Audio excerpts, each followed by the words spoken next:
Good morning.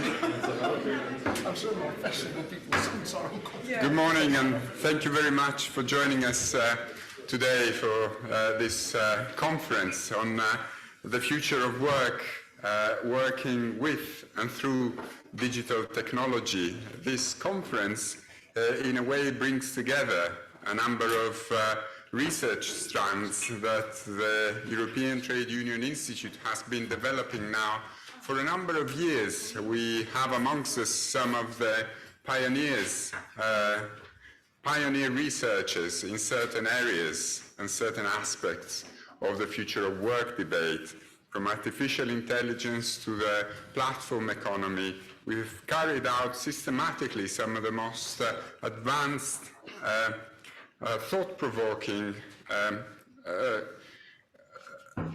work in these domains. And in this process, not only have we had the chance of accumulating friends, networks of experts, many of you here today, some of you presenting, but we've also accumulated knowledge, insights that have been useful, of course, to the academic community and to the research community, but have been invaluable for the trade union community that, of course, has been battling with the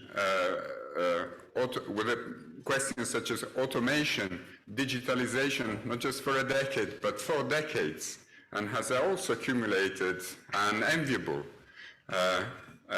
amount of experiences, knowledge, practices.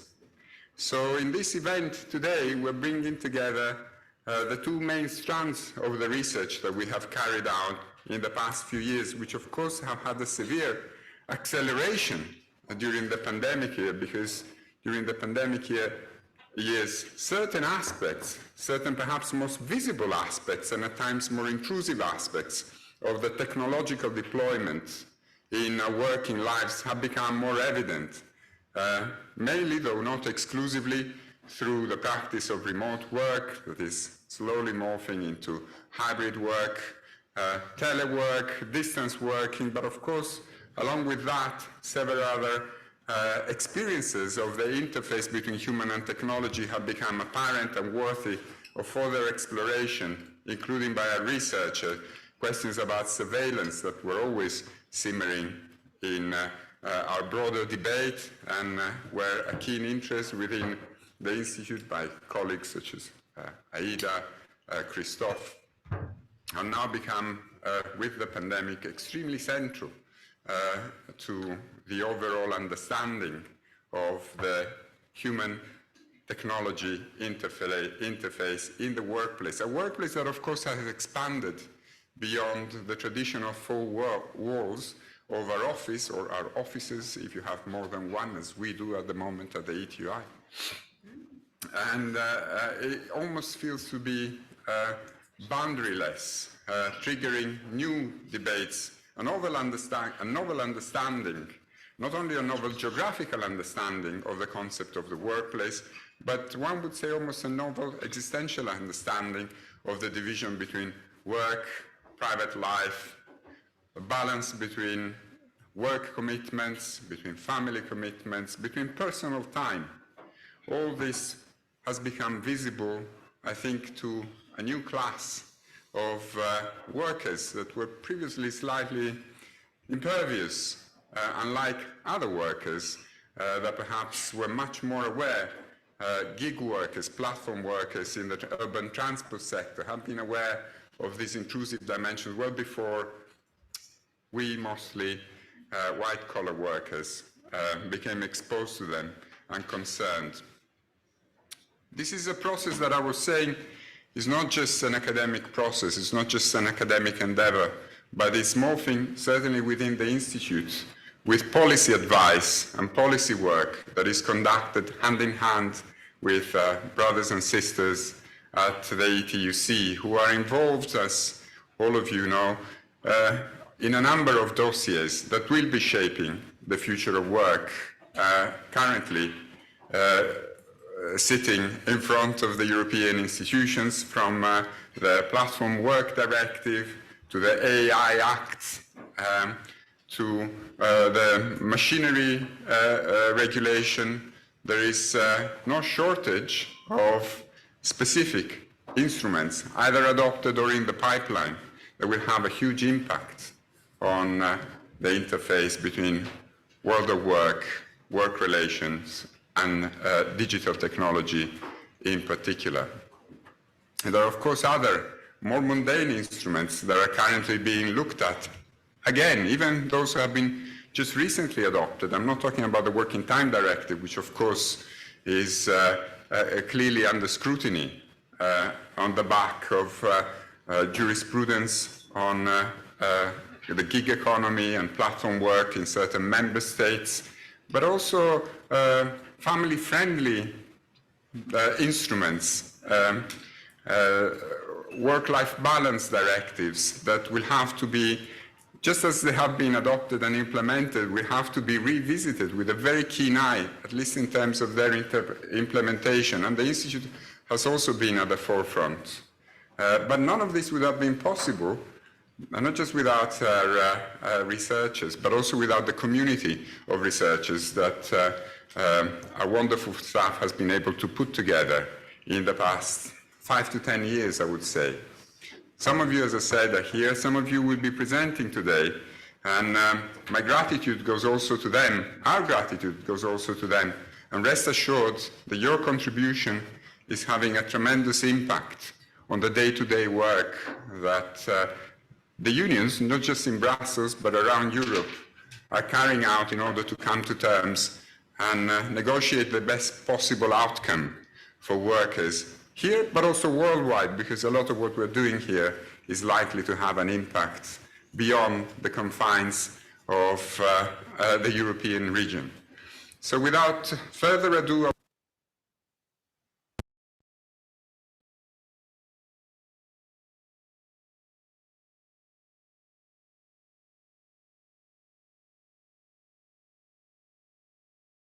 remind you, we're going to start with some presentations on the platformization of the labor market. The ETUI and our researchers have been leading one of the most advanced surveys on platform work during the pandemic years. It has delivered some incredible empirical results that we're still flashing out in a number. They are still flashing out in a number of papers, but there's also a wealth of raw material that I'm sure they will be able to share with you. There is then going to be a coffee break, and then we'll have a second session dealing with AI at work, which is a field that within the ETUI has been led by one of the presenters, Aida Ponce del Castillo, but has now attracted, partly because of her inspiring work, a growing number of researchers and senior researchers. Some of them will be presenting in that session, and some of them are joining us from abroad, and they are part of our expanding network. And then after the lunch break, we'll have a roundtable, slightly more agile opportunity to discuss and test ideas in respect to this very important topic. Thank you very much, and I think it's nearly the time to go to the first panel of today. Thank you.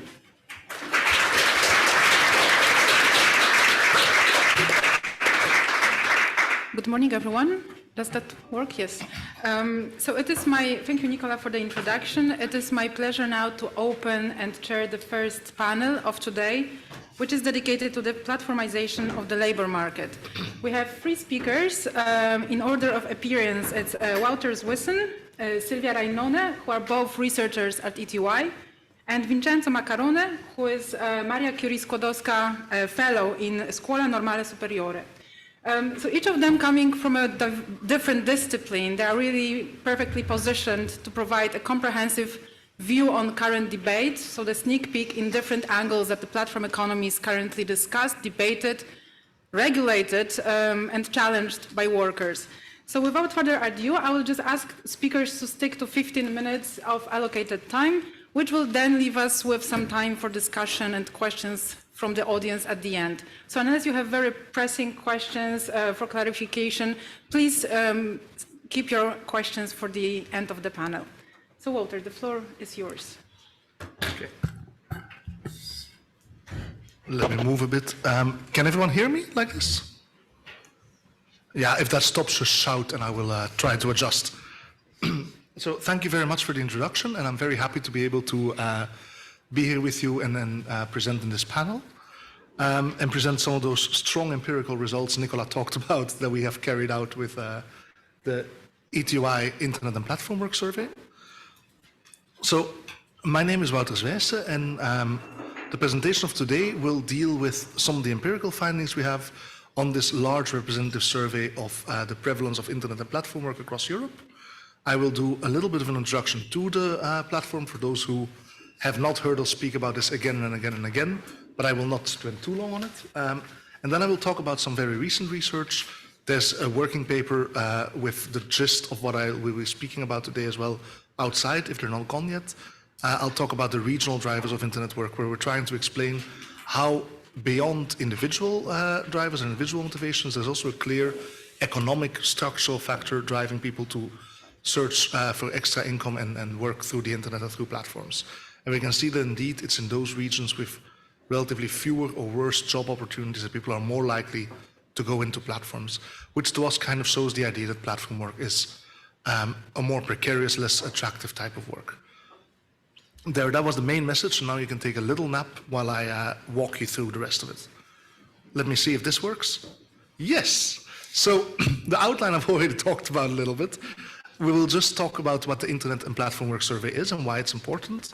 Then I will talk a little bit about what it tells us about how prevalent internet work is, because that's the main purpose of this data set. And then I'll talk why do people take it on, given that we know from research that there are issues of unpaid hours worked, relatively low pay and relatively insecure contracts. Why do people still make money through the internet and through platforms? And I will explore this variation through offline opportunities. So first of all, we talk a lot about internet and platform work. And of course, we're all aware of the fact that there is discussion about the Platform Work Directive. But up until recently, there was actually not that much really representative data to tell us how many people are doing platform work and internet work. The reason for that is, one, it's relatively difficult to measure, and two, there hadn't been a normal representative survey yet. So that's where my colleague Agnieszka and our former colleague Jan de Hokepil come in. They carried out a survey in 2018, 2019 on 5 Central and Eastern European countries. Hopefully the correct ones are highlighted in blue, but no one will ever know, so we just assume. Then in the spring of 2021, I know you know, that was my attempt to break the ice. In the spring of 2021, we carried again out the survey, this time much larger, with in 14 countries reaching about 1,750 people per country. And then it was repeated again in the autumn of 2021 with 8 of those countries, with a slightly smaller sample. So the main reason for doing the survey was to try and figure out, when we look at individuals and we just use a representative survey asking people, these very annoying type of surveys where you get randomly called up and you have to respond, we wanted to know how many people do different types of working on the internet. Now we had several issues. One is we wanted to be relatively broad in what internet work is. I don't know if people can read these different types, but listen to my soothing voice and I'll talk you through it. And then we also wanted to know how many do it through platforms. Now, a platform is something relatively easy to spot when you see it, but it's not so easy to put it in a question, like whether you work for a platform or not. So what we did is ask people what website or app they used for different tasks, and then we coded them as being a platform or not, looking mainly at whether it matched customers to service providers, whether it handled the money, and whether there was some sort of rating system. So we asked about 9 different ways of making money on the internet. First is remote click work. These are small tasks, micro tasks that you do, like classifying a picture, filling in a survey, which take little time and earn you little money. Then there's remote professional work. These are things like IT work or language editing or copy editing, which is done on a more freelance basis, also remotely. We looked at on-location tasks, which are not driving or delivery, but mainly work like handyman work or babysitting was among that, and tutoring. Transport, which is the classical Uber type example. Delivery, which I'm sure we can also all imagine something with.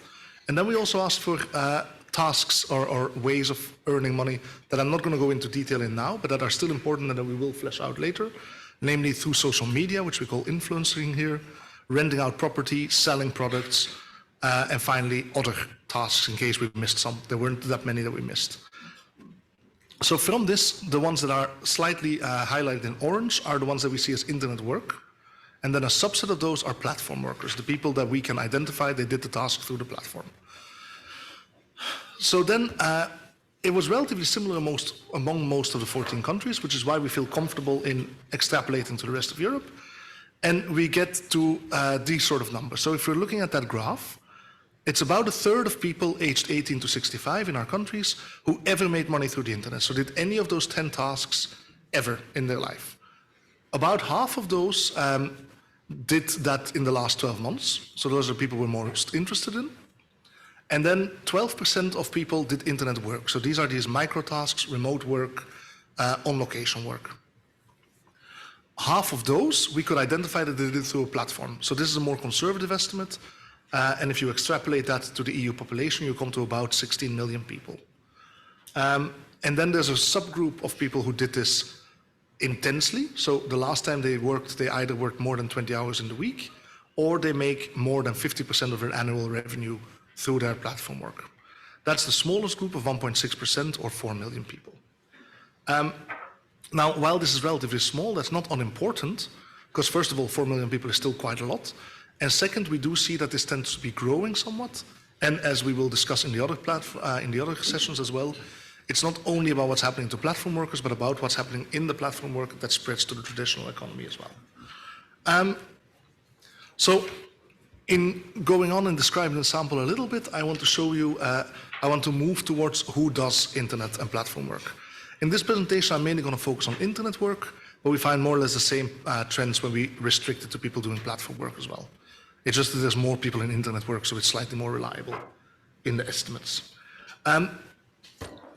This survey allows us to have a bit of an idea of the social demographics of who does internet work, and then link that to what we know from very interesting research that talked to platform workers themselves or internet workers and looked at their motivation. So what we see here is that, first of all, I look at gender and age, and generally people under 35, both men and women, are somewhat more likely to do internet work, which is not that surprising. It's mainly young people, but again, it's not that older people over 35 don't do it at all, right? It's still 10% of men over 35.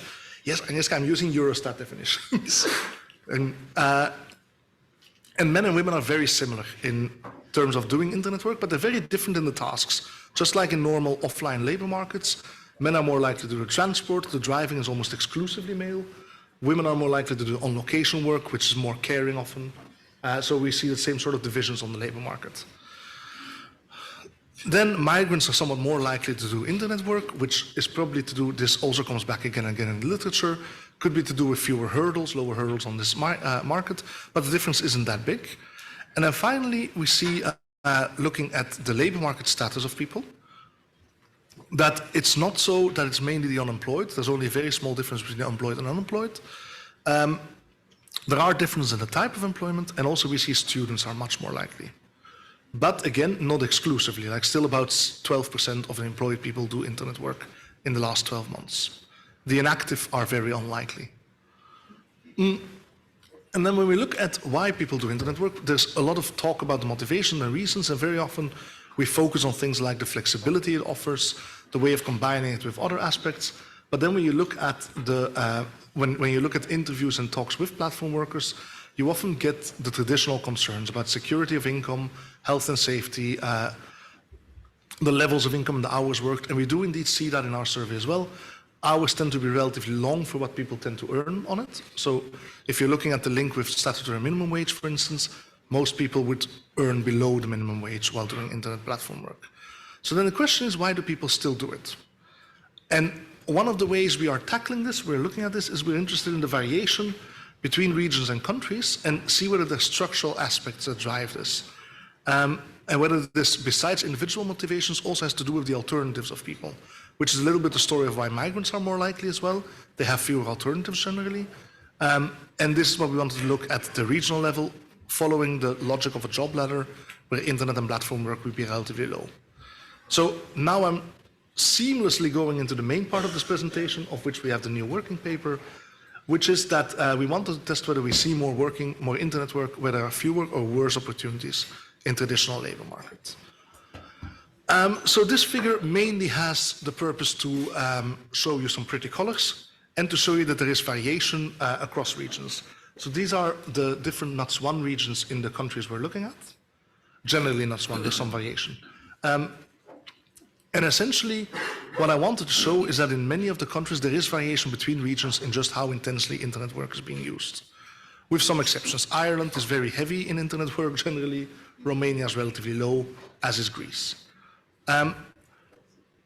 We want to explain some of these variations, and we have hypotheses. And I'm showing them here just so I can introduce which levels of regional economic characteristics we're talking about. So first, we're expecting that there will be more internet work in those regions where there are fewer offline opportunities. So the idea being, if there's less jobs around, you will be more likely to use the remote work especially, but also other types of ways to earn money. And we looked at the regional unemployment rate and employability at regional level. Then we also expect more internet work where there are worse offline opportunities. So, and this we measure through underemployment, the share of solo self-employed, the regional income in deciles, and the share of industry jobs, from the idea that deindustrialization also creates more precarious jobs, and that has effects on the labor market. And then finally, we expect it to matter, especially for remote work, because here you can, of course, link to jobs all over, rather than only in your locality. Now, we don't actually find this. So here I'm showing a figure, I rank the regions within a country from a very low to a very high share of each of these. So these are quintiles, meaning the lowest 20% of regions with the lowest unemployment rate up to the next and next. So you go from left to right, less of something to more to something. And if we found what we wanted to find, then unemployment rate, it will go nicely up, saying that where there's more unemployment rate, there will be more internet work. Now, the reason we don't find these associations overall, or not clearly though, is because what's happening is that people are indeed more likely to do internet work in regions where the unemployment rate is higher, but they're also more likely to not work. And if we, in the reference group, put all those together, we don't get the clear effect. So what's happening is not a move from not working to internet work. What's happening is a move between people who work only offline, and people who supplement their income with internet work. And we find that, that's the second graph. Here I'm looking at only the group of people who do some work, so excluding the unemployed and the inactive who never did any internet work. And here we do find indeed that in those regions with higher unemployment rate, higher share of underemployment, and lower employability, lower income, lower manufacturing, we generally find more internet work rather than working only offline. So what we are trying to see here, and we test this out further, is that it's not people shifting from not working, so it doesn't activate people, the internet work. It is a supplement to otherwise bad offline jobs, essentially. Here I combine them so you can see what I'm talking about, and for manufacturing we see the general effect, but for unemployment, underemployment, it is very different. And now I'm going to slowly wrap up and just show you the modeling part of it. So here we're not only looking at averages, but we're also accounting for the fact that people in those regions with higher unemployment rate might also differ in their profiles. Those might not be the most highly educated people, those might not be the people with most opportunities. So here we're accounting for that. I'm showing here the difference between being in a region with a very low rate of something to a very high rate. So think of a region with an unemployment rate of about 2% versus a region with about 12%, which are low and high ends of the spectrum. And there you have a difference of about 3 percentage points in the probability of doing internet work. And we see indeed that also with underemployment there's a bigger effect, and manufacturing. While employability, if there's more employability, you're less likely to do internet work. And here I wanted to show you what I was talking about with that offline work not working. So in those regions with higher unemployment, you see that people are also much less likely to work offline, so to do jobs but not through the internet. And they're more likely to not work. So you get a shift from working only offline to both not working and to working through the internet. So it's really at the lower end of work, it's an alternative for people who feel like they need more security, so it's an add-on but it's not an activation.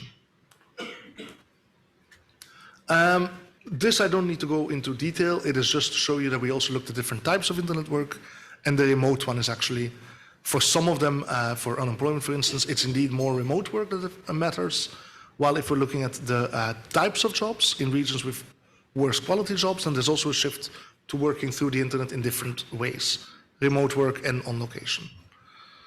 So as a conclusion, we see internet and platform work as a sort of last resort additional type of work. It's not an activation, but it adds on to the internet in places where people have fewer offline opportunities.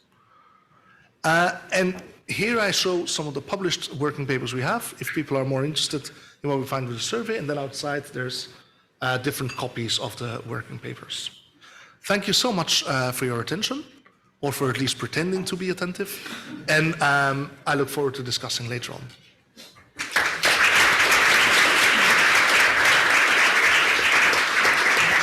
Thank you very much, and thank you also for sticking perfectly to time.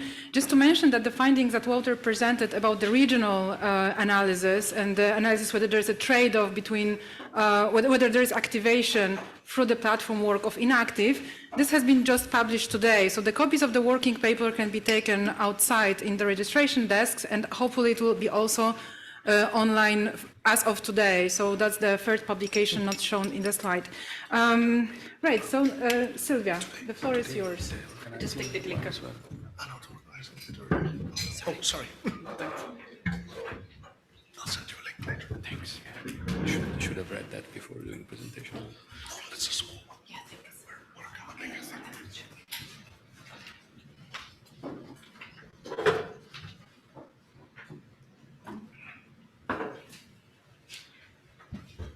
So good morning. Can you hear me well from here? Yeah, cool. So yeah, I have now the task to switch a bit the conversation from a very smart one full of data to a one pretty basic and grounded on legal arguments and notions. So there is a bit of transition here, as Agnieszka said. So Wouter indeed very well explained that platform work is not per se performing an activation into the labor market role.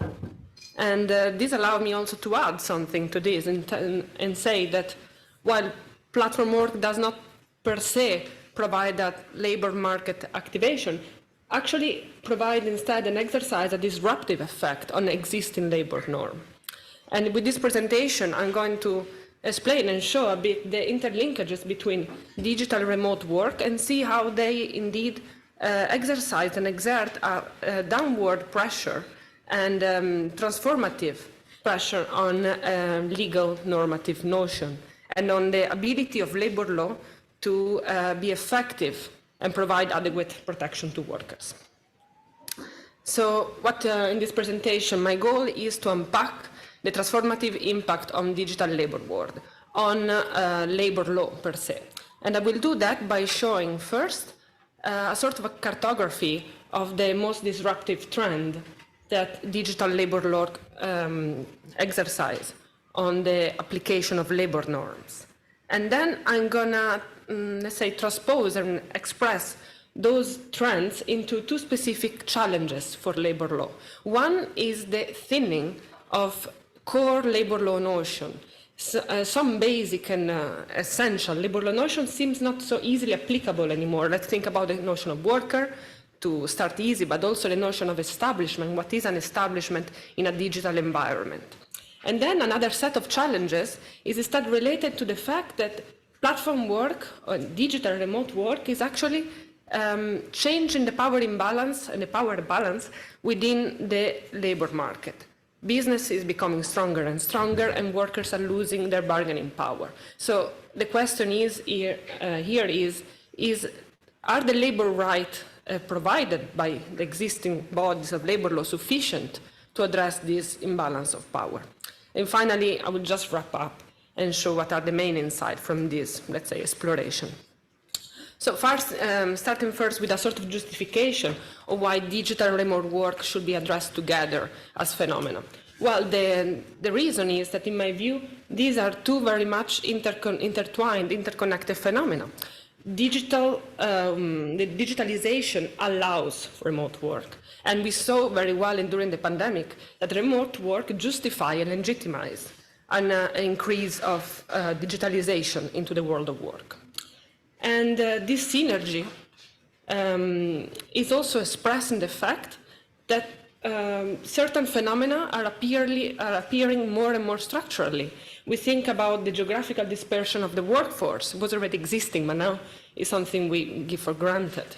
The pervasiveness of algorithmic management is not only related to some specific type of platform online gig economy, but it's more pervasive. We see it also in our Outlook, for instance, some example of it.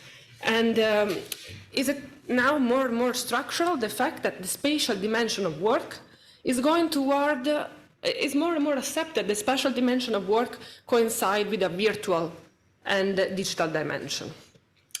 And as I mentioned, this is not only valid for some extreme form of digital remote work, but can only also apply, for instance, to some let's say, traditional profession like the accountant or the software engineer working for traditional companies, but fully digitally and in a remote manner, can also apply to some employees that are organized through a workflow organized as software such as Monday.com, even if in a less extent. And more typically, we see this phenomena in digital labor market, such as Amazon Mechanical Turk or people per hour or sort of other similar phenomena. How can we embed or frame these trends into, let's say, disruptive implication for labor law? So first, we see that these phenomena allow for a distortion notion of autonomy. Autonomy is flagged up by, well, a legal narrative, but also managerial narrative, grounded on the fact that this type of work allows more flexibility, spatial and temporal flexibility. These are the strong argument. And through this argument, business find an easy way out for the application of labor law norms. A lot of digital and remote work are classified as freelancer. Then another disruptive implication is the exacerbation and aggravation of fissured workplaces. Digital remote work go hand in hand with an increase of outsourcing. And this is because, well, the digitalization makes it very easy. The fact that the workforce is remote and dispersed makes it very attractive because a business can hire on the base of cost and not more than another. And these transform traditional businesses into a network of alienated and distance worker or contractor. And then another disruptive implication for the world of labor is also the fact that there is an emergence of few dominant digital players. And the reason is that certain companies are providing the essential infrastructure for work to be performed in a digital manner. We are thinking about perhaps the big five, so Meta, Google, Microsoft, Amazon, etc. But there are also, this same service is also provided by digital labor platforms that are putting out of business traditional business model and becoming more and more dominant. So these economic actors, this player, gain stronger market power and also through the domination of digital technology. Okay, so this is a bit the mapping, the cartography indeed, but how can we equip, how can we rethink labor law in order to approach and engage with these challenges? Well, I think we could do that by framing those trends into a first problematic issue.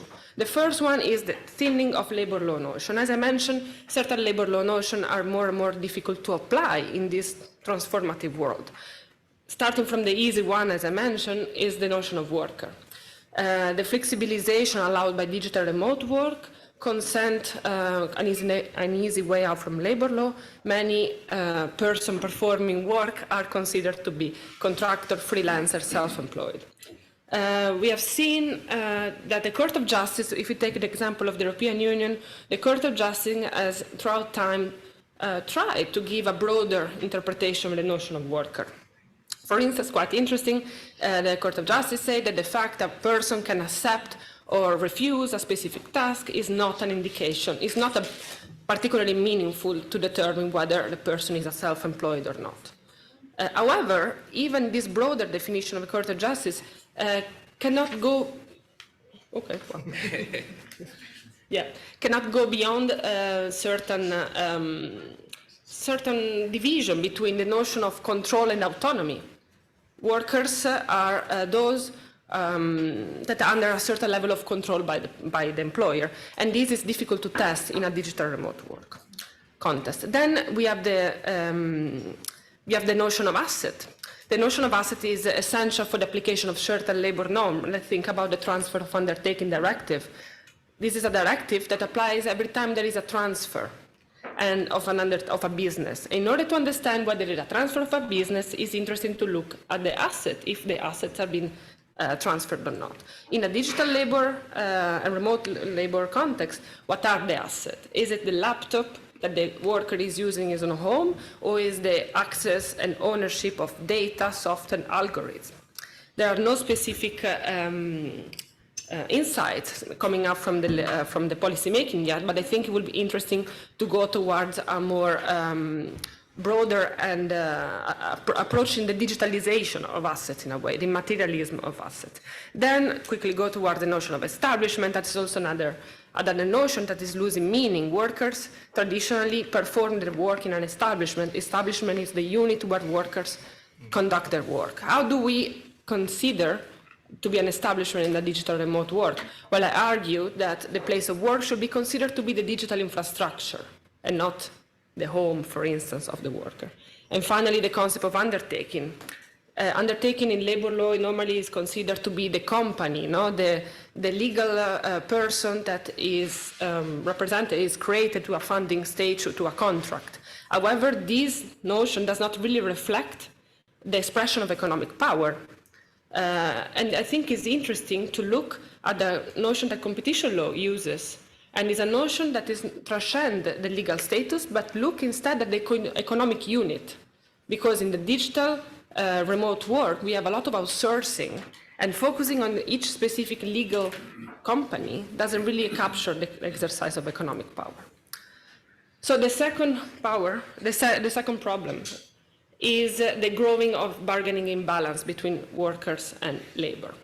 And this has an effect on the labor standard, that lower the labor standard.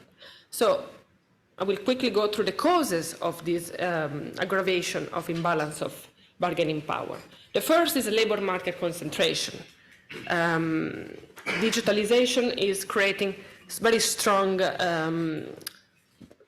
digital business actor. This digital business actor, they are managing to capture all the labor market power because there are fewer business players. And these business players have, in a way, they are acting in a sort of semi-monopolistic labor market, which is in a labor market where there are only very few buyers of labor. And this gives to these actors, to this business actor, the possibility to determine the condition in which labor is provided. Then we have also informational asymmetries. This is another cause of labor bargain imbalance. We see that in digital labor platform, for instance, a lot of information are retained by the platform itself. Workers are not often able to understand what is the price allocated for a specific task. They don't know what is the level of expertise required, and this creates the fact that workers are willing to accept a wage that is below the market value for the specific task. And finally, the domination of digital technology. Certain business actors are getting a sort of, they are protecting the business strategy because they own the technology. This technology is not available to everyone, and therefore the market power in the digital labor, the labor market power increases. Voila, so this is the last slide. How to approach these causes of the imbalance in the bargaining power distribution? Well, I think we should, beside, of course, expanding the scope of certain legal notion as undertaking, worker, asset, establishment, you should also create act with legislative intervention to establish new rights, new labor rights that can approach and integrate this imbalance of power, and they're better equipped to integrate such imbalance of power. For instance, should be ensured that wages are not pushed below the market value across the whole economic and labor supply chain and economic process. In order to do that, for instance, an idea is to create social labor clauses that are applicable to all contractors, within the economic unit. Or, for instance, another extremely essential element is to ensure the active promotion of collective bargaining by regulation. The minimum wage directive already does this a bit, but is only focusing those who are workers already. I think this should be promoted also beyond the legal status. Finally, also very important, the legal instrument address the technological domination. And for this, it's quite valuable, I think, to have a sort of synergy and cross-fertilization between labor law and other disciplines, such as AI regulation and data protection regulation, in order to mitigate the informational asymmetries. So what are the insights for the regulatory and research agenda in this sense? I think the first one is that it's necessary to adopt a functional interpretation of labor norms, or traditional labor norms concept. And this is not only necessary, it's also possible. These are already happening in other fields of law which are more responsive to economic and societal changes, such as competition law. So it's possible, it's not a taboo. The second is that we should resort to new regulatory tools. Those that we have perhaps are not sufficient, the world is changing, so new instruments should get in. And in order to do that, I think it's really interesting to be creative and to think about, to open the epistemological perspective also to other disciplines, as I mentioned before. Competition law, digital AI, and data protection law are very interesting in that sense. So with this was the end, and thank you for your attention, and I give the word to Agnieszka again.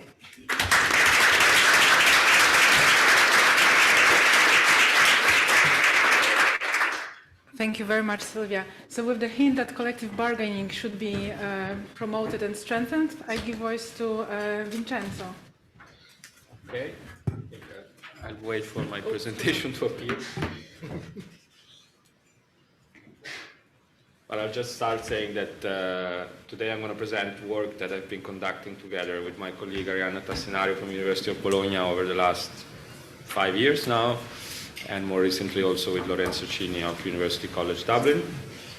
And I will be speaking to something that is related to what both Wouter and Silvia said, so I think there is a nice fit, although I will use a more sociological/industrial relations perspective. So the topic of the presentation is solidarity, mobilization, and organizing in the platform economy, common trends, and uneven trajectories.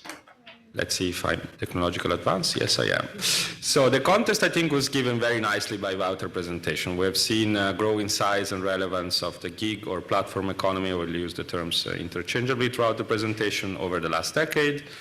And this growth of the gig economy has also been accompanied by the emergence of labor unrest, which we argue is one of the most salient trends, at least in European industrial relations over the last decade, not necessarily maybe in quantitative terms, but at least in a symbolic sense also for kind of what the struggles means for the future of workers organizing in an increasingly digitalized economy. And whereas we have observed the emergence of shared grievances of gig workers across diverse national and institutional contexts, we've also seen a great diversity in terms of the organizational forms that they adopted, notably the involvement in general of new labor actors in the field of labor organization in the gig economy. So the two research questions cited in the presentation are what does explain the emergence of solidarity and collective action in the platform economy, and how we can account for the diversity in organizational forms that platform workers adopt. And it's based on, as I mentioned, empirical research that we have conducted mainly in food delivery, which has been one of the sectors in which labor protest has been at the forefront in Europe, with a specific focus on Italy and the UK. But I will also draw on the insights which now the rich literature on the gig economy provide about workers organizing in the gig economy. So in terms of kind of the theoretical perspective which I would like to adopt, I draw from insight of critical economic geography, which talks about variegated capitalism and variegated neoliberalization. And for scholars like Peck, Brenner, basically the platformization of labor market can be seen with a longer perspective as one of the trends which connects with broader neoliberalization of industrial relations, precarization of the workforce.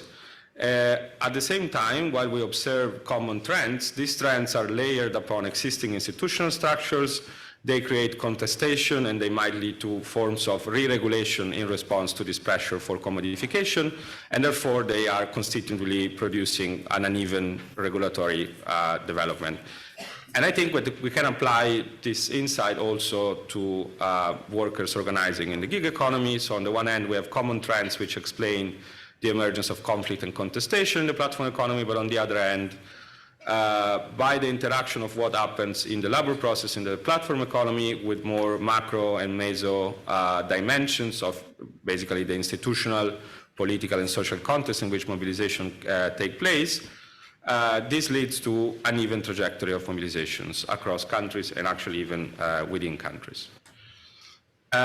So I think both Wouter and Silvia touched upon some of these aspects, which is great, so I won't spend much time on them. But broadly speaking, the labor process in the platform economy presents a number of common obstacles to workers organizing, which goes from the decentralization of the point of production, the individualization of work activity and employment relations, with some of the phenomenon that Silvia was describing, with this shift towards solo self-employment or para-subordinate forms of contracts.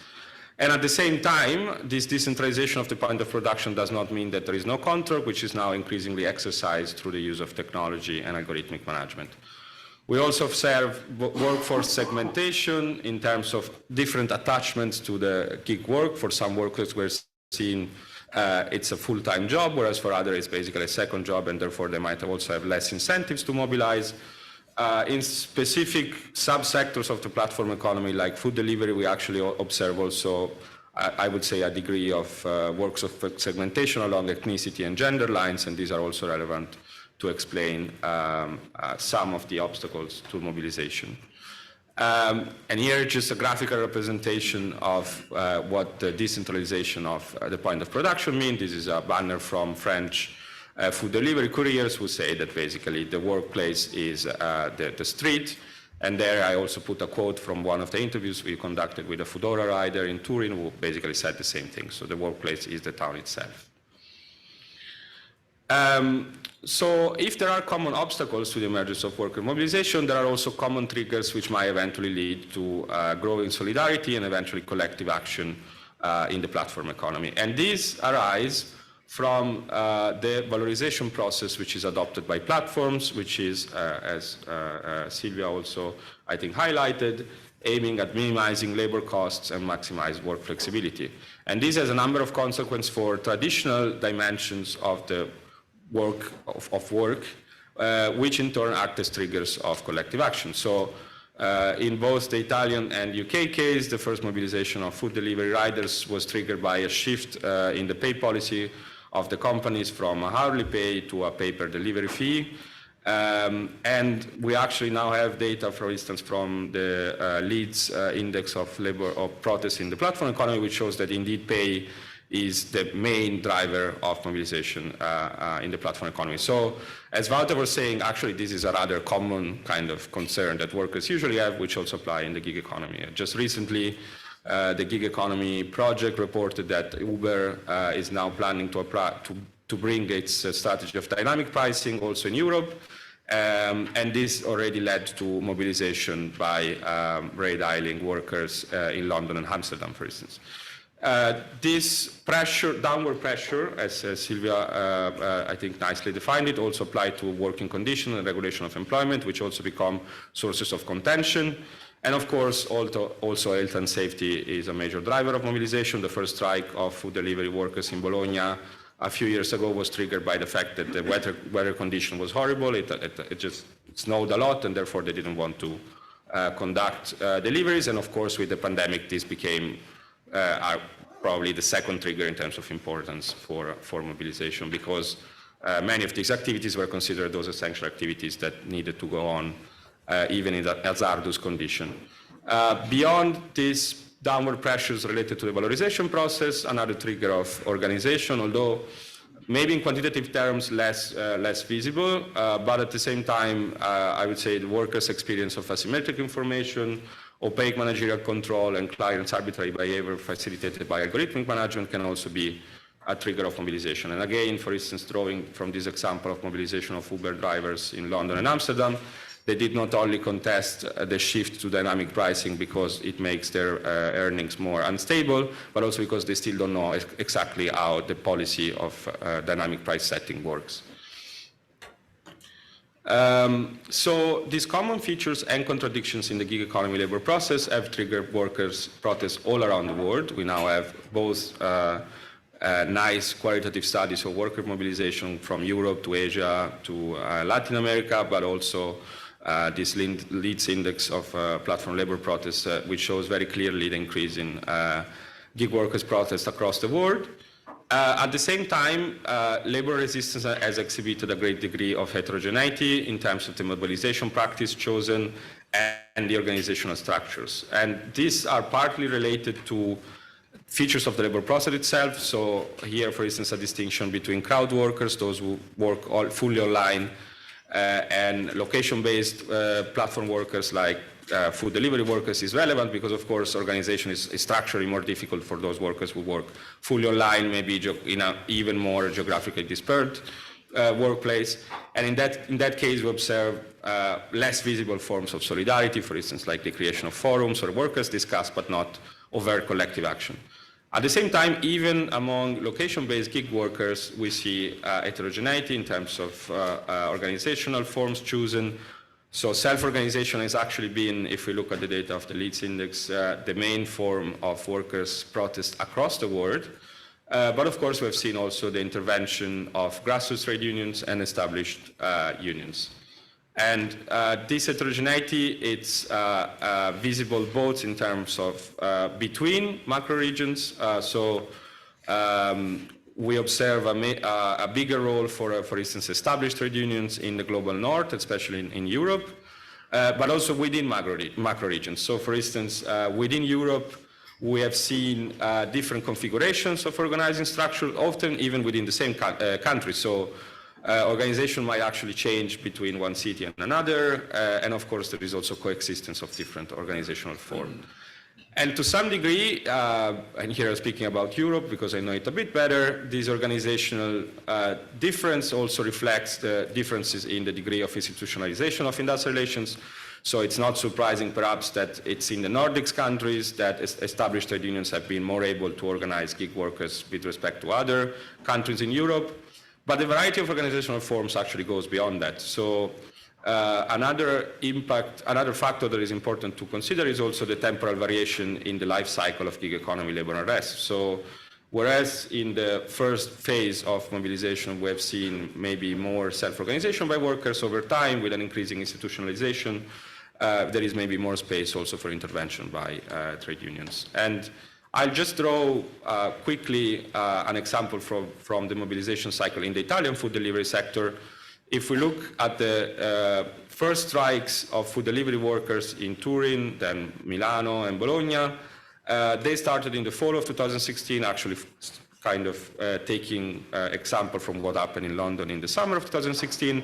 And back then, the protests were driven by self-organized worker collectives. And in a paper we wrote with Lorenzo Cini and Oriana Tassinari, we noted that this was due to both lack of union-specific capabilities to organize this kind of workers, with a difference with respect to what's happening in the UK. So in the UK, the IWGB had already experience in organizing non-gig economy urban logistic workers, which arguably helped them to organize also gig workers.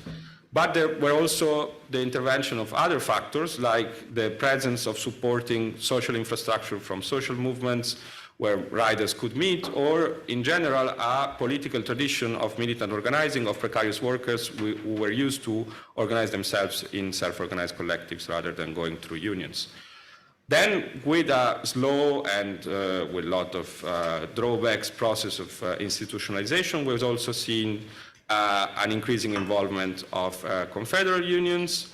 Grassroots unions have been catching up as well in more recent years. And we haven't seen also the beginning of alliances between these workers' self-organized collective and traditional trade unions. So in May 2020, there was the creation of a network called Riders for Rights, Riders per i diritti, which was involving both workers' collectives and confederal trade unions. And in March 2021, this led to the first national strike of food delivery riders, which was called Non-Delivery Day. So going to the conclusion, just leaving some questions for debate.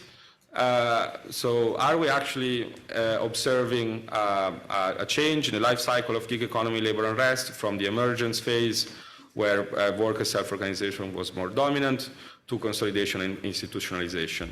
And does the increasing, although again slow institutionalization of the platform economy with attempts of regulatory intervention via labor law and via collective bargaining, how do they impact on the dynamics of labor unrest and working conditions?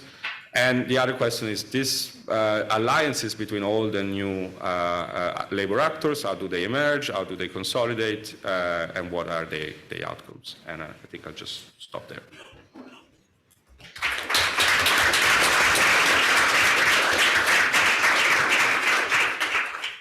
Thank you very much. Big thanks to all the speakers also to presenting so rich material in such a condensed time, which leaves us with plenty of time for the discussion. The floor is yours. Are there any questions?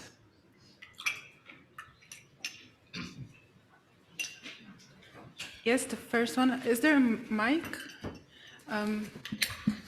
Is there someone who can help? Or I talk like this? Yes, Yeah, try. okay, fine. We can hear you. Thank you very much for all this exciting data and research. I wanted to take up a formula that Sylvia used when she started. She talked about the distorted notion of autonomy that platforms use and that market actors use. And I was wondering about the notion of autonomy that is, let's say, important for the trade union movement. Because in fact, we as labor lawyers will have to admit that we do not have really a positive notion of individual autonomy. We are rather talking about subordination. And sure, there's the other side of subordination may be autonomy, but still we are rather focused on power, dependency, and subordination. And when we talk about autonomy, it's collective autonomy or some autonomy connected to the collective. And I was just wondering about this discourse, which is also a societal discourse, which is a discourse that we all move around in. And I was wondering about your take on these ideas of autonomy. Maybe it's mainly a question to Silvia and Vincenzo. Thank you. Thank you very much. Shall I collect some more? Yes, there's another one here.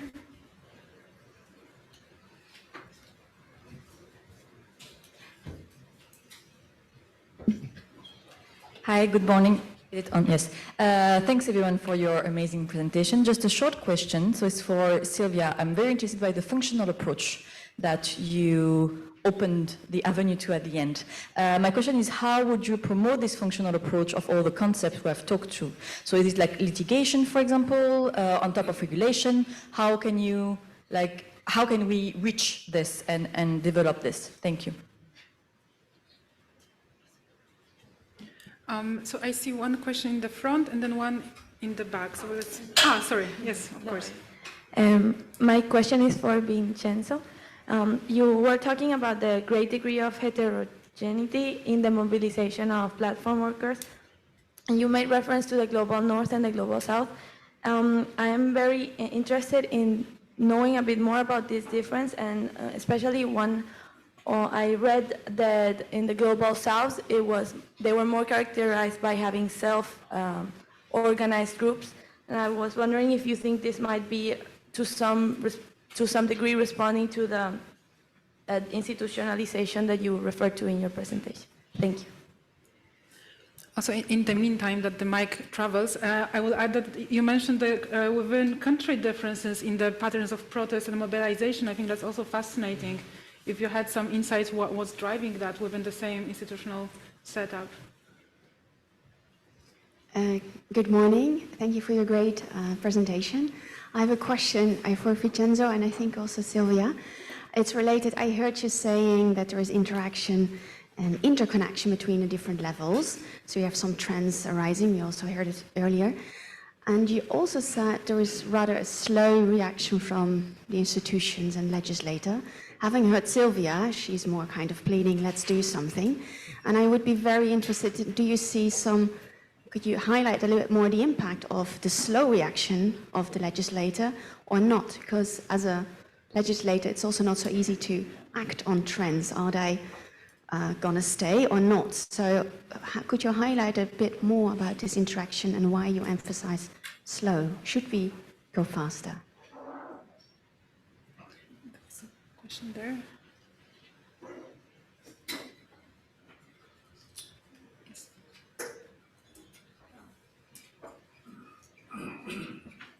Thank you to the panelists. My question is for the first presentation, just a point of clarification, whether you were speaking about full-time platform workers or platform workers who are just supplementing their income, and whether, when you say that we're not seeing an activation of labor and they're not moving from unemployed, but they're moving from employed jobs to platform work, are we just seeing that from a full-time move, or is it just supplementing their income, which is the majority of platform workers as we know it?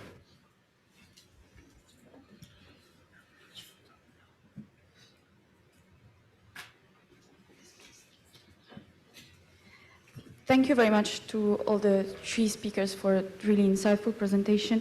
My question was more to Wouter. I was really interested in this result of your survey for internet work acting as an activator, acting as a supplementer rather than an activator.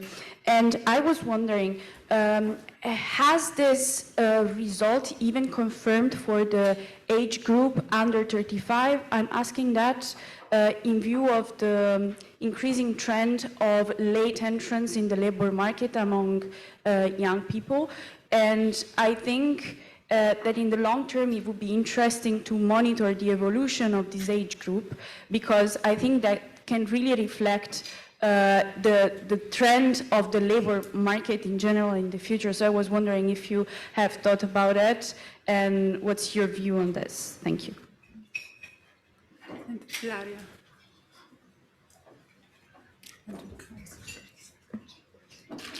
Now we have until p:30, I think.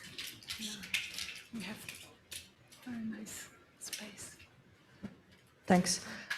With Uni Europa, we are finalizing a research on quick commerce that will be presented end of March. So it links very well with many of the things that were presented. In particular, Vincenzo, what is, to what extent the fact that many of those platform workers, I focus mainly on food delivery, are migrants, has an impact on the kind of mobilization they put in place. There might be migrants in a country and they have no clue about traditional ways of organizing. So to what extent being a migrant has an impact on the kind of mobilization they can put in place? Thanks.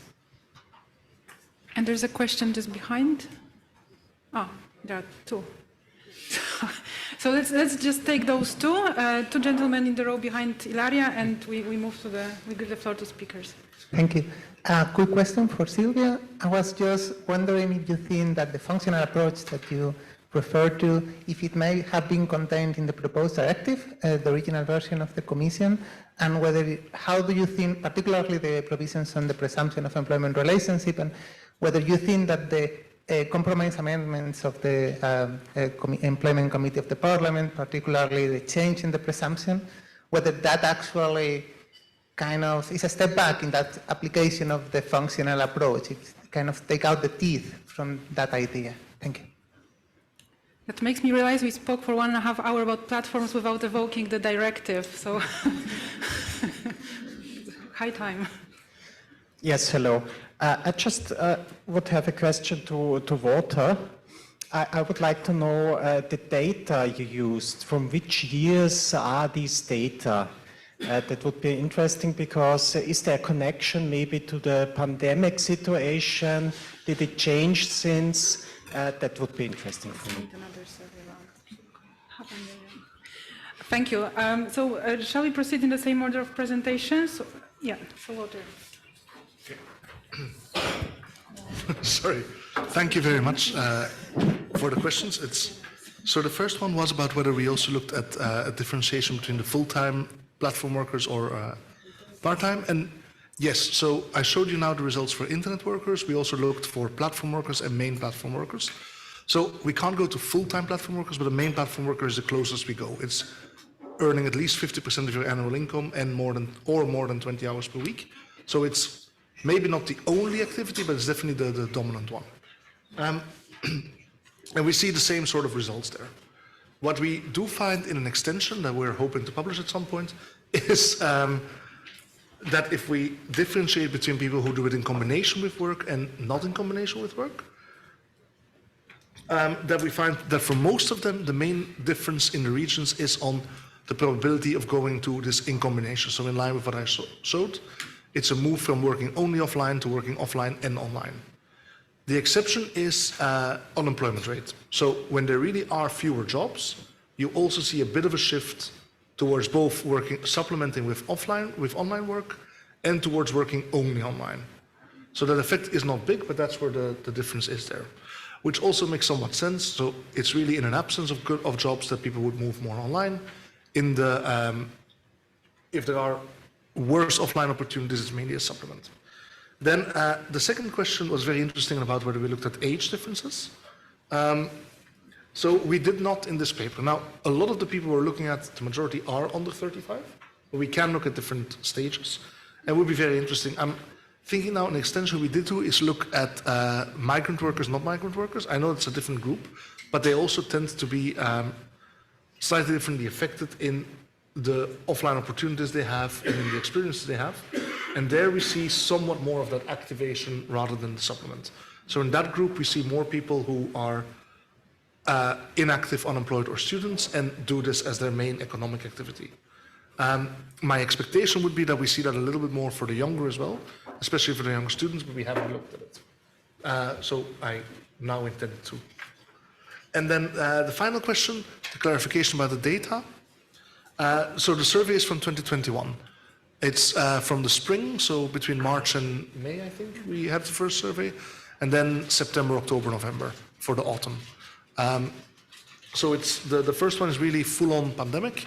The second one, we see a slight recovery, but we don't see much change over time. And in terms of the data at the regional level I looked at, this is 2020, because at the moment of writing, that was the latest data we could get at the regional level. We also experimented a bit, or tried a bit with changes over time, like, is it the fact that a region has now relatively bad conditions, or is it more important that a region is deteriorating? Like that it's deindustrializing, that there's fewer opportunities, and that goes to the same direction. So deteriorating is as bad as being bad. But with the pandemic survey itself, we can't do much. As I did say in the introduction, there is also a survey which is very similar. The first wave is carried out 2018, 2019. So it's slightly different questions, but I do think at some point we will look at changes over time in those countries where we have overlap. That was it for me, I think, unless I forgot someone, but then they can shout. So I'll give it to Sylvia. Thank you. Thank you very much for the questions. Very good ones, actually. So starting in order from the question of Eva, whether we should approach, if I understood correctly, the concept, the notion of autonomy from a also more societal discourse, and should we only focus about the contractual relation and the notion of subordination to define autonomy?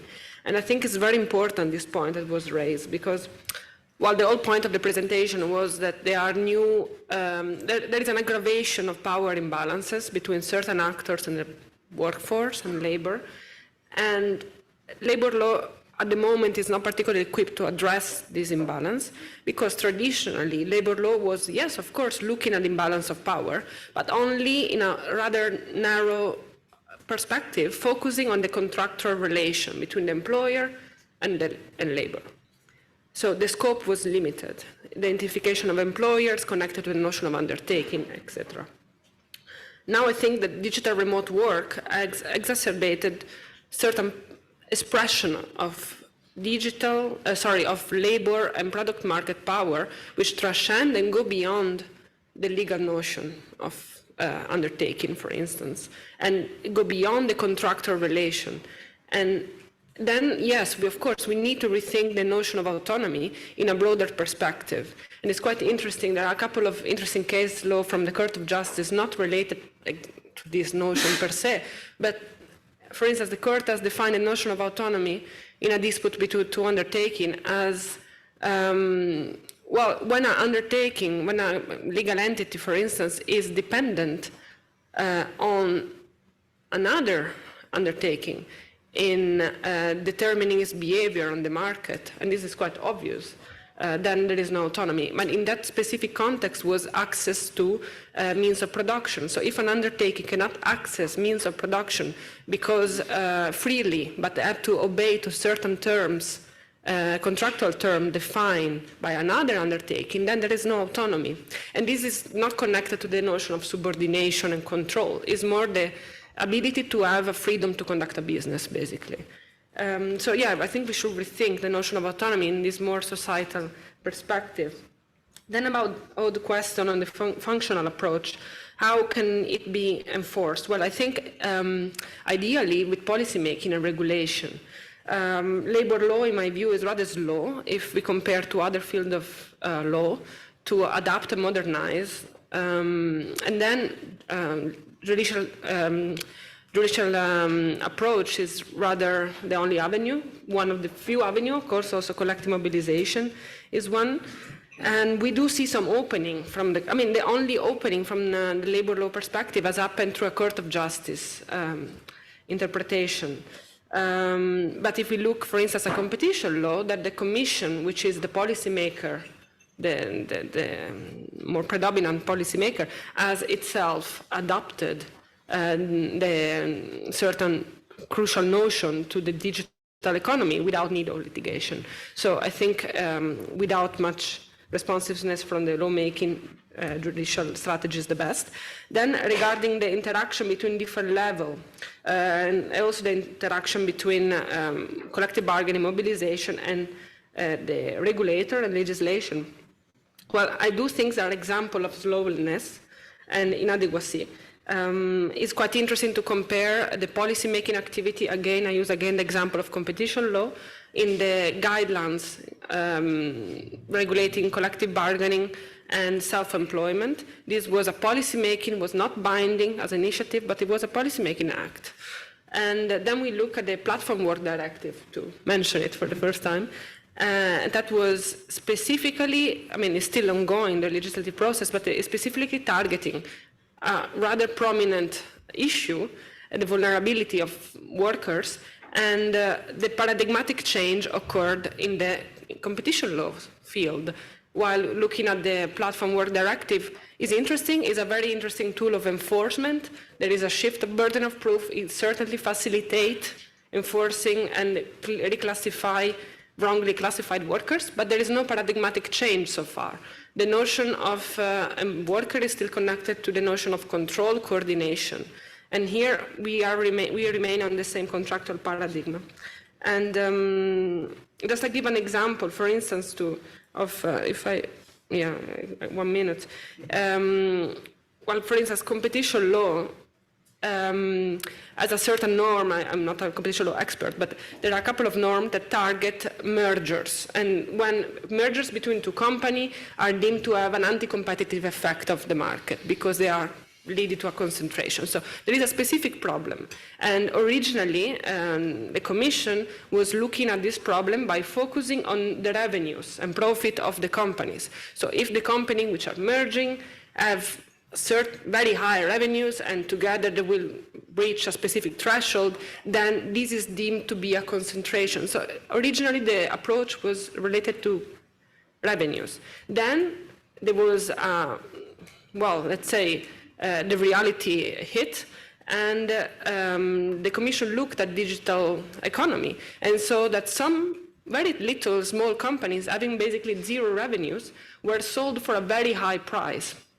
So it started looking at the difference between the price which a company was sold and the actual revenue. If that difference was high and this company has a very technologically innovative approach or has access to data, then the Commission started thinking, okay, this is an indication that we are hitting the hotspot.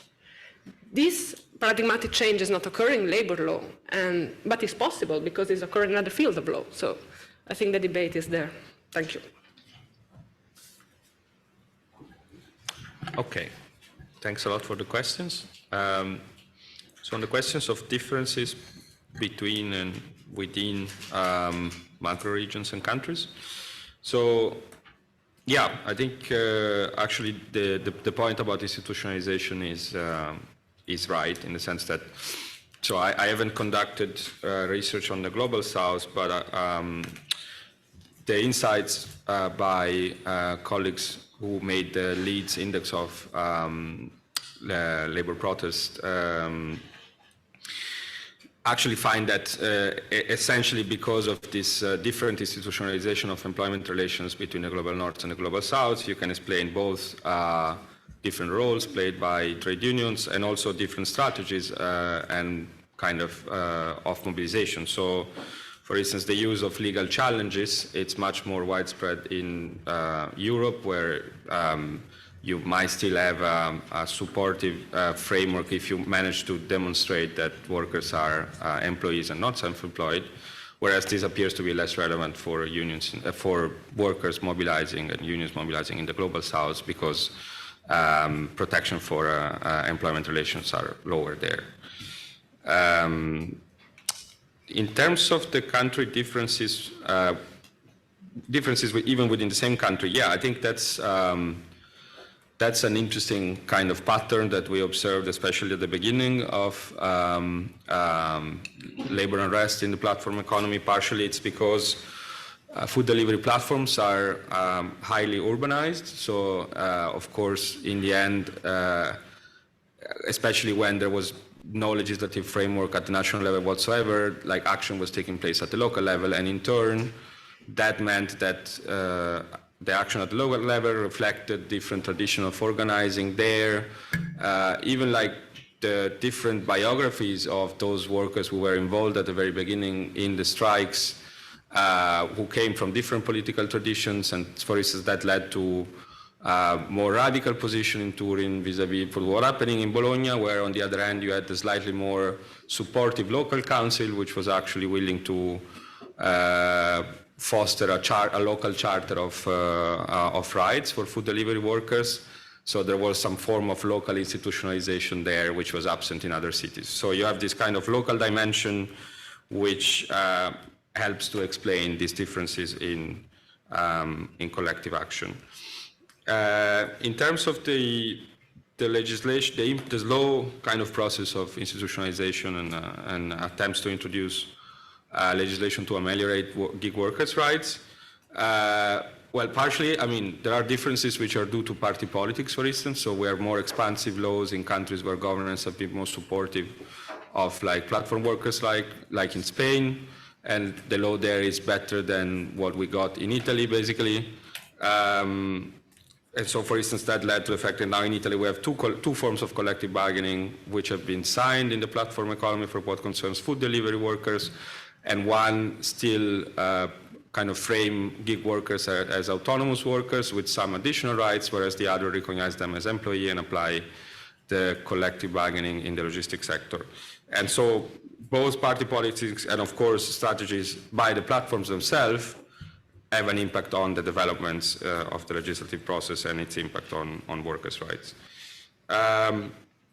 Yeah, in terms of the role of migrants, that's what we could observe when we were studying the cases of Italy and the UK, but I think it's now well established in the literature. The problem, of course, there are, like being a migrant in the platform economy imposes further obstacles to mobilization because often, of course, work is related to the residency permit, so workers might actually be more aware about the possibility of mobilizing because they might risk to lose their job and hence also the possibility to stay in the country.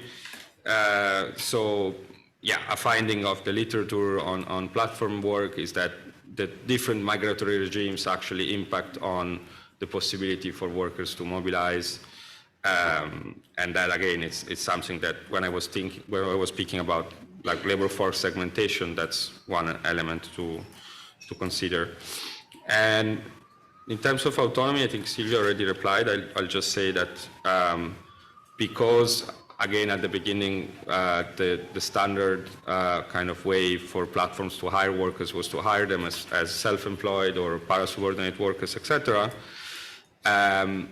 Those who organized them had to follow different strategies with respect to collective bargaining because that was not available. So we have observed a kind of juridification of labor conflict in the gig economy where the strategy at the beginning has been to challenge platforms in courts about the classification or misclassification of workers. And that's something that has been observed, of course, across Europe and with, I think, various degree of success, but the kind of the point about autonomy then, of course, also shapes the possibility for workers organizing. I'll stop there. Thank you very much. Are there still some questions, some comments? There's a person at the back, but let me just also maybe kind of pull together what you said, because you come from very different disciplines. You presented the issue from such a different, diverse angles. And it seems like what Walter said, platform work behaves like any other type of precarious work. It's not a miracle, it's not a pill to to remedy inactive population or integrate in the labor market people who would not be integrated otherwise. Vincenzo told us, well, trade unions and workers see it as a form of work that has poor working conditions, and those working conditions are challenged and protested. They organize against them without an existential crisis whether I'm a worker or not. They just organize against exploitation and poor working conditions. And then it seems, for the sociologists, so forgive me if I misunderstood, but that labor law still is in some sort of existential crisis, trying to come up with concepts that will be applicable, acknowledging somehow that it is different entity or something still novel or that will not fit into old categories. So I think there is still this tension of moving forward with regulation, with law, that will just treat it as a normal form of labor. I don't think that temporary work directive had so many obstacles on its way to even say what kind of control needs to be defined or listed so that the temporary agency would be an employer, for instance. So for me, looking from the outside, I think there's still the dialogue is needed between disciplines and to fit into the regulation, which is moving in the right direction from the skills and education emphasis of the initial Commission's ideas of regulating platform economy, right, to focus on skills, to now moving into the protection and social protection and labor rights. It's a huge jump, but it's still a long way ahead. So we have 1 minute. If there's a comment at the back of the room, I think we have time for this. Perhaps not that much a question. And Claudia here. Thank you. Thank you very much, Mrs. Chairman. Good morning, citizens. You know me. I'm Angelos Harlaftis, the Epafos Advisors. We represent the ECOEFS movement, a pan-European Mediterranean regional movement, which is based in direct democracy, citizens' assemblies, in science, what we are doing here, and I congratulate you for these presentations and seminar, and also in ecology and arts. Of course, the autonomy issue is not the digit when we are looking to the moon. It's the moon. You know, they thought that somebody you were taking him to the moon, how to go to the moon. So the autonomy issue has specific ways in order to be achieved from the labor market, from the, not market, from the workers. Because without the autonomy, what we are discussing here, which is a scientific research field, a very good one, needs also conclusions. That's why we are in science. We research, we are based in science in order to conclude something for the future. And how we should react. Because Sylvia spoke for the five big companies. I'm speaking for them, not against them, but against the Americanization of our markets. And I'm asking the workers, why don't you make a cooperative platform? I found the taxi drivers here 10 years ago from Brussels and had problems with Uber. And I told them, why don't you make a cooperative? And they are not looking at anything, the idea like that. We are only looking at the bargaining thing, at the strikes. Well, it's okay, they are part of the labor society, let's say it in this way, which we don't see it for the future in existing, because democracy doesn't have any kind of such things, of labors or rich or whatever. They are all equal. Anyhow, what is the reaction?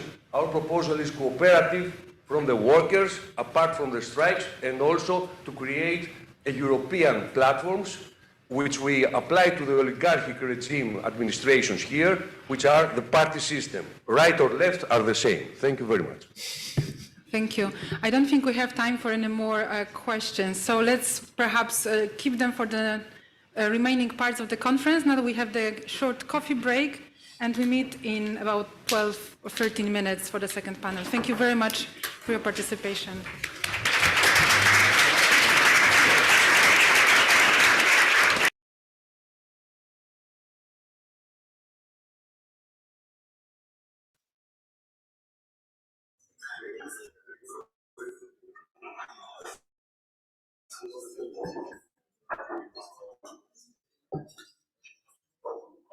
I think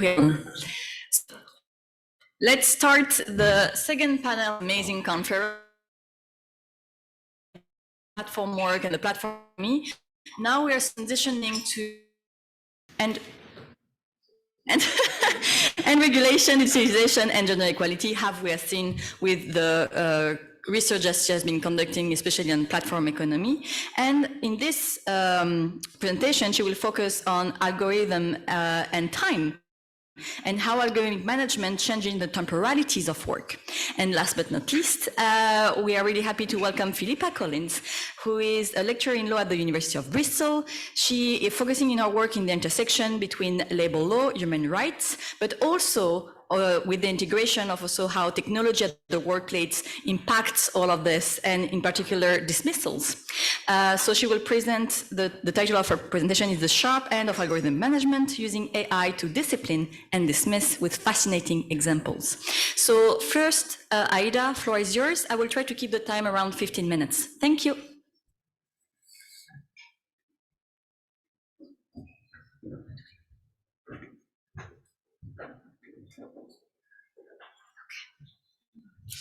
Thank you, Odd, and good morning, everybody. Thank you for being here with us. I have two disclaimers to make before I make my presentation. One, I'm really a fan of the GDPR. I think it's great. But today I will speak about the nitty-gritty aspects of data protection and artificial intelligence. And to do that, I will only speak about two articles of the proposed platform work directive. So my second disclaimer is that I will be very short. I won't address the report that the Parliament approved a few weeks ago. So I will stick to the Commission's proposal. As you can understand, I only have 15 minutes to do so. So my point or my starting point is that we are moving working tasks from humans to machines. That's really the whole point of automation. And taking that into account, how does it work? Well, we have an algorithm, an AI system, or whatever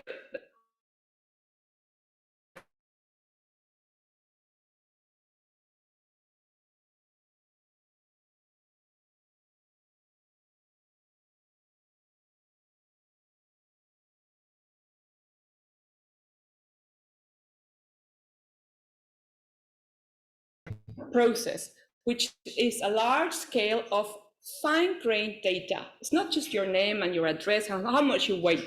It's the underlying aspects of that data. That is divided in two things. That process goes in two ways. First, these systems can collect the basic data, where you are, how long you spend from point A from point B, whether you make a break, the physiology, perhaps, heart rate or other type of breathing, attention. And then there is a more interesting part of this collection referring to behavioral data, which is a context awareness. How were you positioned in a certain environment? Whether that environment was moving fast or where there were some restrictions in that environment, and your real-time responsiveness to that external inputs or external data that you don't control yourself because it's not possible. So this data, huge amount of data comes from the person, the individual, but also outside the individual, which is super interesting. And the interactivity of both is what's interesting for platforms. On one hand, with personal data, systems can monitor by the nanosecond and dismantle everything behind that specific data point. With the other part of the spectrum, systems can help to make decisions about how fast you were, what assumptions can they draw about time, fastness, velocity, speed, data that is not unknown, metadata, correlations, aggregations, and whatever it's profitable for a business. All that fits something which is at the bottom of the slide, which are the decisions to develop or improve the algorithm of the company. That's the whole point of automating stuff, developing or improving the business model. And then it goes back again to the loop. So in the automation process, there is absolutely no aim to improve the human condition. That's not the point. So if you think that algorithms are there to improve your well-being, that's wrong.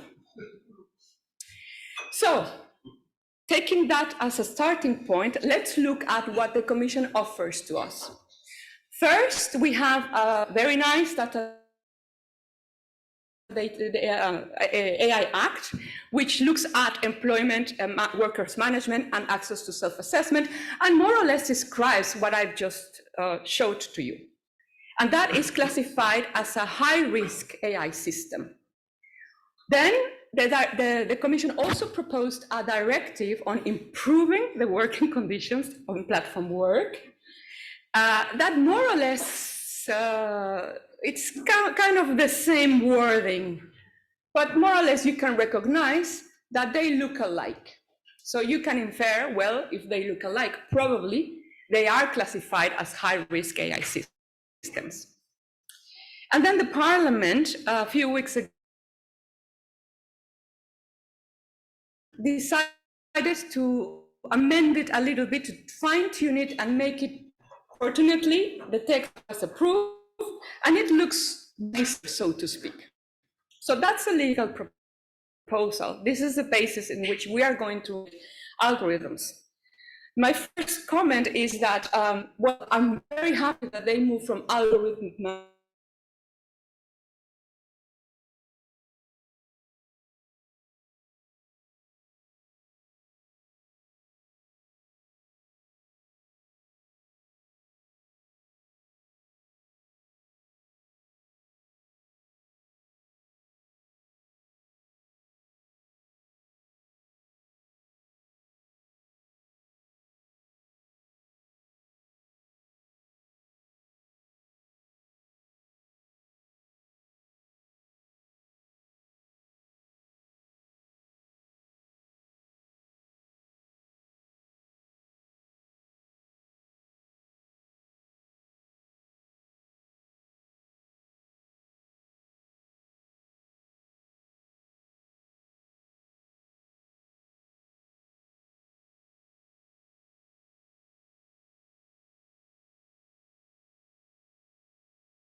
inspired by GDPR, more or less copy-pasted with some specifications, which are interesting to look.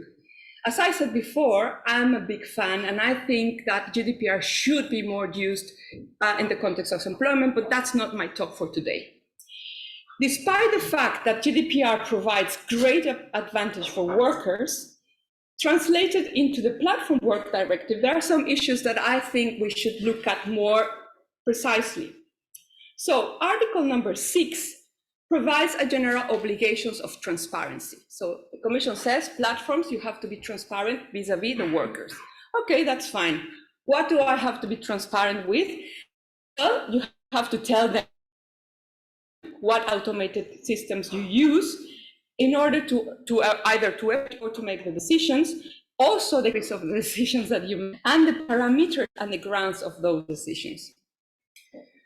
It more or less look like the requirements from GDPR, and, but the data question here is, if decisions are made on that data, what we saw before, I would like to know what happens with what happens with other type of data that's not going to be disclosed. This very famous case of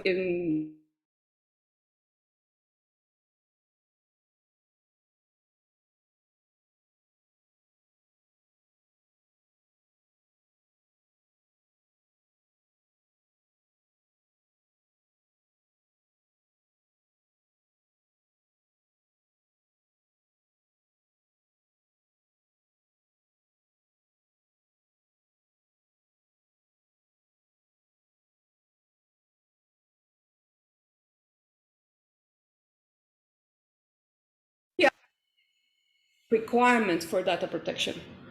The regulator could have gone a little bit more further. It kind of tried, but it didn't really. And this is my upset.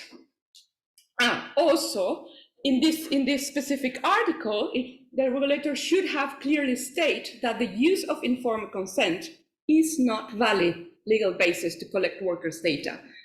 It's not clearly said in the Platform Work Directive. I think that it is a missed opportunity.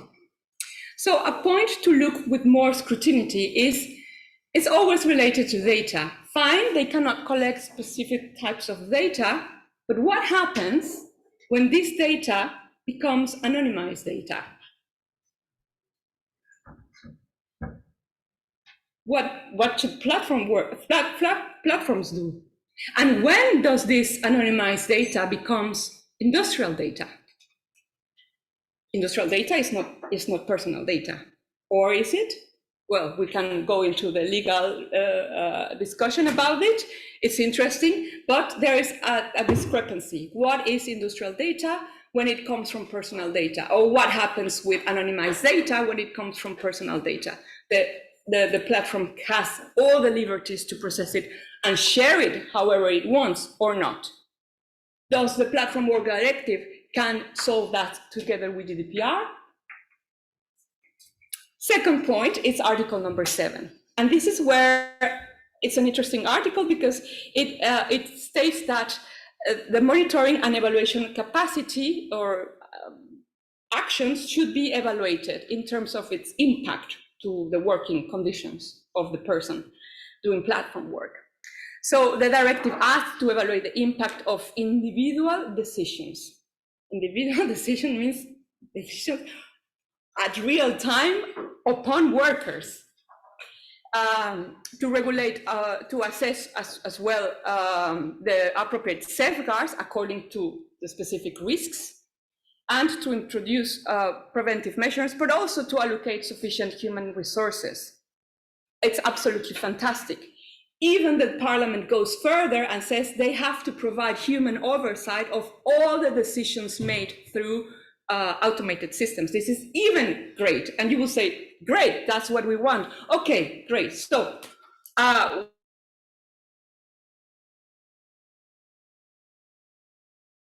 what do we do then? How can human work?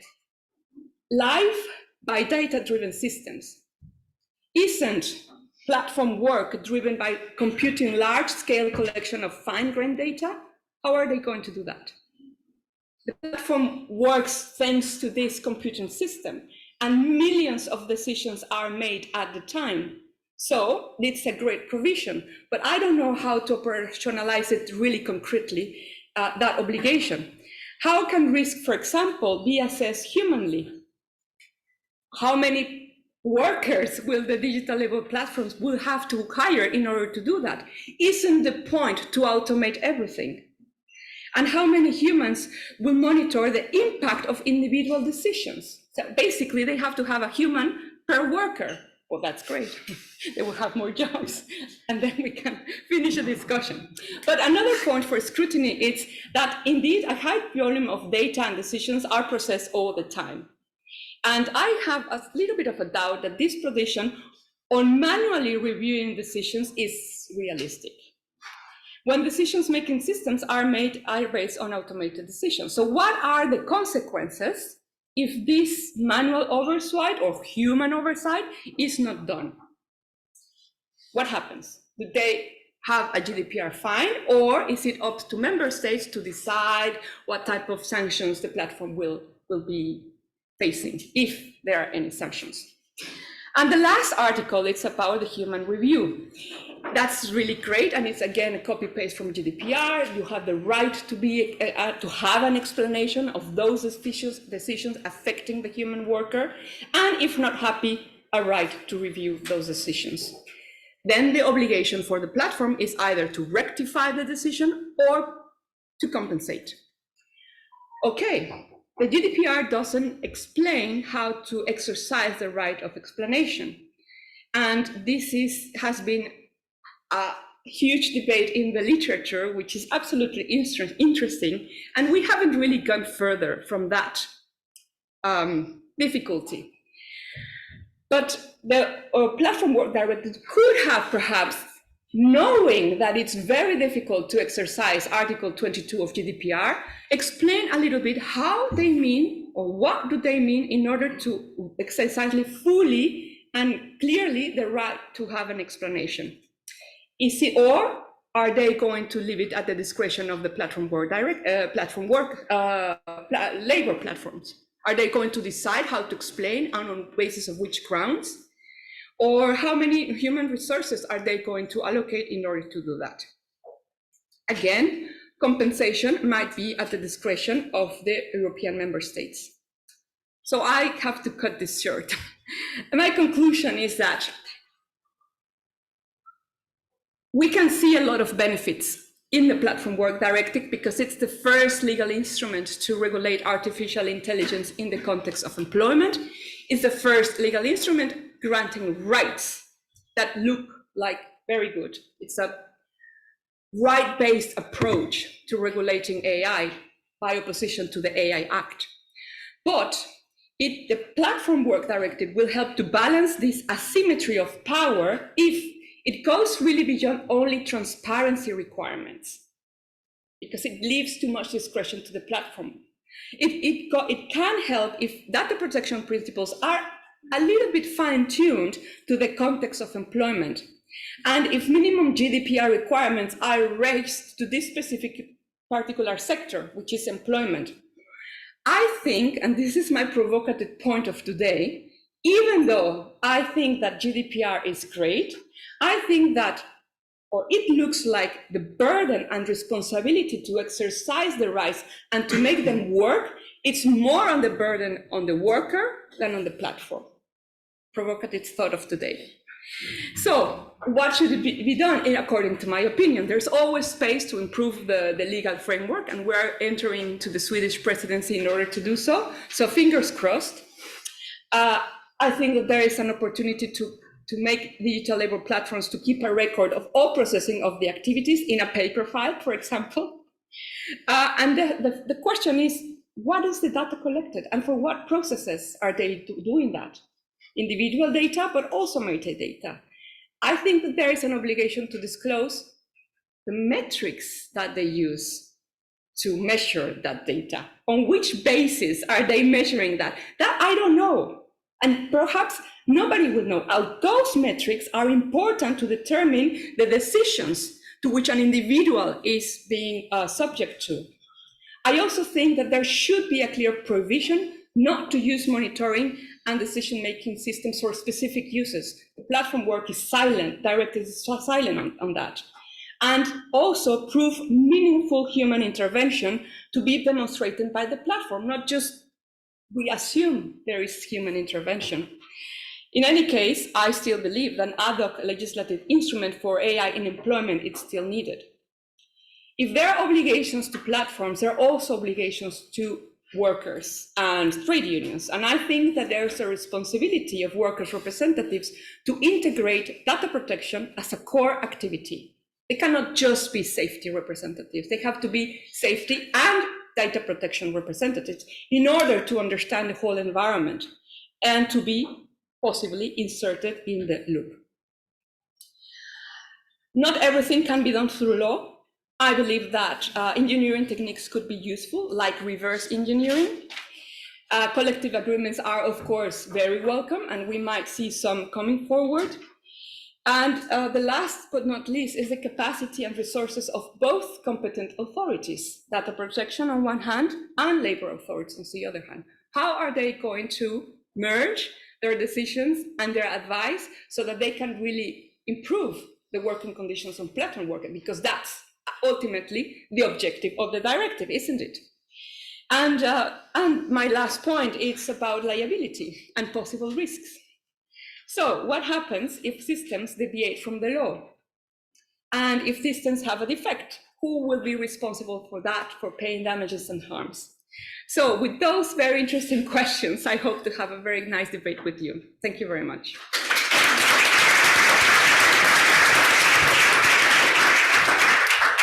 Thank you for this very dense but also clear presentation that will, I'm sure, give rise to a lot of questions.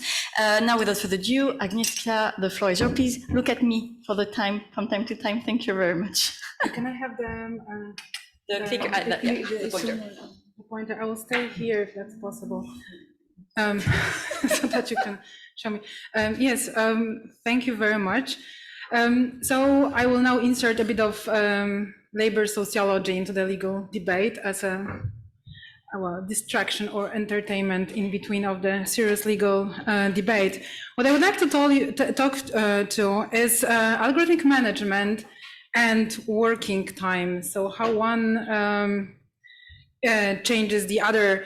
Algorithmic management, I really define it in quite functional way. It's really automated managerial role in a company. So it's performed through some technological tools, software, AI, AI-enabled software, and it takes over the roles normally performed by managers in the company or in the organization, such as allocating tasks, monitoring, evaluating workers, disciplining them as well.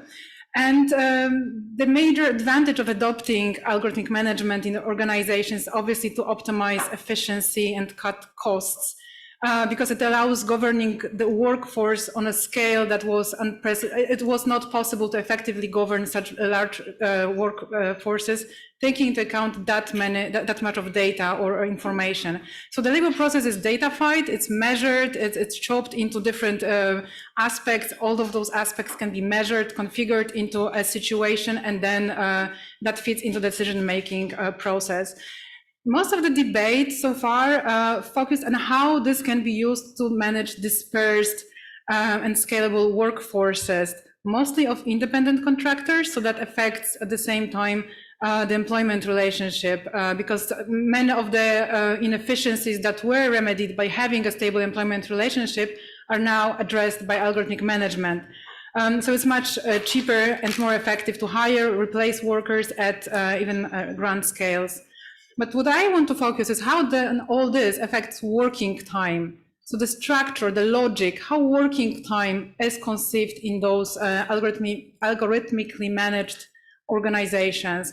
And what I present today is my first attempt at presenting something that's forthcoming as a paper in Cambridge Journal of Economics, hopefully soon.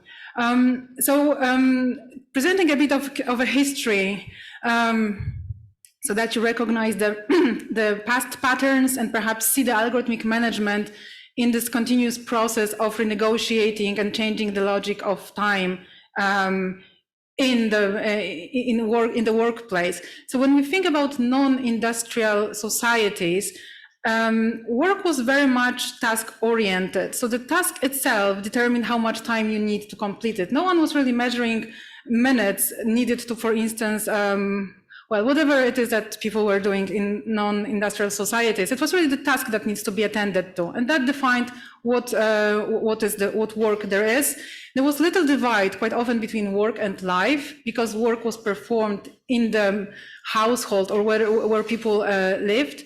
But there is also quite a bit of individual control of the person performing the task on how fast it is performed, where, in what way. Then in the shift towards industrial systems of production, it turned out that synchronizing this type of labor is really difficult. So when the tasks are provided by more people, each of them works in their own location at their own pace, it's really then difficult to produce something that needs input of more people.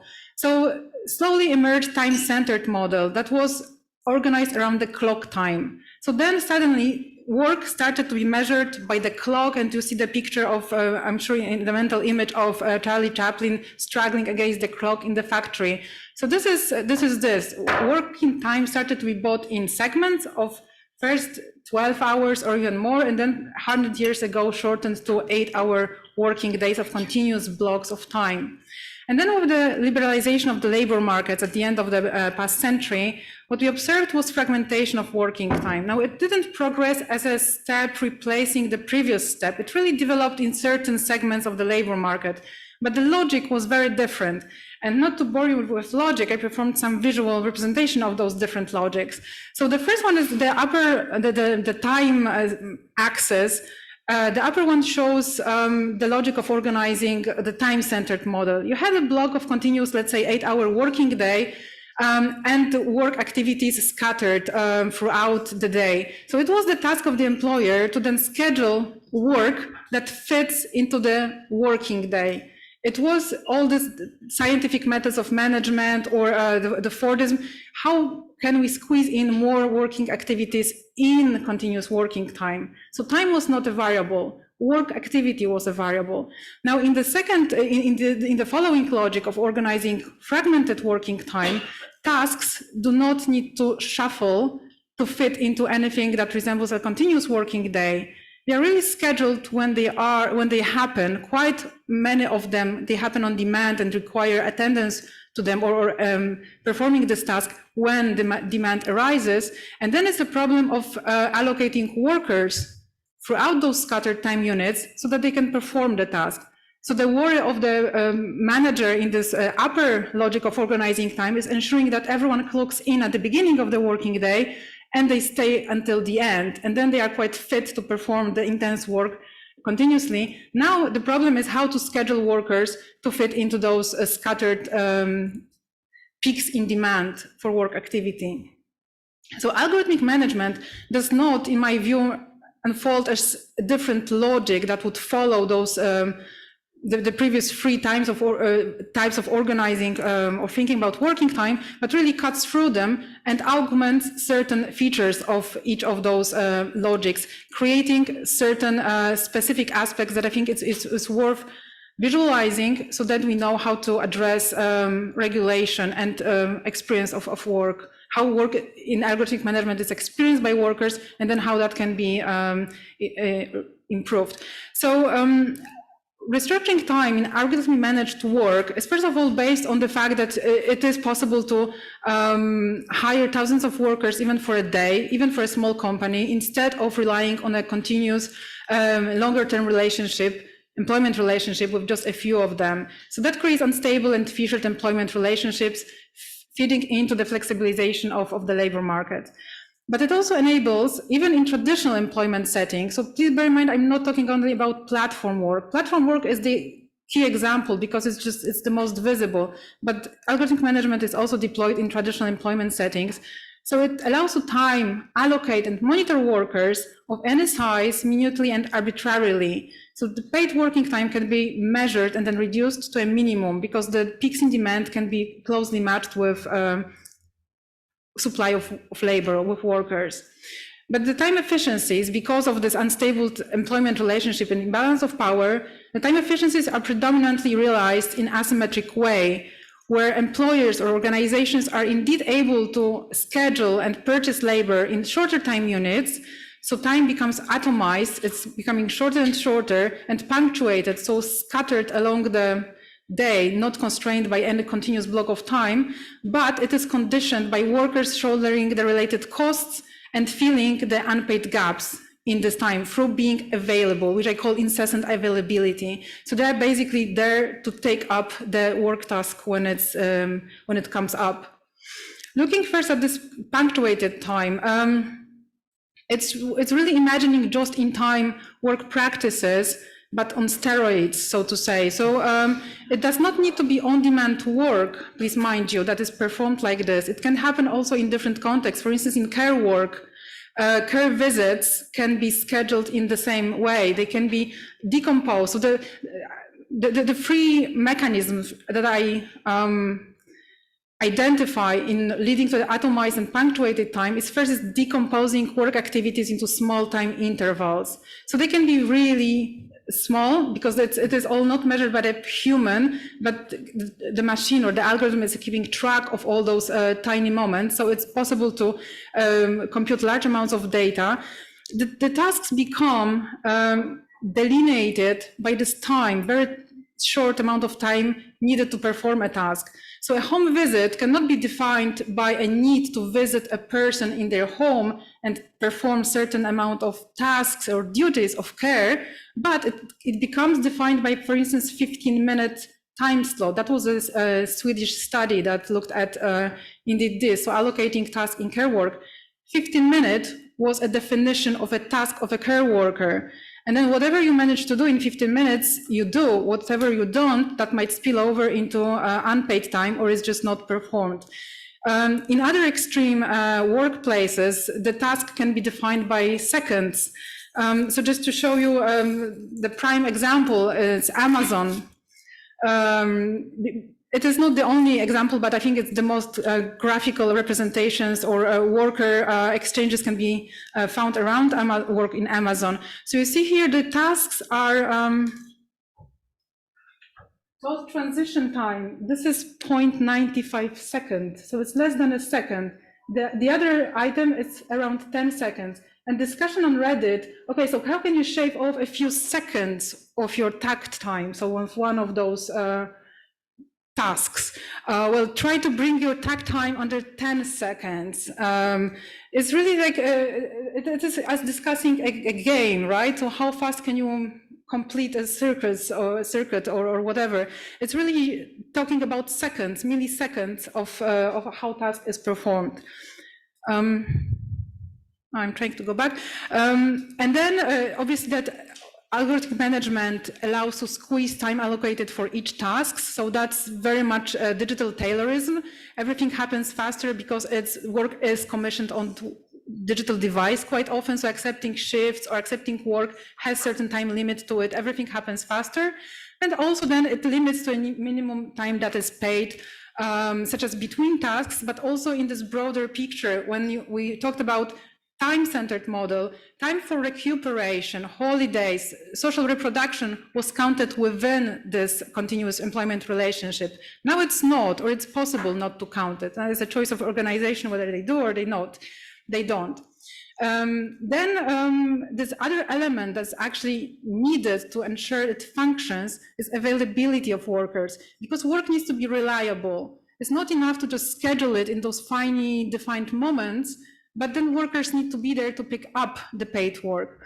And again, three ways that algorithmic management allows this to happen. One is individualization of employment relationship and working time, very much linked to this the use of independent contractors enabled by algorithmic management, by addressing the inefficiencies that used to be addressed by employment relationship.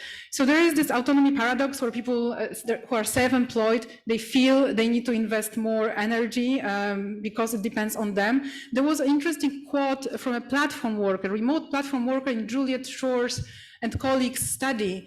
And then the person said, I feel guilty lying around the house when I know that my computer is just there, I could be working. So it's really this self-imposed, self-directed exploitation or being available, not really working, but being there to pick up a task. Then extraction of many work-related activities as unpaid labor, and it's a huge topic in itself, in different ways that can be extracted as unpaid labor, because the task is just defined as, for instance, a second or 10 seconds of doing something, then what happens between and after, and it's still necessary to perform the whole work. It could be driving between clients during home visits. That's not counted as working time. And finally, blurring of the work and non-work boundary. Because work is managed through the single device, because workplace is quite often at home, or because of these gamification strategies that I showed you that Amazon is implementing. I was just to show more of those. Again, it's Amazon Fulfillment Center. Now, race against yourself in space race. So exploit yourself even more and then gain points to play in Tamagotchi, basically. But Tamazilla is the Amazon version of Tamagotchi from the 90s. So you run faster, you shave off a second here and there, and then you can play in arcade games during your working time. So, last slide and the last minute, going forward. I think it's just, I presented the whole history to amuse you, but also to show how those changes in working time, the logic in working time, have been addressed and what was the successful route of addressing them so that the outcomes are more worker friendly or they don't create exploitation. So after, in the time-centered model, in industrial society, after the first rebellion against clocks and trying to dismantle them in factories, workers actually accepted the categories of employers. They accepted that clock time is now a new measure of work. It's not anymore a task, it is clock time. So they didn't fight against time, but about it. They fought about shortening of weekly and daily working hours, to have overtime paid, recompensated, to have free holidays, or paid holidays, and so on. In fragmented time, now that wasn't the greatest time for regulatory improvements to working conditions, but at least in recent years, we showed that the regulation goes towards increasing predictability. So for instance, the notice periods cannot be very short, the worker needs to know well in advance, some certainty so that when the task is called off, there is still some compensation. Minimum granularity, that's a very interesting case in Belgium law, that working time, I think, cannot be chopped more than 3-hour blocks. But it does not exist in all countries. So what can we do in algorithmically managed time? Well, I think addressing all the issues that I identified as mechanism leading to this model intensifying or exploiting workforce, intensifying work and exploiting workers, such as looking at the boundary between work and life, individual control over time, the granularity, counting every work-related activity as paid working time, and ensuring classification of employment relationship where it indeed is the case. But also mind you that many of those regulatory steps risk shifting the burden of regulation from the organization and employer to the individual worker, when it is the worker feeling self-responsible for scheduling work, for refusing or accepting certain tasks. So yeah, I think, okay, I will finish here. Thank you very much.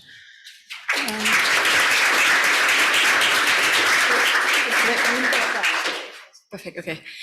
Thank you very much, Agnesia, for this really fascinating presentation and almost taking on time. Now, Philippa, floor is yours for 15 minutes, so we have time for the question. And please prepare your short and important questions for after. Thank you.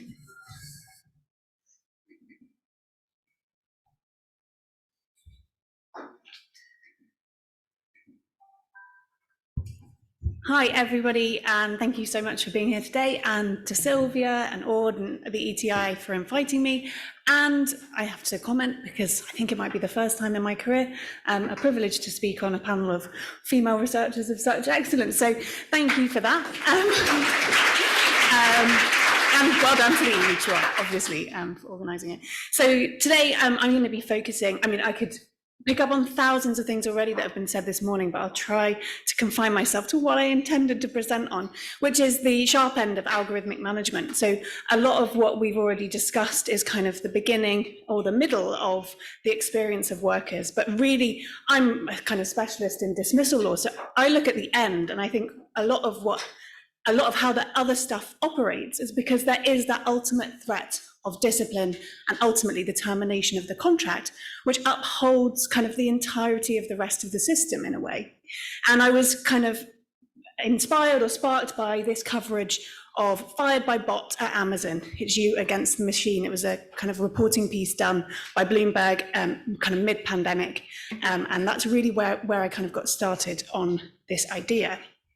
So, like Ida commented, algorithmic management is a bit of a fluffy term, so I'll just briefly cover that and what do I mean when I talk about the sharp end of algorithmic management?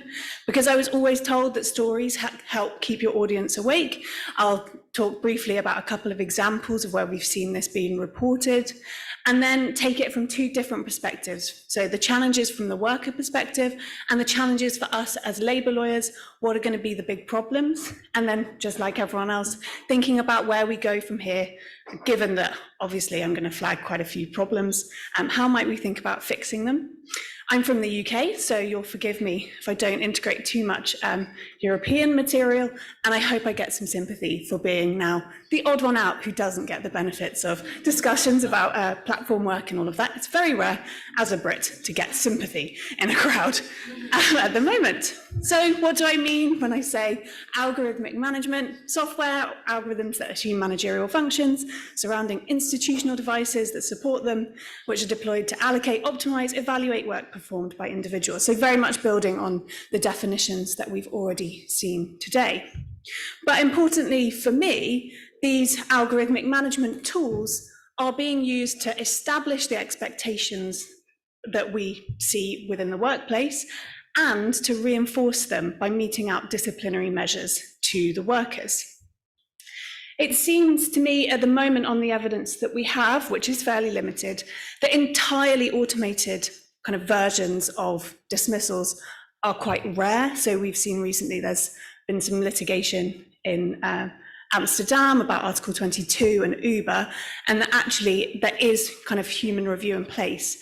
So we're probably not talking mostly about entirely automated dismissal decisions. We could think of a kind of broader category: data-driven dismissals, impersonal dismissals, dismissals where humans are kind of out of the loop might be kind of a more appropriate phrasing for where we seem to be now. But that's not to say that a few years down the line, we might not be facing kind of fully automated termination or discipline decisions. So the example that I kind of picked up on in that very first slide was this idea of robo-firing in Amazon Flex. So here we're talking about contract drivers, and their job is, in America at least, to pick up last-minute packages and deliver them during the day if they've already missed the main delivery. They download a tracking app which monitors them in real time and their behaviour, as Ada was mentioning, particularly about whether they deliver within the expected window, whether they pick up on time, and then it sends scores back to their manager. The problem is that all of this monitoring is relatively acontextual. They point out that there's quite a few real-life problems that the algorithms aren't taking into account.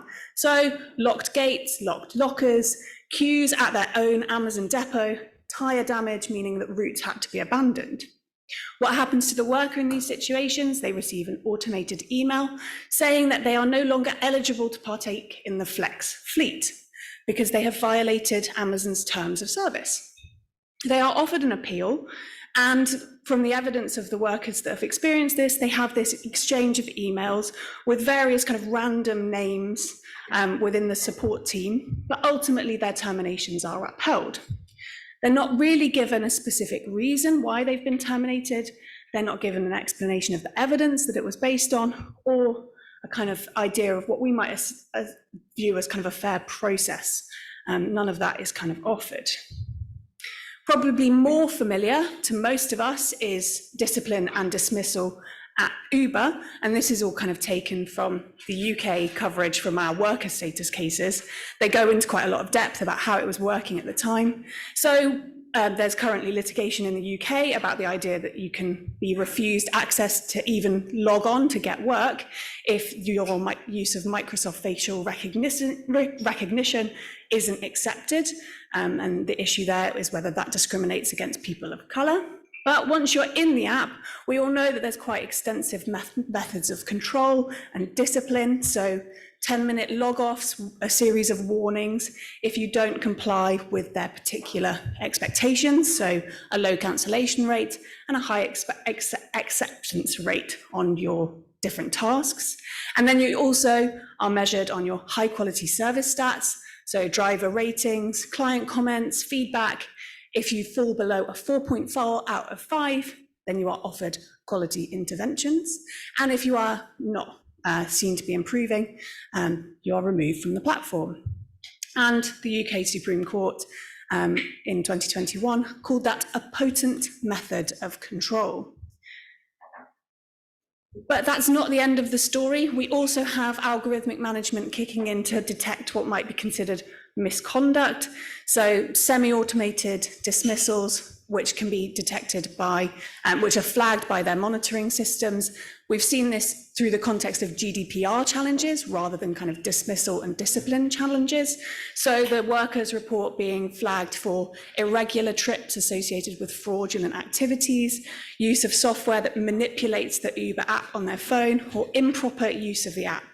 What happens then is that is flagged to the risk team who investigate, and if 2 risk employees make that decision, they can deactivate the account, aka terminate the employment of that Uber driver. As far as we know, they're not really given an opportunity to express their views or to contest that decision. So that's Uber. And then this is the final one, which I came across when I was looking for something a little bit different from the kind of giants that we're already familiar with, which is this Xsolla example. So this is a big multinational company which offers payment services for game developers. So if you need payment within your game, these guys are going to provide it. Has a California HQ, but global offices.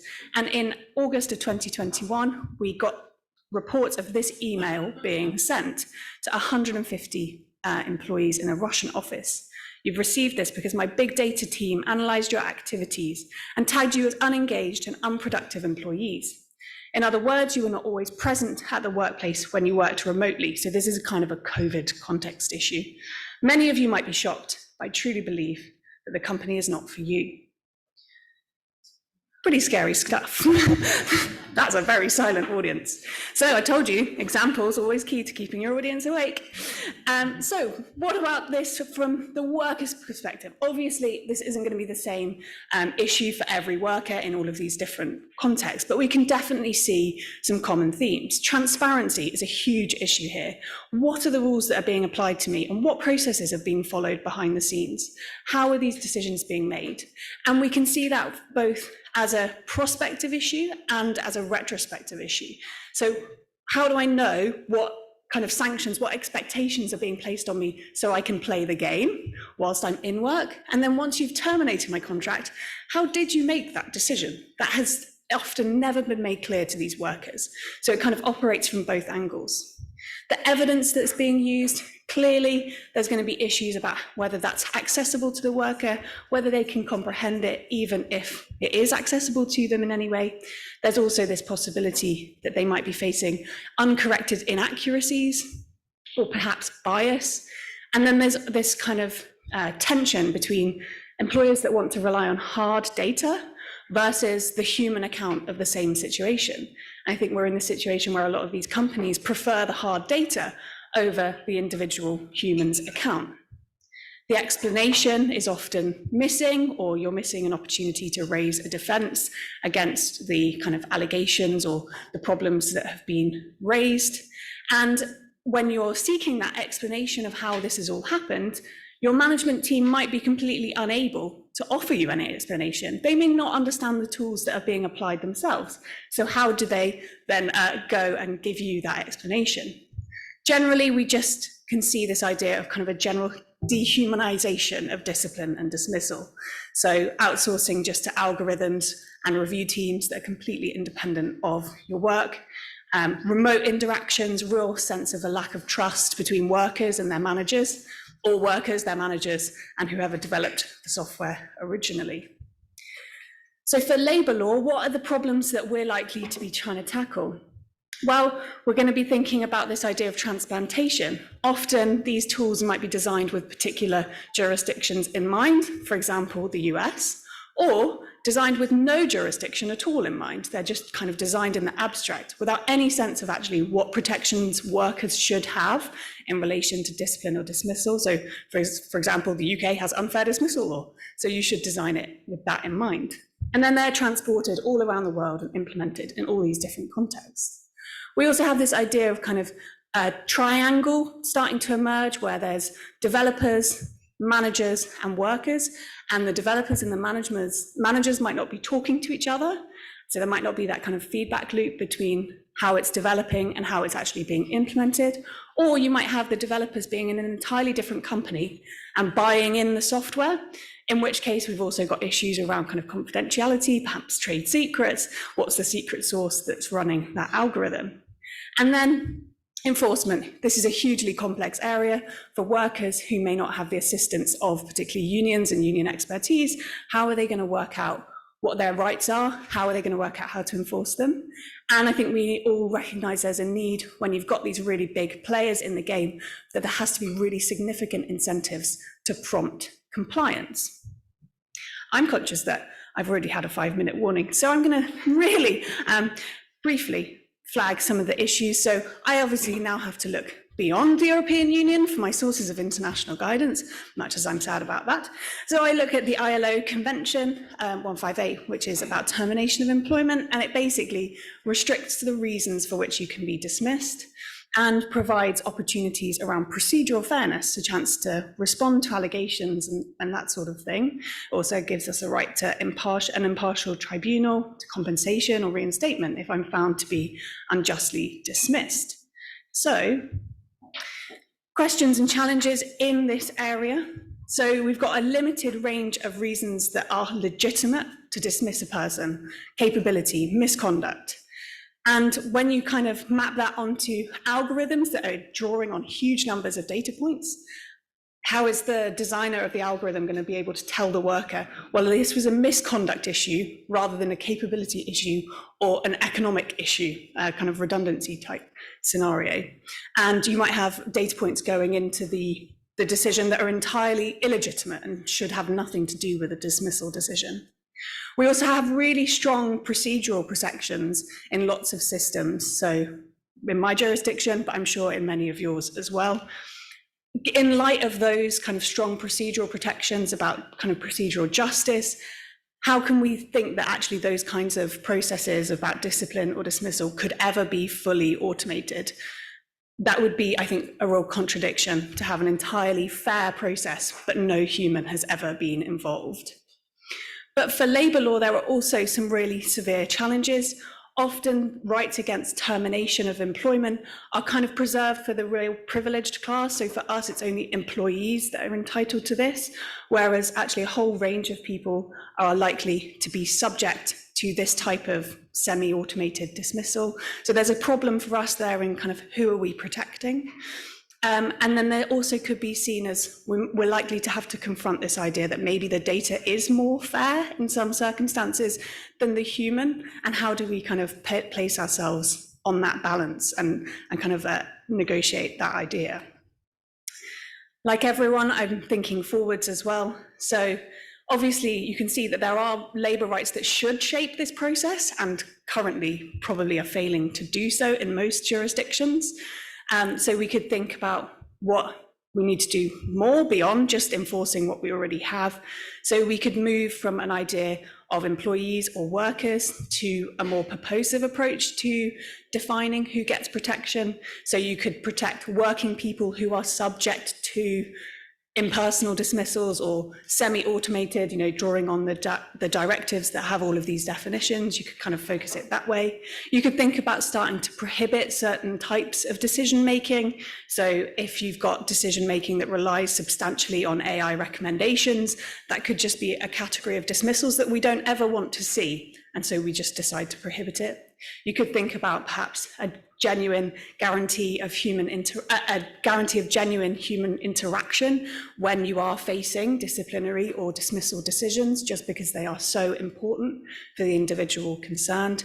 And something that actually I'm starting to kind of scope out is this idea of joint liability between the employer who implements the package and the person or persons who developed it before it got into the workplace, just to incentivize everybody to start complying with whichever jurisdiction they are playing in.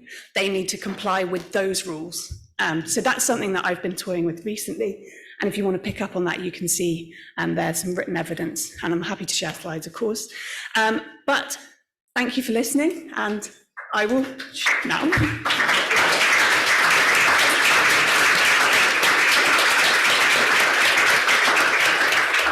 Thank you so much for your presentation and respecting the time. So we have a bit of a bargain to make here, having conversation, being on time for lunch. So I'm going to take one of question. I will ask you to keep your comments and reflection for the lunch break and to focus on questions, short and on point. Let's start to collect some. Anyone have a question? I see 1, 2, 3, maybe in this part of the room, 4. So the 3 and then Bella. Yeah, but I need. Thank you for the presentations. My question is if you observe the negotiation of algorithmic management in traditional companies or in platforms, because I observed in Switzerland that it was a claim in labor disputes that happened in platforms. Thank you.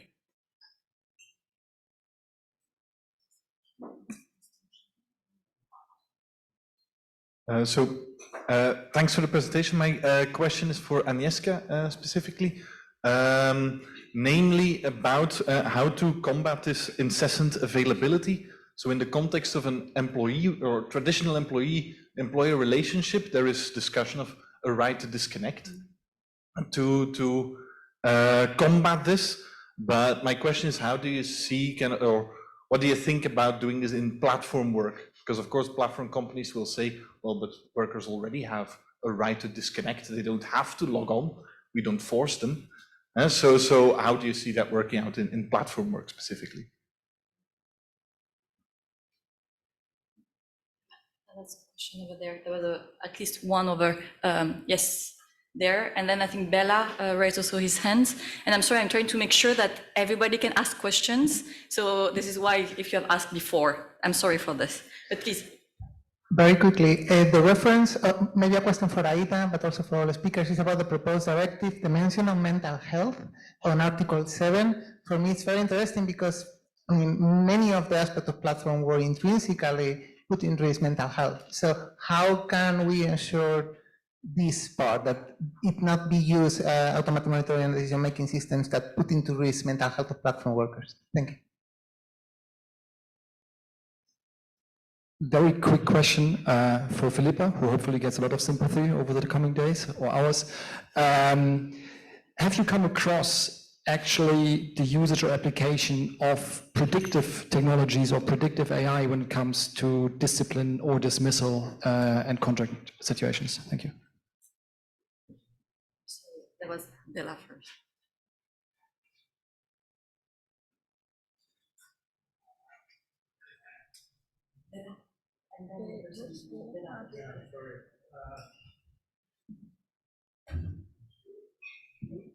So hello, just a short question. Can an algorithm be subject of social dialogue? So put up the algorithm in social dialogue and it will be a nice algorithm, theoretically. And then maybe last one, because and then we start responding to all the questions.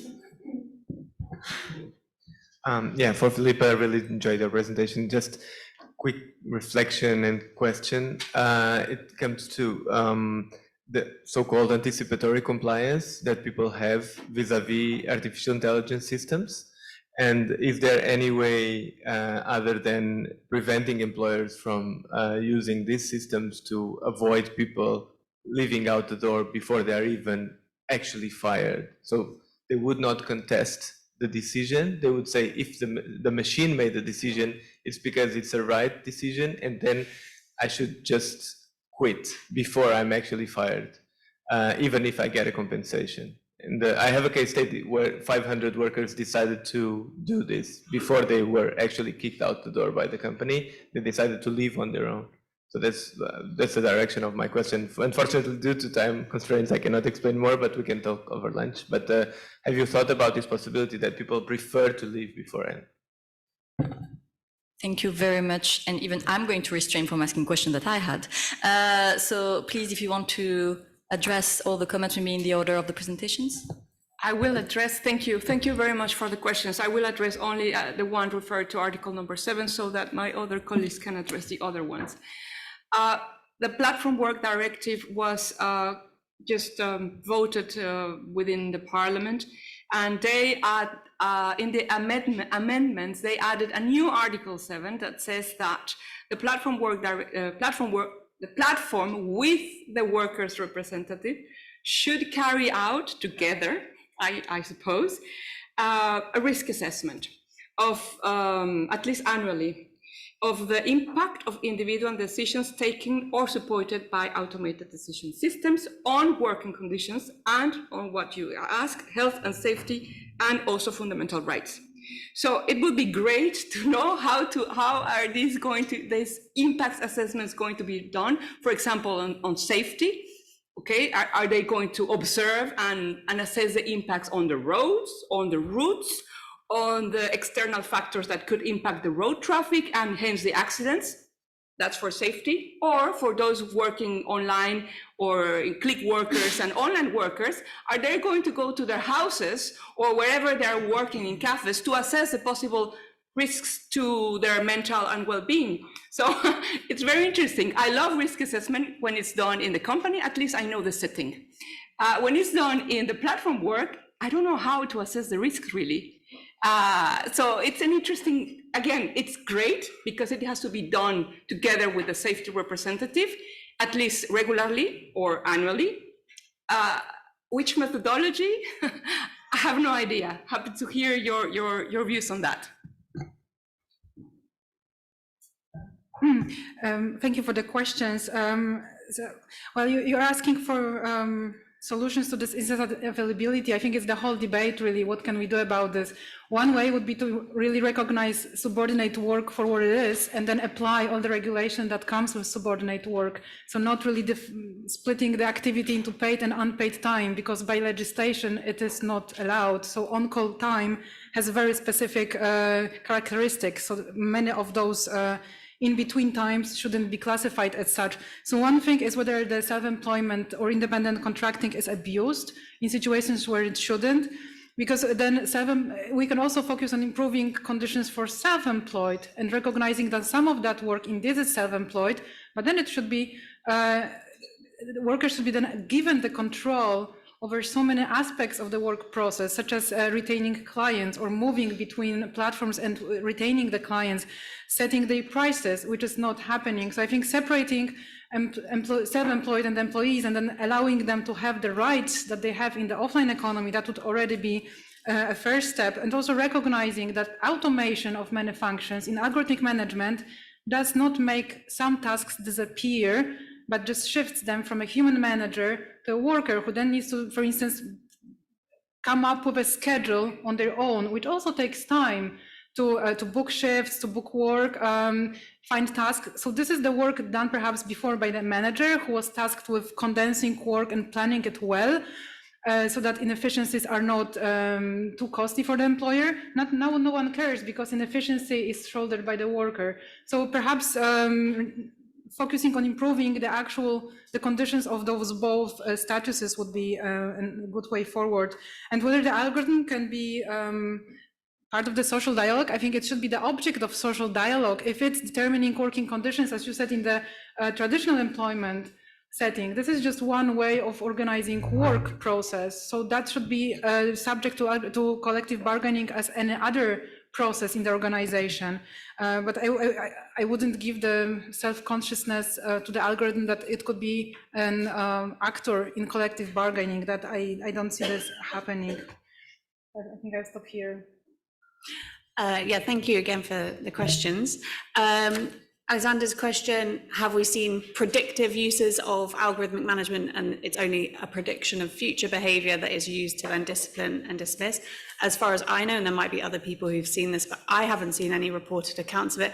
That would seem to me to be quite egregious as a kind of form of unjust dismissal. So perhaps because employers have so much data that they're already collecting, they have enough data that they can base it on past decisions. I haven't seen anything that's based that they're kind of using it as a predictive approach. And on the anticipatory compliance by workers, which is a really interesting kind of phenomenon that you describe, I haven't thought about it in detail because I didn't know it was happening. I think my question there would be whether do the workers feel like their future dismissals would be just? If they think, oh, actually, I'm going to quit because they're about to fire me and that's fair enough, then, you know, my guess is you're shaking your head. They clearly don't think that their dismissal or their impending dismissal is just. And so then that would be something that I think that all of our existing structures and our kind of guidance should apply to. And, you know, they should have had access to information and consultation, you know, and perhaps redundancy provisions if it's about kind of productivity, and, you know, other opportunities to contest rather than taking kind of the nuclear option and resigning their employment, which leaves them out of pocket and, you know, looking for another job and all of that. So, yeah, I think, you know, maybe if the workers were sort of holding their hands up and going, actually, we're not game for this anymore. We think that we're not suitable for this employment. Maybe that's one thing. But if they disagree with the management processes, then it should be just the same as it always has been. That you have the right to influence, you have the right to negotiate about those management processes. You have the right to push back if there is going to be large scale, for example, redundancies or something like that. So yeah, but thank you. That was a really interesting perspective. Thank you, and thank you to all of you for, well, your question. And I apologize once again that I couldn't take more, but please exchange with your ideas and comments during the lunch break. This is what it's for. And before we actually start the lunch break, and then we'll restart with the roundtable at 2, yes. A last round of applause for the excellent presentation from all of our speakers.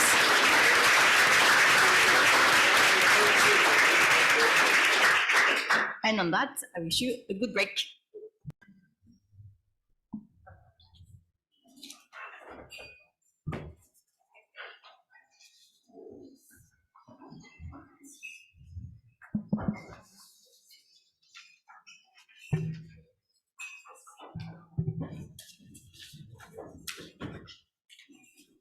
Hello, everyone. Hello back. Thank you for coming back after the lunch. This is already satisfying to see.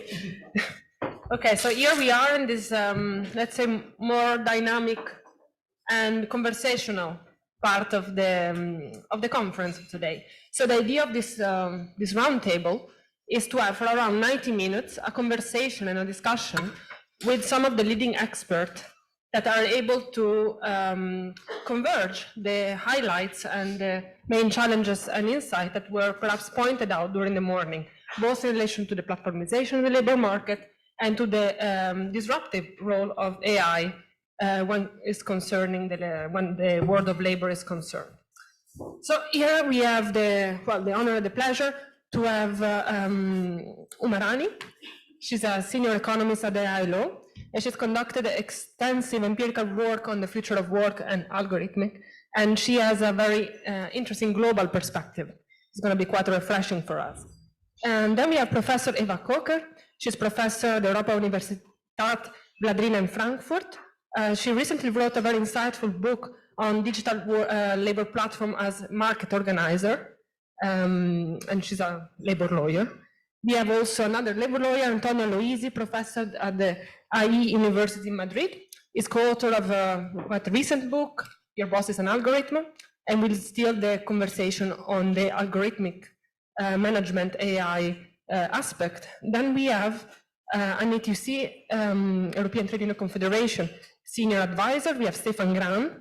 I'm very happy that he was able to join us because it will give us more the policy perspective and the point of view of the union. And finally, we have our director of research, Nicola Contouris, that will be able to discuss some of the priorities of research agendas and policy making in labor law in relation to algorithm management and platform.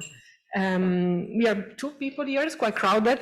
Wouter and I have complementary background, and perhaps this is the best way to ask the proper question. So the way we will deal with this is we are going to ask one question each. We don't give you much time to reply, and we hope for quite an open discussion and conversation. And then we will give the floor to the audience for some Q&A session. So without further ado, I will start in the order we prepared. So I start from Umarani, because during the morning we had quite an European perspective. Okay, we touched also the UK, but that was still part of an European perspective. Uma instead has conducted extensive work on the effect of digitalization and platform on a sort of downward pressure on labor in general on a global scale, and what it means, digitalization for outsourced labor and contracted out labor when it's outside the border of a given country in the global south. Then I would like to ask Uma to perhaps elaborate a bit on that and see the dynamic of platform work from a global perspective, and how does this add to the trend of precarity in relation to labor? Thank you, Uma. Thank you very much. Can you hear me? Yeah. Thank you very much, Sylvia and Wouter, for inviting me to this panel discussion, and it's really an honor to be part of this esteemed panel. Let me begin by answering this rather broader question about, what do we see in the global south, or what do we see in general globally, by making one very specific point. I think to an extent this has been part of the discussion all of this morning, to say that platform work is not a new sector. I think that's something we all need to understand, and that a lot of work that was being done on platforms today were being done in the traditional labor market. And where platforms have come in is basically to mediate either the workers with businesses or workers with clients or consumers. And I think this notion has to be kept in mind very carefully, largely because otherwise there's this perception that platforms have come, they're creating employment, and you should not regulate it, because if you regulate it, you'll lose employment. No. I think this is something is very central to the thinking that we should have, and also the argument we need to build up. Now, there are 2 areas where you might say that there has been a rise in platform work, and these 2 areas could be the delivery services, because we never had it at such a rampant scale before. And I think with the COVID-19 pandemic, you very clearly see that there's more and more demand for services being provided at your doorstep. And the other area where you can see a very big rise in workers on platforms, which is of a new kind, are the microtask workers. And there are 2 reasons why you see that. One is because of the rise of Web 2.0.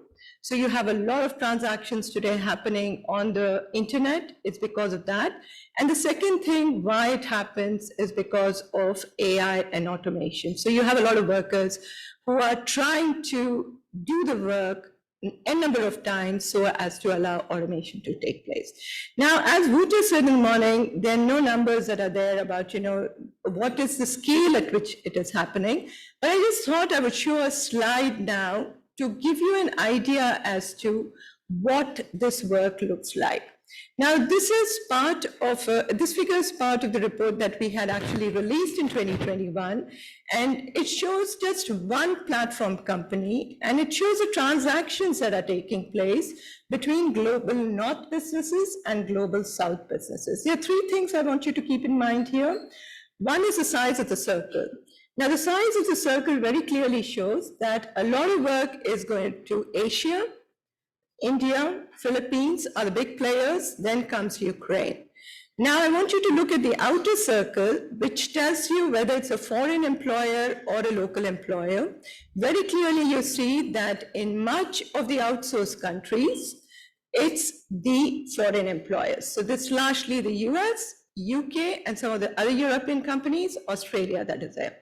The third thing that is very important, and that's where much of my intervention is going to base on, is the inner color of the circle. That shows you what the median wages are. And that, if you shift from the left to the global north to the global south, you very clearly see that the median wages are actually declining across. And one of the major motivation factors why you see it. Now, what we see in the global south is not so different from what you see in Europe, but there are a lot more challenges that are there. Now, one thing that is there is that many of the workers in the global south are very highly educated, almost 80% of them. And then the kind of jobs that they do are often mind-numbing. And you really wonder, is this something you really want the educated workforce to do? The second thing is, along with the education comes the question of earnings. Now, you know, when you're into the traditional labor market, you always think that the higher the education you have, the better the earnings you would get. But this does not necessarily happen on platforms. There's absolutely no relationship that is there between the kind of education you have and the earnings. Further, what you find is that workers in the global south earn almost about 60% less than workers in the global north. And that's actually a shocking figure. And that's not very surprising when you start looking at these median wages that you see in this figure. Now, it's not just the earnings, but it's also the kind of commissions that are taken away from the workers, which has been posing a lot of problem for workers in the global south. Now, you know, there's a lot of talk about flexibility, autonomy, control over the work that you have. So you almost believe that a freelance worker might just open up his or her computer and then there are jobs that are there. No, it doesn't work like that. You know, you have to pay different types of fees. You have to pay subscription plans if you want to access work. And it's not just that. Sometimes you have to pay fees to bid for the work. And then if you want your profile to be on the top, you pay fees. If you want your proposal to be reviewed on the top so that it's selected by the client, you pay a fee. So, you know, there's so much that is built upon that none of this is often accounted for. And you ask a worker, and given that this is a global labor force you're talking about, the question is, do developing country workers have the affordability to pay? No, they don't. They pay out of their pockets. And what often happens is there's a huge subsidization that is happening. Why does subsidization happen? There are two reasons. One is your rating and reputation. If you don't have a very high rating and reputation that you build upon, you cannot access work. And if you cannot access work for a period of time, you will be automatically deactivated out of the platform, because though a lot of it is algorithm plus human, when the platforms want, they can actually terminate it using the algorithmic processes. Now, these are not just some of the problems workers face. There's other problems that they face, especially in the global south, is how platforms can block you from actually opening an account, accessing work, even charging a price. If you charge a lot of price, there's no way you will be getting any access to work.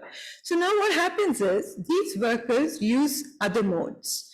Two modes that are used, you might often think, so what's wrong about it? Is the virtual personal networks and the remote desktop computers. There's nothing wrong about using it.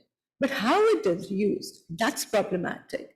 Because what's happening in many developing countries where workers are blocked is you have fake accounts that are sold, or, you know, you open up yourself some fake accounts using, and this is something I've heard often, the best account is one that is based in the US with sometimes, depending upon the task, an Indian or an American worker or a UK worker. So it depends what you want. So, you know, what you're trying to do in this entire process is raising a lot of ethical moral concerns for many of these workers, which is something that one needs to be very careful about and to think about, what does this mean? Now, there are other issues that are there about high work intensity, because as the businesses are US and UK and many workers are in South Asia, there's huge long working hours, and many of them have to work in the nights to actually handle, to ensure that the task is done. And what we also see is a huge amount of control on the workers, and this is done using digital tools very clearly. And what they also do is they monitor them by asking the workers to be available at certain times of the day. Now, all of this begs the question of what is the flexibility, what is the autonomy, and what is the control that you have? And similarly, as I mentioned before, very easily workers can be deactivated.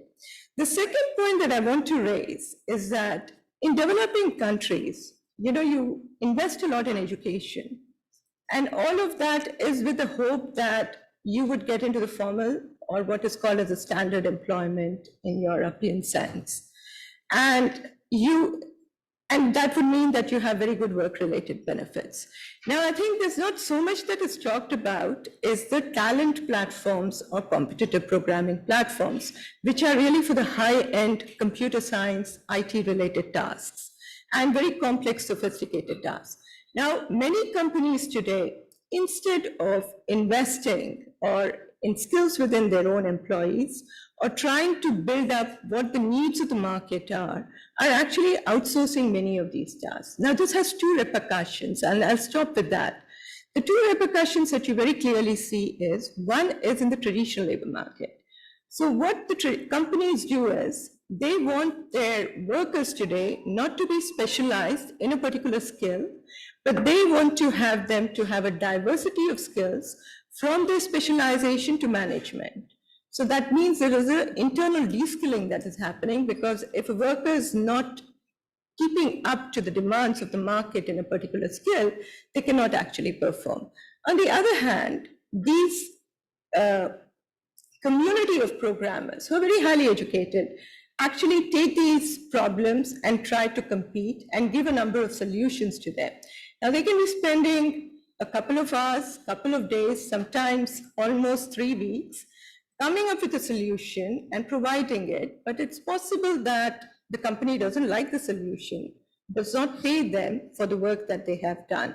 So, in that entire process, what you see is informality that used to be associated with low-educated, low-skilled workers is actually getting to the high-end spectrum. And I think that's something that needs attention. And I think if we start looking at just Europe and don't open up, especially within this particular market, just like the freelance, I think there's going to be a further race to the bottom for the workers in the global south. Thank you. Thank you, Uma.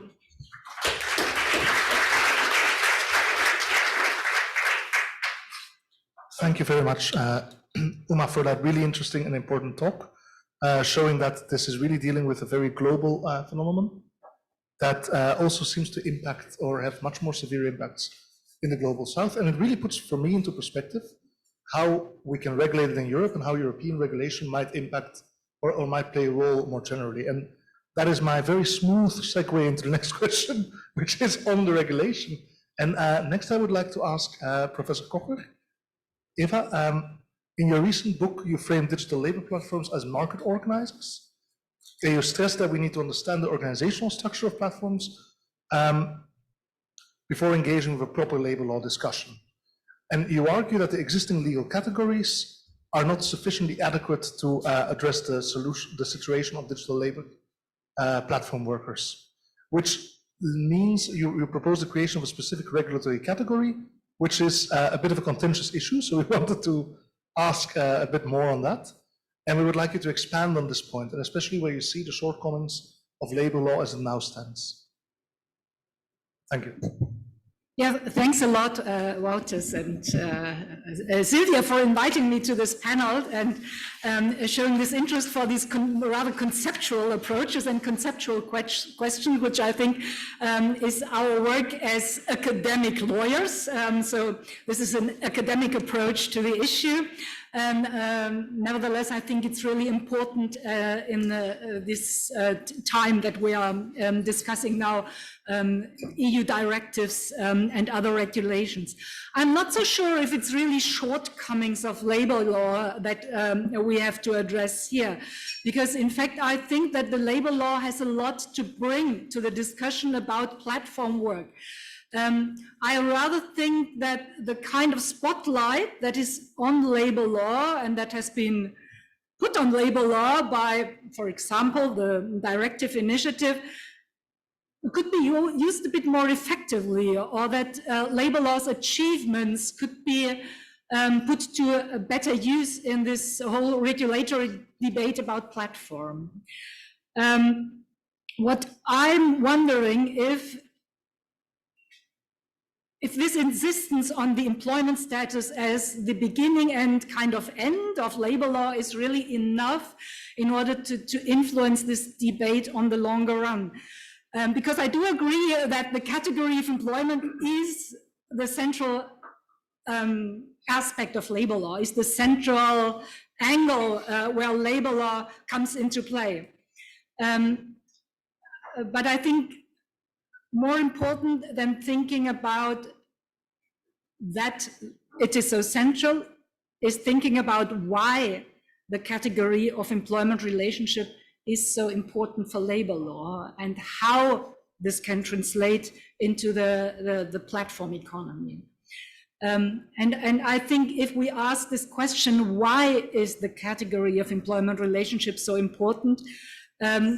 We come to analyzing these very specific forms of power that labor law addresses, because labor law is not just about any kind of subordination or any kind of power, but it is really about very specific forms of economic power on one hand side and organizational power on the other hand side.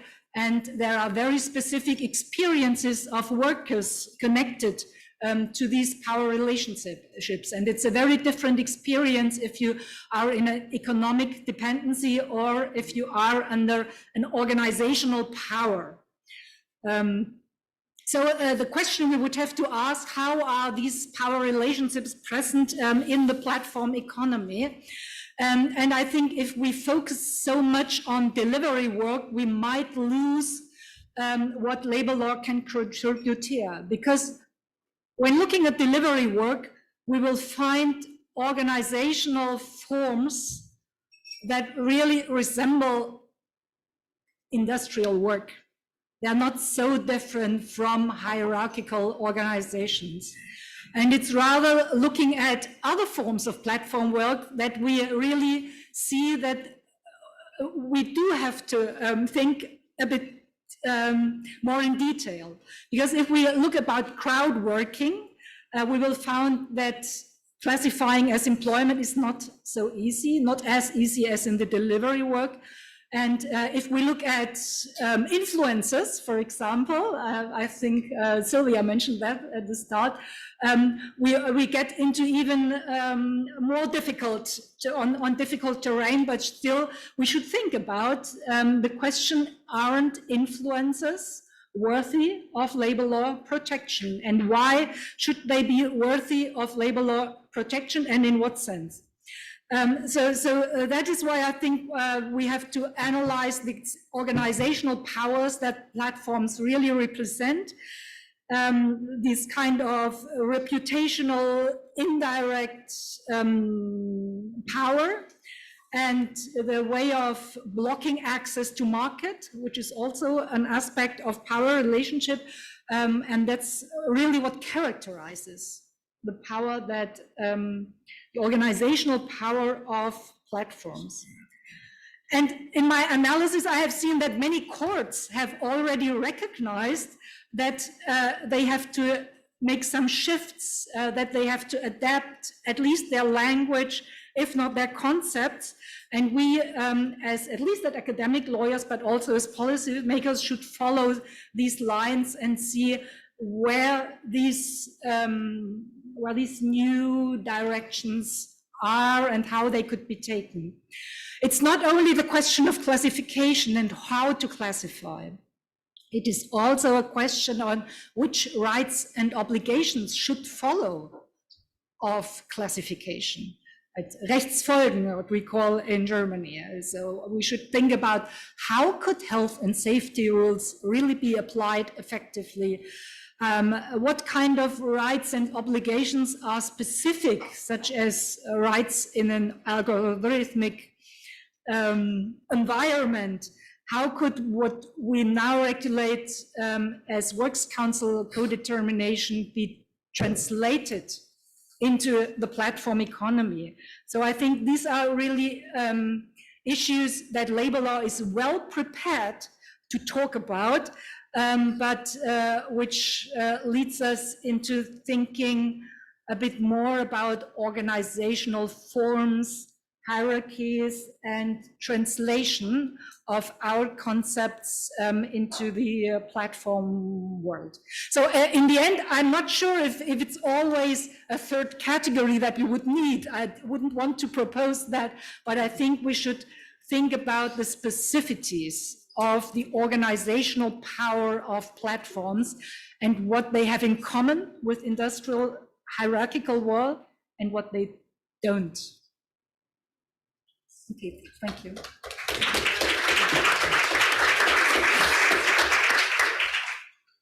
Thank you very much, Eva. And indeed, perhaps later we will have also a possibility to exchange with the other panelists on the possible way to address a category without creating new intermediate categories. I mean, that's a quite interesting game to play, I guess, for the regulator. But now let me turn to Antonio, and here next to me. Easy. Well, in your book, Your Boss is an Algorithm, you describe that algorithm management and AI are intervening in the world of work with a disrupting effect on managerial prerogatives, and is not always so tangible, so evident. Can you perhaps give us some example of this trend, of this phenomena, and point us to the fact whether is it a niche phenomena, is it way more pervasive than we think? If you could elaborate on that, thanks. Thank you very much, Silvia, and thanks for putting together this terrific event. Now, going to the core of the question, which is about the role of algorithm management or other AI-driven human resources management practices at the workplace, perhaps we could say that having been distracted by the contentious issue of the appropriate employment classification, we have so far neglected the most prominent legacy of platform work, which is precisely the pervasive adoption of practices that are supported by technology and computational power, and whose underlying infrastructure is data, personal data, small data, and big data. There was an entire panel, so I'm gonna make many references to the points that have been raised before lunch. In our book, together with Valerio De Stefano, we tend to understand the importance of this transformation in terms of power and contractual dynamics, something that has also an impact on information asymmetries.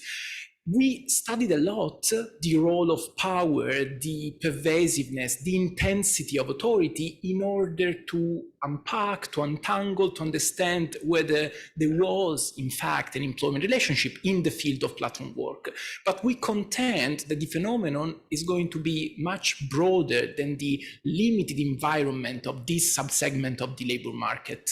When studying platform work, we realized that the adoption of algorithm management tools, from rating to rankings, from customer reviews to automated dismissal practices to incentives, nudges, they were both diffusing and intensifying authority, something which made the identification of the existence of the traditional way in which authority was considered by several judges all over Europe quite complex.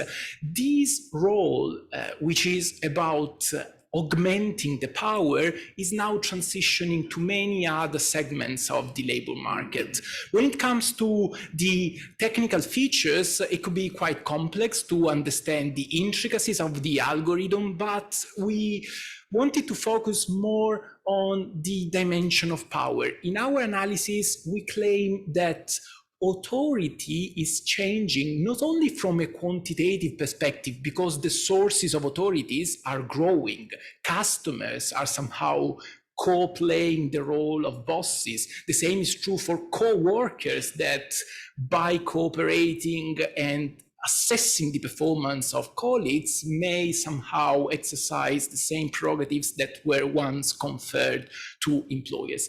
But the very nature, the very dimension of this transformation is also quantitative. And I'm going to say something about the transformation and also the loopholes or the difficulties of labor law in taming this new form of power.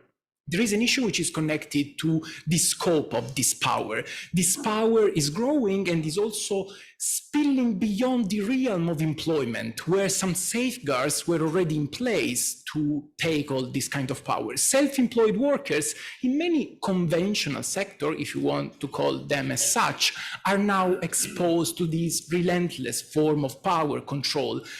And the second point is connected to the suitability and the efficacy of the controlling factors that we have deployed in the field of labor law in order to avoid abuses of power. A common argument, which is now gaining momentum, is that the employment relationship is a terrific platform which is able to strike a balance between command and control position, which is acknowledged by the legal framework, and the existence of some safeguards that are precisely meant to avoid the growing of this power beyond limits. All the canonical limits to the excessive of power, the counterweights that we have in the existing legal framework from many different areas of labor law, have been calibrated on a different form of power, which is more human, more discrete, more immediate. And my concern is that the new forms of powers exercised by means of technology, through technology, are upsetting the counterweights, the limits in several fields, as I mentioned before. We could look at data protection, but also at the field of information and consultation. We could consider anti-discrimination law. In the previous panel, something has been clearly stated about the role of dismissal safeguards and due process-like rules that are now reshuffled and strained by the emergence of this new power. This is not to say that the existing rules are outdated, not at all. On the contrary, they need just to be fine-tuned, to be better calibrated, to offer a first line of defense.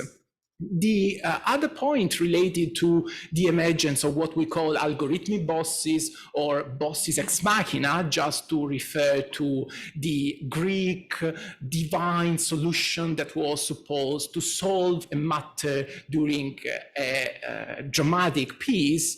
The other important element is that in this transformation of the power dynamics at the workplace level, something is also caused by the new prerogatives that are associated with algorithmic bosses.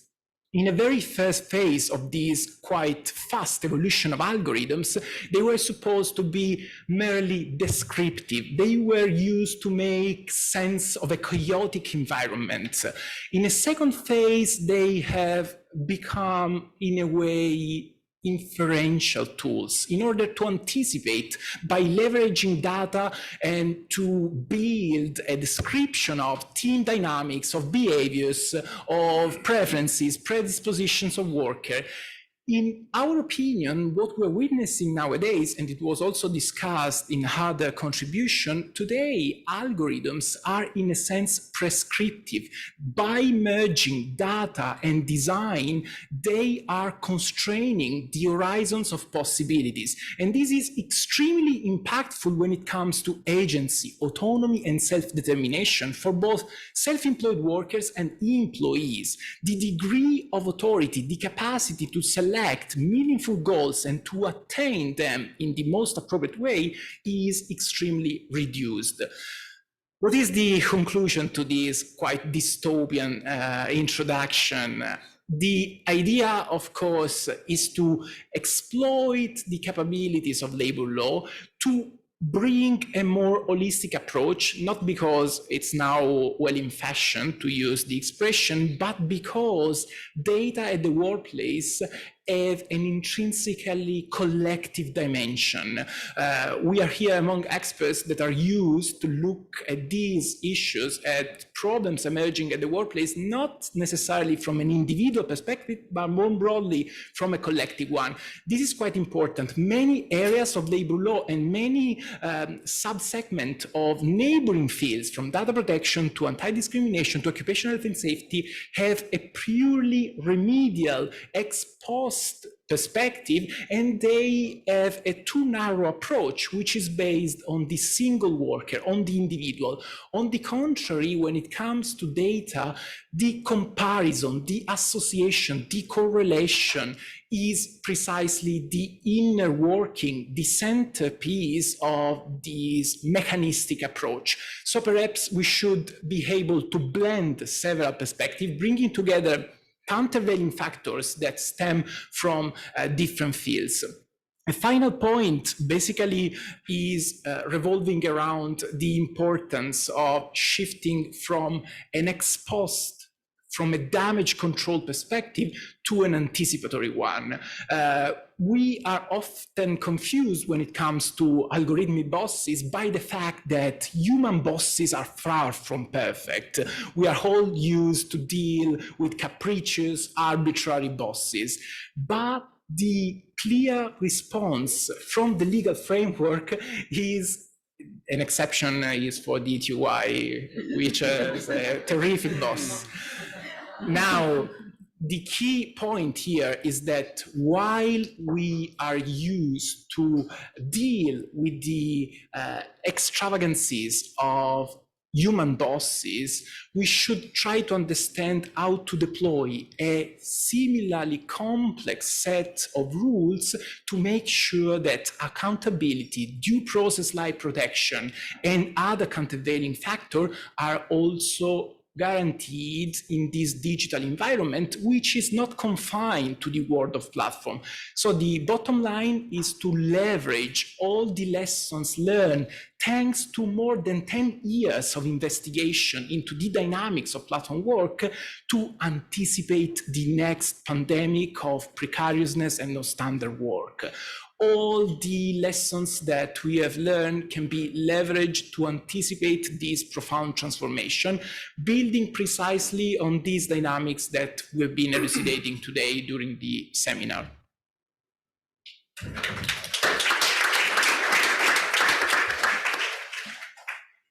Thank you very much, Antonio. I don't think I can summarize it better than you already did, so I won't even try. I think it's really about the fact that it's so pervasive and spreading into all forms of work, and I thank you for that talk. And I now want to move towards the more policy-oriented side, as in we may not be able to regulate it, but we tried anyway. And we are all very happy that the European Parliament voted in favor of the Platform Work Directive against substantial lobbying attempts. And we also know that the ETUC has substantially contributed, or at least was on the side of that positive outcome. And we have two questions. One is a more curious question, and the two is more substantive. One is whether you can tell us briefly how the ETUC did this, what the channels of communication and advocacy were. And the second, more substantial, is what is the ETUC position on two of the crucial aspects mentioned in this debate, the employment categories, and whether there is a need to think of a third category, even if that's not completely what was being said, and also the application of AI at work, which goes a bit beyond the platform work as was said here, and I think that also came from all the talks we've given, platform work is definitely an extreme case of it, but that's not what it's limited to. And it's actually this use of AI at work, even though Aida doesn't like me saying AI, I think it's, and whether we should regulate it with specific labor law instruments. Yes, okay, so I have now to tell you all the secrets of the ETUC, so how we convene the European Parliament. So everyone from the Commission has to go out, huh? So please. Now, actually, what we do now, of course, as a trade union confederation, our job is actually to take the position of our affiliates and represent it via the political level, and that is, of course, in this case, the European level. And it's actually a quite boring job. What you're doing is you take the position and you bring it in the parliament. That means you have to discuss a lot with MEPs, with the parliamentarians about your position. And I can tell you we had, especially in this case, very intensified discussions, because also at the beginning there was also sometimes even with MEPs who are close, let's say, to the trade union movement, some differences in which direction we want to go, but at the end of the day, I think we got the right way as decided. So that is actually what we try to do. We simply present our proposals, and of course we try to make some pressure from outside. That is of course always important. You have to have the advocacy work in the parliament, of course also with the commission and of the council as well, but the council is then of course more dealt with our affiliates at the national level with. But you have also to always have pressure. And what we did here, especially in the platform work directive, that we tried to build also alliances with other NGOs to have also a broader movement to push also the public debate. Because at the end, as trade unions, we can only win when we have public pressure towards the parliamentarians, towards the politicians. Otherwise, it's hard to win as an NGO or as a trade union movement, because we can't offer anything else. We can't offer big bags of money. We can't, at least I haven't seen them yet in the ETUC, but there's nothing we can do. So the only we can push from outside. That is basically what we're doing. And of course, we're working closely together with the ETUI to get in also some scientific evidence, because one is, of course, we have a political position. The other one is that you have to bring some evidence that is the right way or the right proposal forward in the discussions. The second part, a little bit more substantial maybe, it's how happy we are at the moment, and what are the two big demands. Indeed, actually the first big demand was, and indeed that we're going the starting point, the employment relationship, that the rebuttal presumption was one of the main demands also from the ETUC, starting from the position that the platform worker is employee. And then the platform can rebut it and say, okay, but I have all the proof that it is, it's not an employee, it's a freelancer, it's a self-standing person. So that was the outgoing where we wanted to go. And that had, of course, some reasons. We as a ETUC, but also as a, let's say, as a trade union movement, we always were against third category. Of course, the discussion we always had, we had it also in the trade union movement. And I think that there might be also scientific ideas or proofs that maybe is needed such a category. There's always for sure something, but at the end of the day, you have to see if you open it up, that you put the third category between employee and self-standing person, that you make a system then so easily to manipulate, because companies will simply build their business model so that they can circumvent the rules. And as more complicated you do make it, as more easy it is for the companies.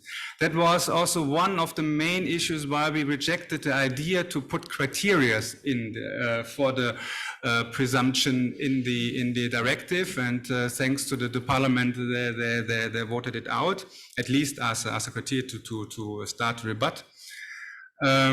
Because we think as soon you have criteria, and if soon you have more than one criteria, you give like a manual for the platform, how I have to categorize, how I have to build the job that I can fall in the one or the other category. And that is, of course, always the political danger. And that's why we always say either someone is a worker or someone is a self-standing. And then, of course, we decided here also, and I think it was also the outcome then in the vote, that the national definition of worker should be applied. Of course, there's always also in our movement the debate would it make sense to have a European definition. So the European Court of Justice did more or less already a European definition, so we could also codify it. But after, let's say, the last discussion, or the last directive we discussed, that it was the predictable working condition directive. And we all know the discussion led to nothing, then just cost a lot of time, because simply the member states are not ready to go for a common definition of worker. So we said also in this time it's better to have the national. What has, of course, the downturn that you have governments who don't like this directive could, of course, apply a definition on the national side, but maybe could undermine the need of this directive. However, that was the starting point here. And I think there we have now a good text, at least in the parliament, but yeah, let's see what's coming out in the council. We're still waiting for the result, and then the both have to find also a common position at the end of the day. So hopefully they can do it before the election of next year. We will see. The other point is, of course, the management part, and there actually, to be honest, I think at the beginning, as the Commission came out with a proposal, we have been one time was a little bit say, okay, we are not so happy about the first part, because we would have loved to have more if it comes to the rebuttal part. And the Commission proposal, we at least thought at the time, was a bit weak. But I have to say, on the algorithmic management part, there the Commission made already a right proposal where we could build on. And I think it's something that we haven't seen yet before in a European legislative part, that we regulated. Even though it's only for platform work, we would have wished to open up this scope to all workers. It was also one of our demands. Unfortunately, we couldn't succeed it. As always in Parliament, also there has to be made. The Parliament has to make do compromises to gain a big majority. So at the end, they let this demand drop as I voted. But it would, of course, have been nice. Nevertheless, if this chapter, as it is there, goes through, it is already a very good blueprint to go further than to build up on the next directive, where we do the regulator algorithmic management part for all workers. And that is, for instance, also in demand of the ETUC. We adopted in December a position paper where we demand also that's a directive to regulate algorithmic systems, also to complement the AI Act in this case. And there, of course, many what is already here in the chapter can actually take on board and build on and make it maybe a little bit more and a little bit stricter. And also, I think what Antonio said, just to echo this, I think it's always good to have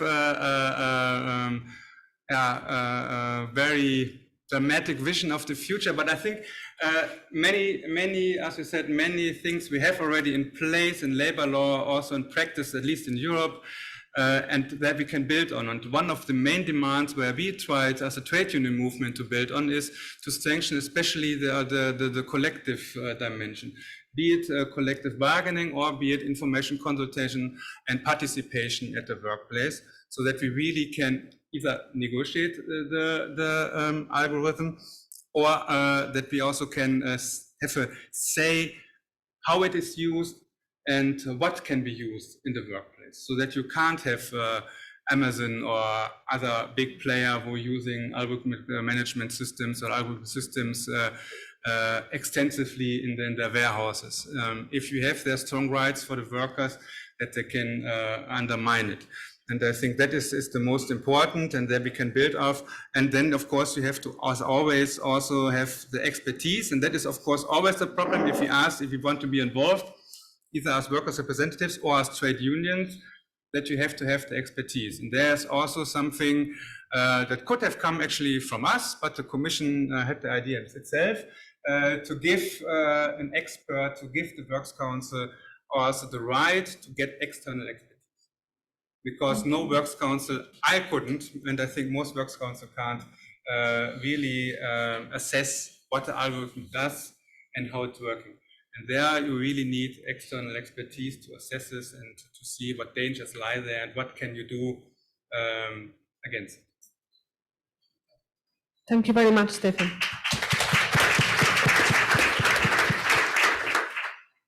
Now I will give the word to Nicola Contouris. And well, I think being the last of the round, I think there is a quite difficult and interesting task to, well, we put forward trends and challenges, and algorithm management is horizontal in the impact in relation to workers.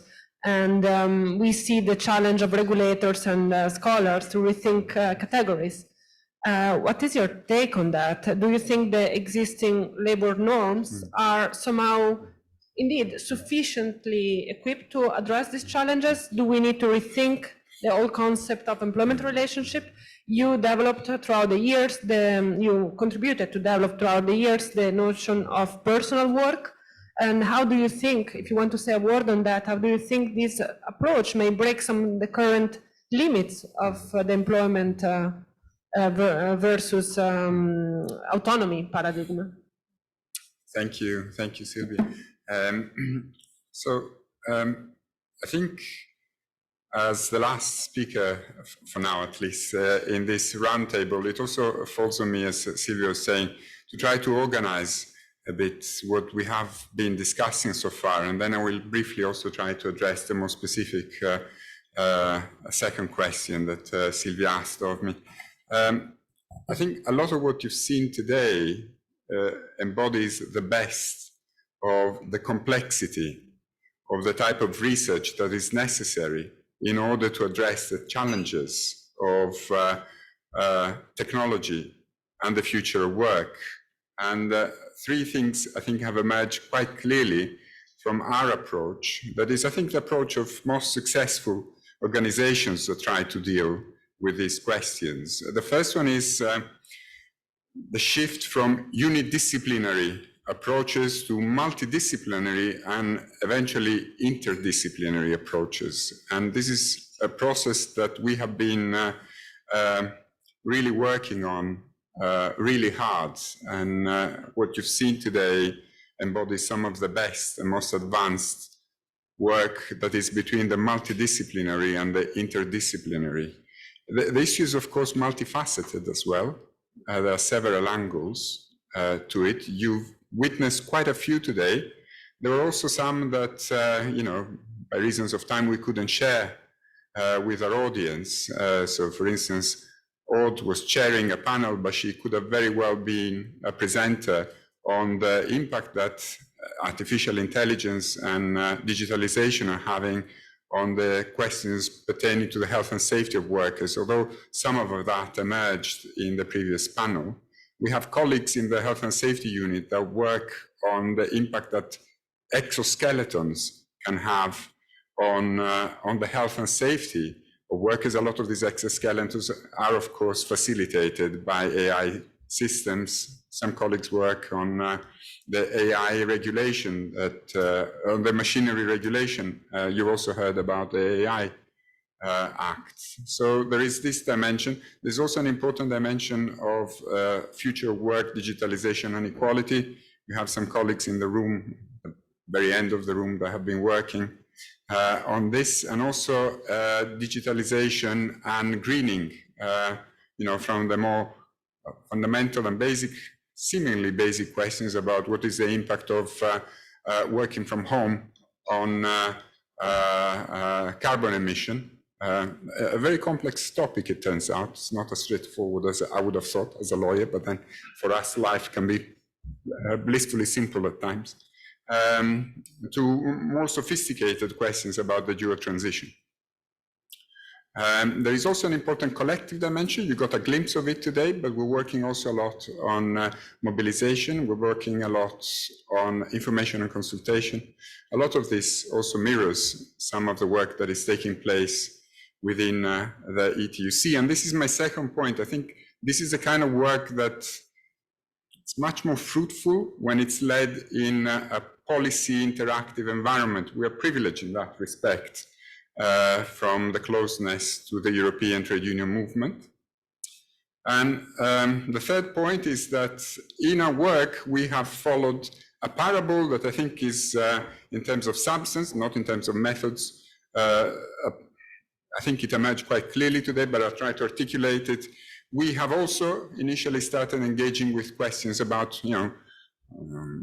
our Uber drivers, employees or self-employed, a very important question, but the question then quickly moved on to broader questions about the regulation of platform work, and it's now morphing into an even broader question, which is the question that even Stefan was alluding to, the impact of artificial intelligence across the employment relationship. And in fact, we were among the first to engage with this particular angle from this particular perspective. There are policy briefs that go back 5 years that were already anticipating this important parable in terms of a research topic. I think the next topic is to look more specifically at the impact in certain sectors, beyond the obvious sectors, including service and public service sectors.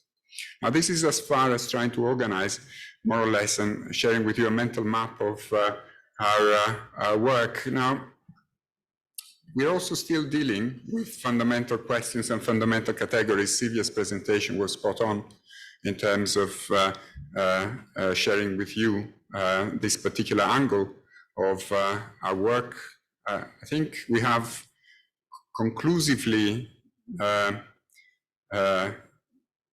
agreed internally that the third category is not a solution to some of the underlying questions that we're trying to address, questions about subordination, autonomy, this and that. This is something that is based mainly on empirical and research-based evidence in terms of what Stefan was describing before. There are systems that use intermediate categories. They are no more successful. In fact, they're far less successful than even crude binary systems for all the inadequacies that binary systems have. There is some research that we're doing at the moment, I'll be very brief on this, about the impact of this digital transition on the concept and the categories of work.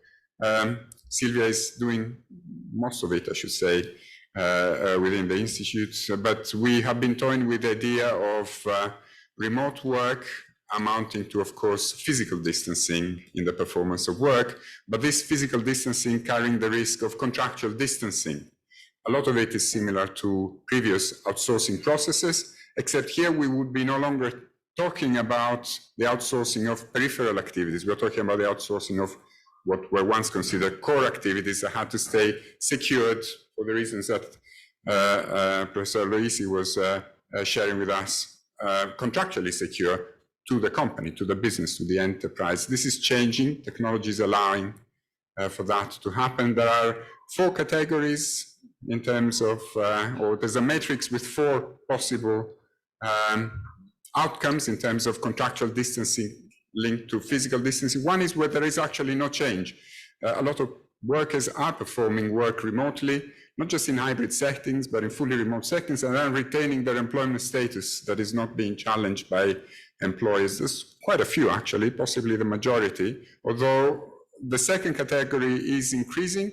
For some, physical distances is coming with some degree of contractual distancing, with contracts being transformed into self-employed contracts or other contracts for services. A third category is the platformization of the contractual distancing. Okay. A fourth one, which is even more insidious, is the partial automation of some of the activities that are performed remotely. Now, to a certain extent, this has nothing to do with contractual distancing because it has to do with technology replacing humans. But very often, this is just for automation. Okay, you have bots, but the bots are really trained by humans. And the bots, I mean, you've all dealt with bots, I suppose, recently when trying to pay a bill or finding information about certain services. They're not exactly there, are they? So some of the training comes from you, some of the interface come from staff. There is a very interesting theory, the heteromation theory, developed by a number of scholars, Ekpia, Nadi. We're working a bit on that. And a lot of these outcomes will be dictated, of course, by questions pertaining to efficiency, technology, skills. Skills are not very clear in terms of how they pan out, as Uma set out. You have some highly skilled workers that are being contractually distanced, but by and large, you have, you know, it's not just the rentier, to use Guy Standing's expression, that are staying with secure contracts. Very often it's people that also have certain skills that are still very precious, or scarce, or both. But there's an important cultural dimension to it as well, which we're trying to study. We're talking about managerial cultures. Some cultures are more adjusted than others to the opportunities and the challenges of remote work. Sometimes it happens in a sector, sometimes it happens in a company. Sometimes it happens differently for the same company when the CEO changes, and don't look at your Twitter accounts, you all know what it is that I'm talking about.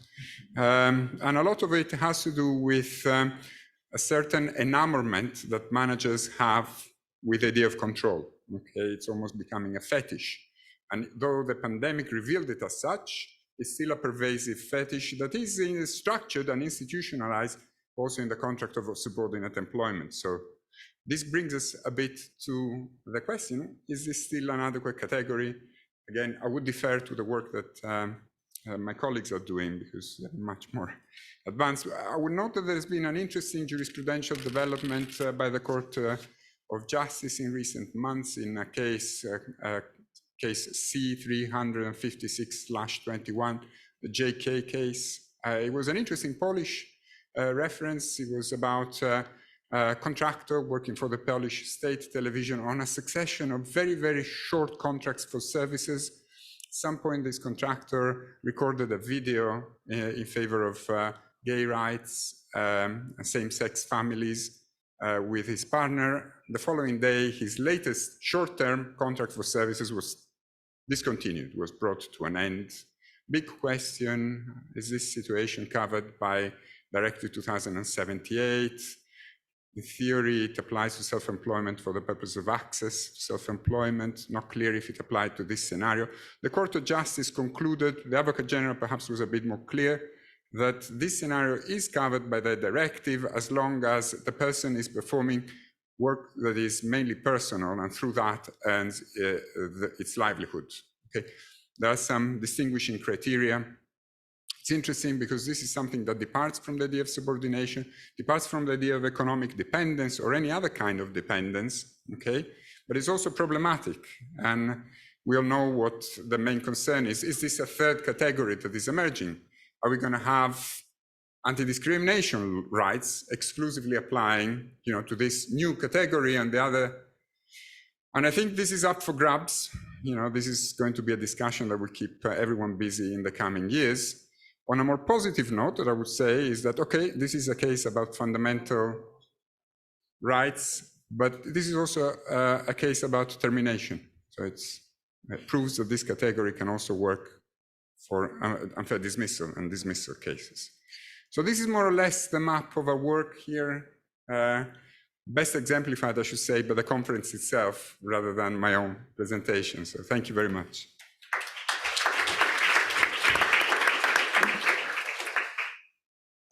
Thank you all very much. I'm gonna switch a bit around what we had planned because we had about 10 more questions for each of you, but I think we can't. So I would suggest now that each of you take a short amount of time to react, if you want, to what the other speakers have said, and then I'll open the floor to questions from the public. So I would suggest that we go in just the same order as before. And I will now give 2 minutes maximum and then start beeping really loudly. So I would suggest, Uma, if we can start with you, if you have anything to comment on what the others have said.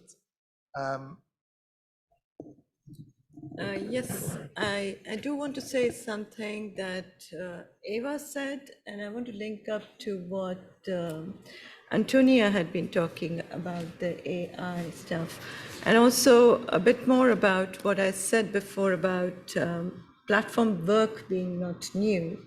And I think I need to substantiate why I said that and why I think what's new is something important to bring in. I think what the platform work does do, and this is something talked about in different parts, is that it changes the organization of work and the way the work is undertaken. And that fundamentally has huge implications on, what the outcomes from a worker point of view are there. And I think this is something we have systematically seen with different kinds of outsourcing models that have come in, where I often wonder whether the earlier outsourcing models, you could somehow pin down the subcontractor or the enterprise, and then you had the rules of the game, whether it came part of the competition law or part of the labor law.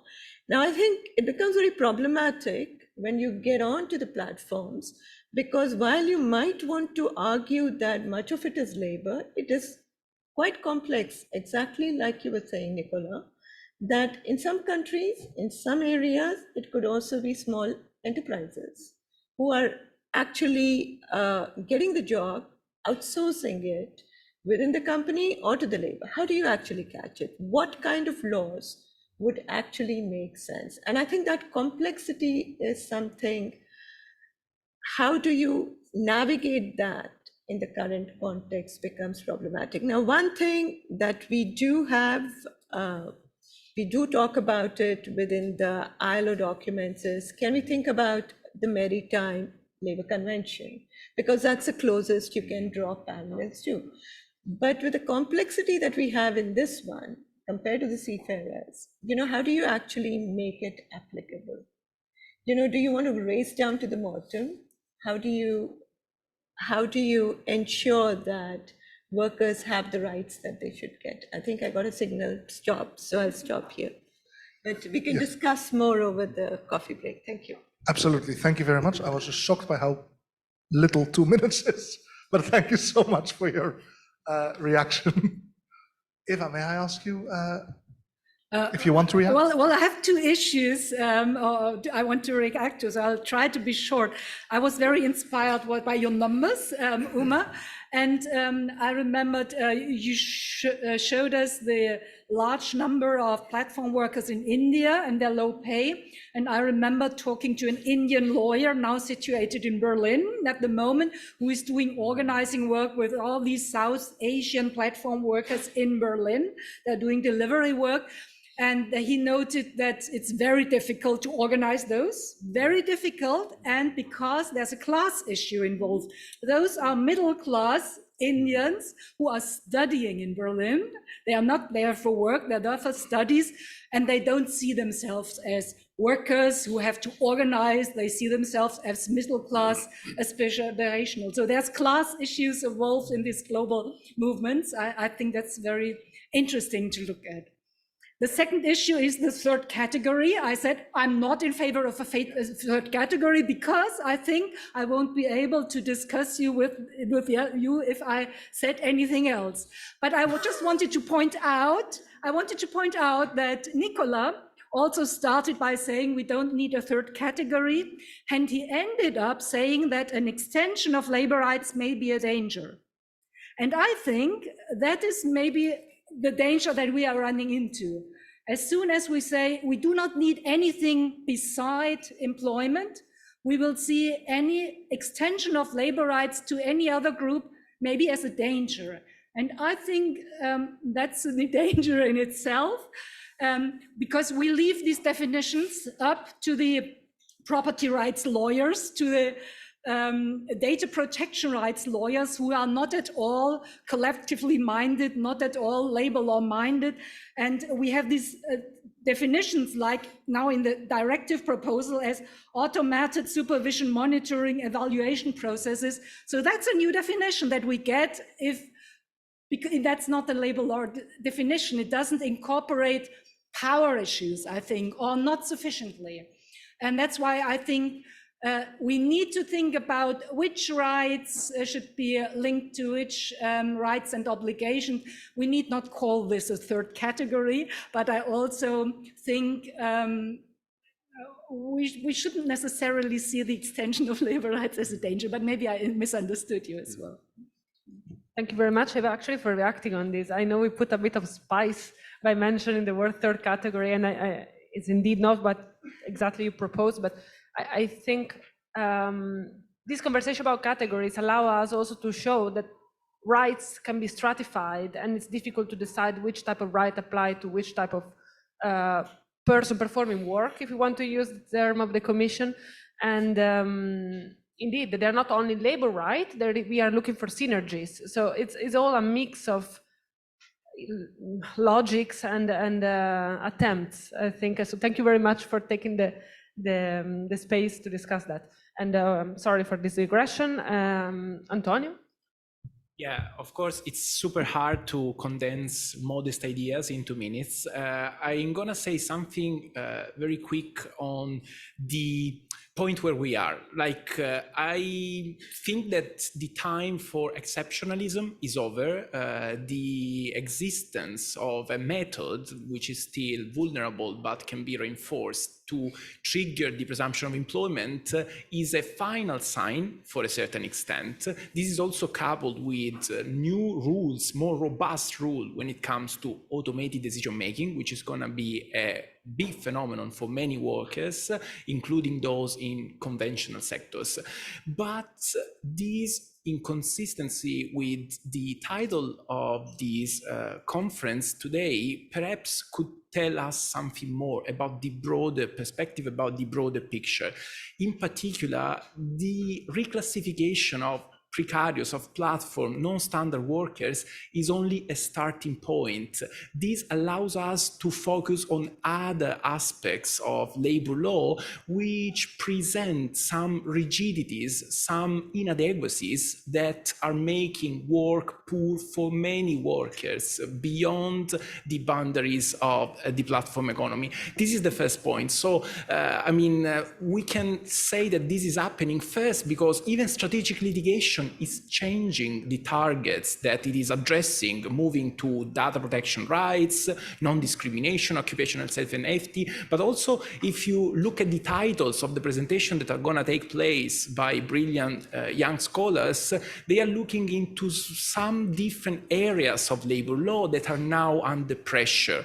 And the existence of these loopholes is a challenge for labor lawyers to build a different future of work. When it comes to working time, the directive is simply considering the upper limits, while, as we have learned in the morning, workers are looking for jobs and they are concerned with the minimum limits or the unpredictability of working time. When it comes to establishing the existence of an employment relationship, we have considered the discontinuity, or many judges in some jurisdictions have consider the discontinuity. At the same time, something that is emerging as a defining feature of this precariousness is the lack of control of working time, the unpredictability, which is also a feature that is stemming from the adoption of algorithm management. So let's take this opportunity to say something conclusive in a sense, after years of discussion about platform work as an emergent phenomenon, and to reassess several areas of labor and employment law. This is going to be very fruitful in a sense because it could allow us to fix some loopholes and to close some gaps that are leaving some workers unprotected. Thank you. Also for sticking to the time. Stefan? Yeah, thank you. Yeah, I just wanted maybe the one case. I think indeed that there is some. I wouldn't say a class, but of course there's always, especially in the platform economy, but also in other areas, where you have, of course, and it was always the platform companies stated that you have people that they like to work there, they want to do it because their finances to them.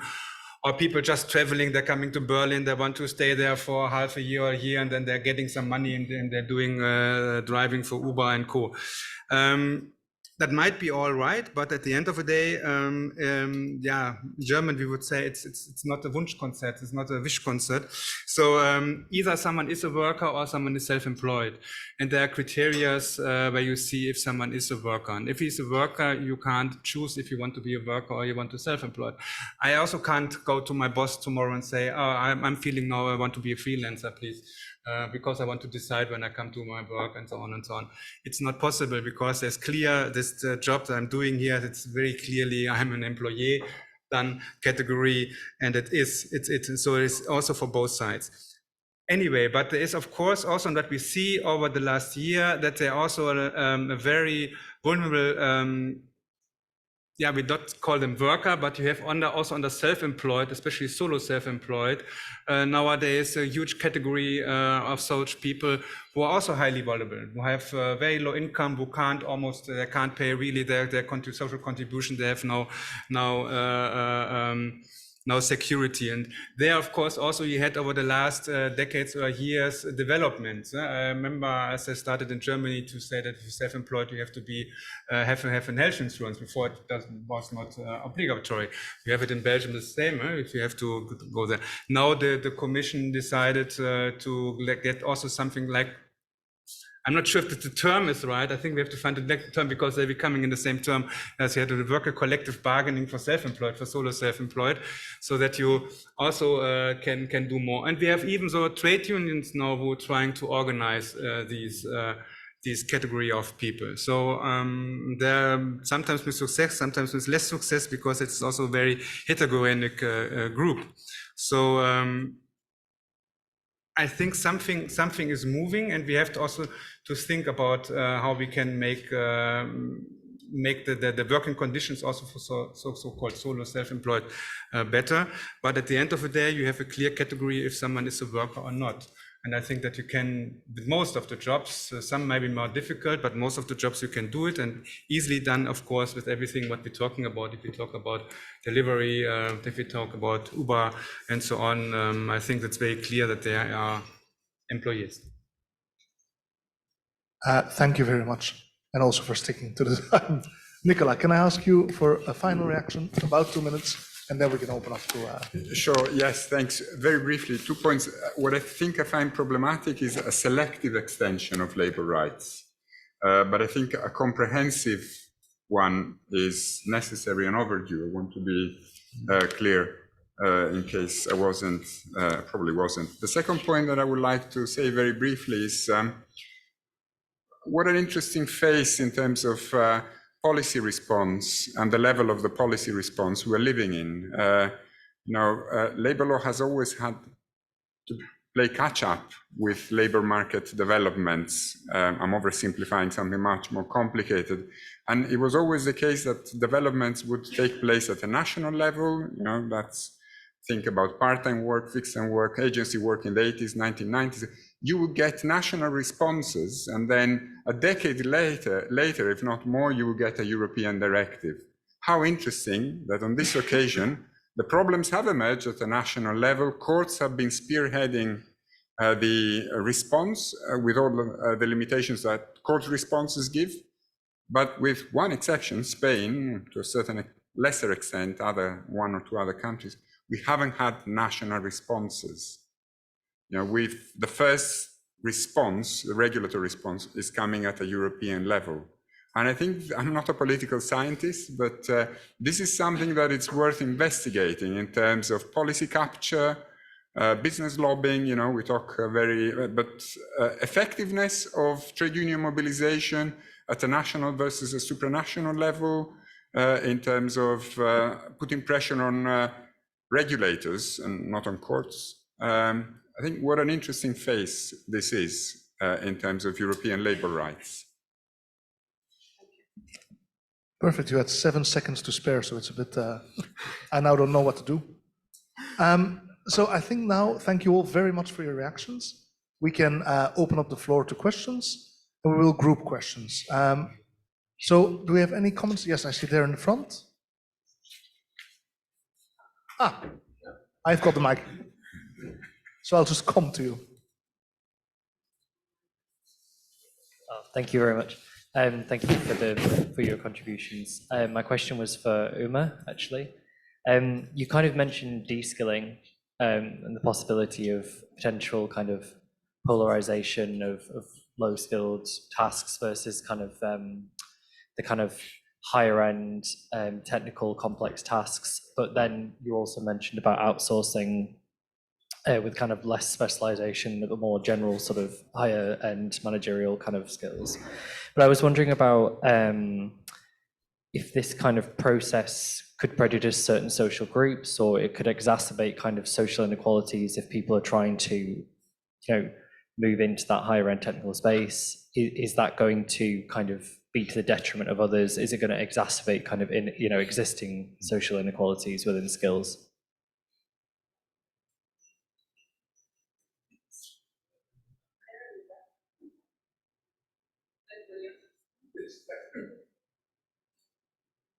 Oh, hi, thanks everyone. So I have a couple of questions. First for Uma about from an economic perspective. So firstly, outsourcing.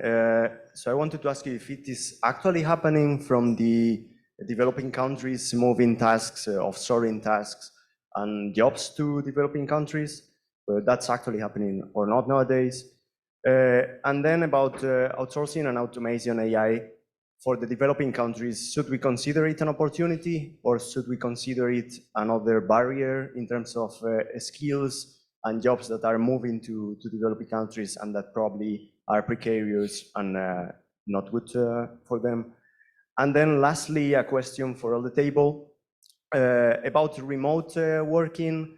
What's going on now in the European Union? If there is something on the table in terms of regulating the amount of work that we can carry out in another countries. So for instance, for many positions nowadays, it is limited to 1 month abroad. But for instance, if I'm working in Belgium and I want to go back to Spain, I'm limited to 1 month. But if I'm going to the UK, that's that month the same. So how can we get a single market, a single labor market with these kind of limitations, which I think are quite expert since.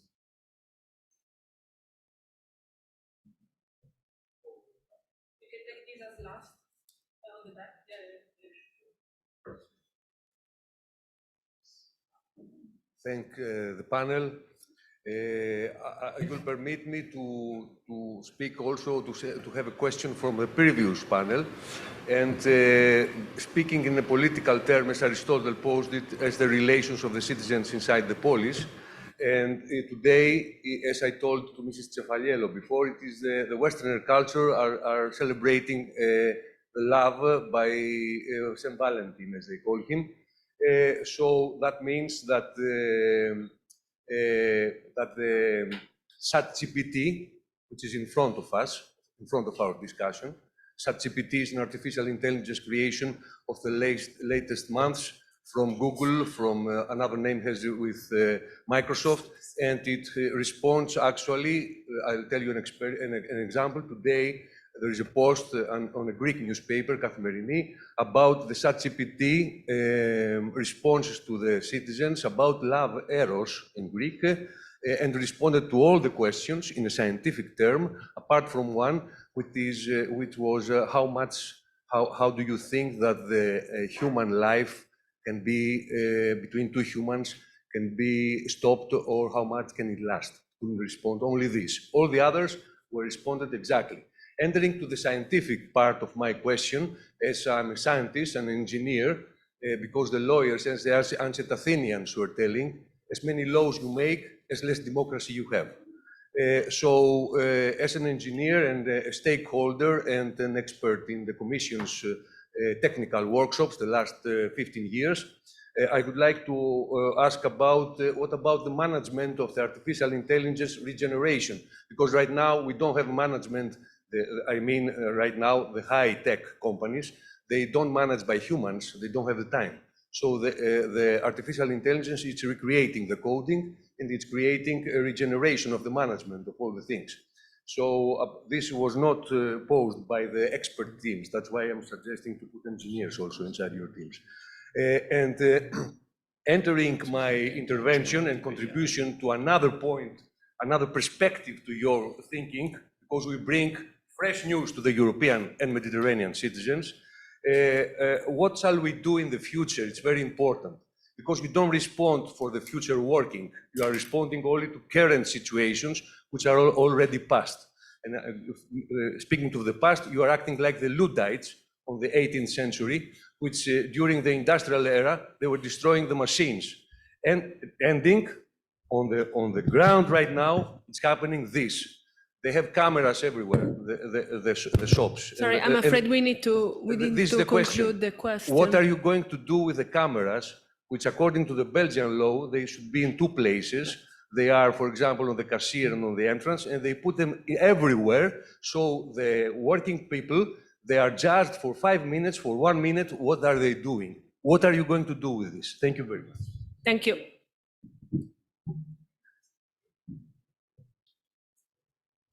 Yeah, sorry, we can go in the same order. And even if you didn't have a direct question specifically, please feel free to react. Couple of minutes. Yep. I have to apologize that the acoustics wasn't great, so I haven't got completely your questions, but I'm going to try to answer, assuming that this is what you asked. To the two questions on the outsourcing, and I'll leave the remote work to the other panelists to answer. Now, the first question on de-skilling, whether that's happening, and polarization of both basically the earnings and what's been happening to the hiring. So what we very clearly see is that today companies are no longer interested in what used to be called as I-skill jobs. That was in-depth understanding of the work you do. And what they want is an X-shaped skill set. And what does this mean? This means not only in-depth or a good understanding about your technical expertise, but also your expertise to manage your client who comes to the work, so that, you know, if work is coming, you have the expertise and the capacity to break the task into a number of tasks, outsource it onto the platforms, get the work, assemble it together, give it to the client. So, you know, this is what is happening as a result of the platforms coming in. Now, this would mean, in a sense, that there are no training opportunities or skilling opportunities for many of these workers. And I think it's only a matter of time we would see to what extent that leads to polarization in earnings. There's something that is already happening if you start comparing those who have jobs in companies and similar people with similar skills, not in the company, but in the community of programmers who get very low skills. So that's something that you see. Now, what's very interesting, and that's the reason why I concluded one of my interventions by saying, you often related informal work to low educated, low skilled, belonging to particular class, particular group. But this is now a completely different set.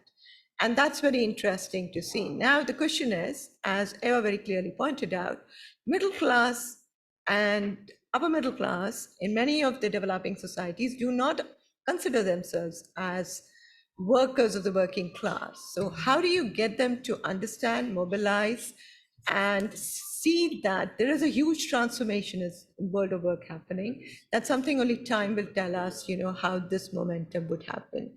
That takes me to the second question that comes up, saying, you know, where is work being outsourced? Now, there are three ways in which the outsourcing is happening. One is the traditional outsourcing mechanism from the developed to the developing world. Now, and this is not something new. The BPO, IT-enabled service outsourcing happened since the mid-80s. Now, the difference is you do not outsource it to a company. You might outsource it to a company, which could later outsource it to the platform and get the work done. Or you could directly outsource many of these tasks onto the platforms, get the work done and get it back.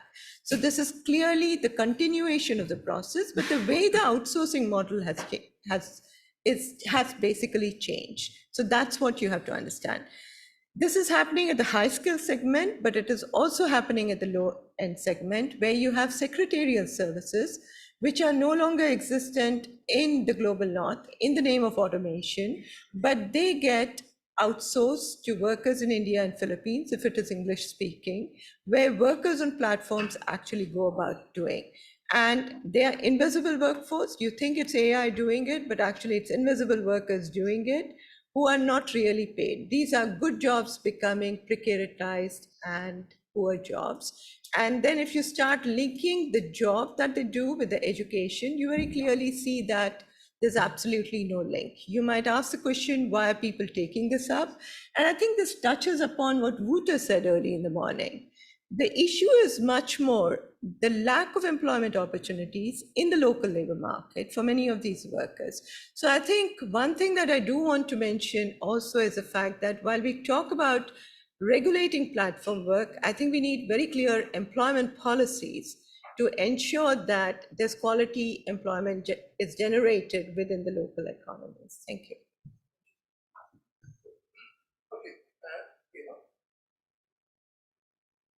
You don't have to speak, but you can. Can I take up on one of these issues? We can run 5 minutes over. Because this issue of being middle-class students, I didn't want to say they're not worthy of protection. I wanted to say more or less what Uma was also pointing to, that this globalization of work is also a problem or an opportunity for collective organizing. We do not know that, and I think you can see this very clearly in Berlin, where this is a very global labor market in the precarious sectors. And for example, the traditional trade unions, those trade unions that are organized in the European Trade Union Confederation, they have been grappling with the collective organization of those workers because, for example, the workers of the Guerrilla Company, they are workers who have emigrated from Turkey, and they have all these organizational powers that you develop in Turkey in these great social movements they had there. They bring it to Berlin in a kind of a different environment. They are very good in social media, and the trade unions have really had a big, and they haven't really grappled with it yet. So this is also something that is happening in a global workforce that is very interesting, and we need to come together at one point. It's very good. No one can hear me, so I won't speak too loud. No, a quick and final comment, I think, on my side. Perhaps an underlying trend that is emerging from the comments and the reactions is that the role of organization is a more profound weight in describing the challenges that are taking place than technology per se. When we focus on remote work, contractual distancing, the reluctance of managers to allow unsupervised autonomy, when it comes to more stringent rules in terms of monitoring and surveillance, but the same is true with this pervasive outsourcing that is replicating some models that we thought were abandoned in the past. We should look at the organizational perspective and understand the failures that are not necessarily related to technology, even if the center and the focus of our attention has been the last algorithm, the last generative AI. What we're witnessing is a proliferation of micromanagement without managers. It's not a coincidence that even in the big sector, the first community of workers that has been simplified, as they say, or fired, is precisely the community of middle managers. Something is happening. Perhaps we should bring also the managerial perspective within the picture. Thank you. I can maybe say something to the question about remote work has been there. They actually be also discussing at the moment, if it comes to telework, the social partners at European level negotiating the update, if you want to say so, of the 2012 agreement on telework, which hopefully, if the negotiations are successfully, will then transposed by the European Commission in a directive and then adopted by the Council. So there are already a discussion how we can do there something to have an update on what is happening on telework, especially now after COVID. on the question about the 1 month, I think could go perfectly more than 1 month. There's a question about your company, I guess. However, there is a limitation if it comes to social security, because as it is still very national organized, I don't know where it was, 100 days, 115 days, 120 days, I'm not 100% sure. If you're longer than then in another country, then they have to pay the social contribution in the other country, and your employer normally don't want to do that. That is the problem. Very briefly on the question of future-proofing the field and surveillance. I think where we are at the moment is that we have an AI Act that deals with certain types of uses that are permitted and not permitted in general. Okay, we have, hopefully very soon we will have a directive on platform work that has specific provisions about surveillance.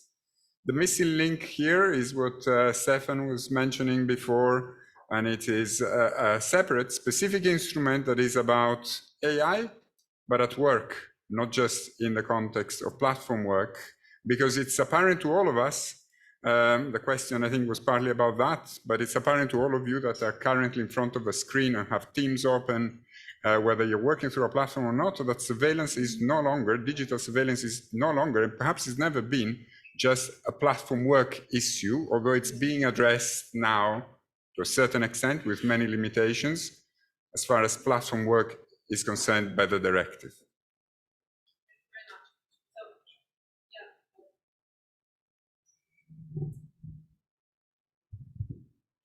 Technology is failing me. So, okay, if you can please take my invite to give a round of applause to this panel. And thank you very much for all the panelists in this session. And I would like to give you a couple of practical information. So the first one is that perhaps you know, now we have 30-minute break, and then we will go on with parallel sessions. And we have 4 parallel sessions. One will be in this room, and the other will be on the first floor, the other 3. You can check on the program, or there is behind the registration desk, there is a list. Then at 5:30, we go back here, if you want, for a drink that we can have all together behind that door. And finally, I would like to thank again all the presenters, all the speakers, the audience that take the time to be here, and Angelique Vanutte, Maria Nikolova, that helped immensely in the organization of this conference. Thank you.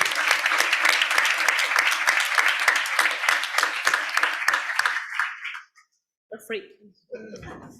Speakers, academics, and their papers that are really, I think, interesting and are going to bring a lot of debate and interesting points. So the first one will be presented, the first presentation will be by Christian Ardrup. He's a PhD fellow at the Employment Relations Research Center's Department of Sociology at the University of Copenhagen.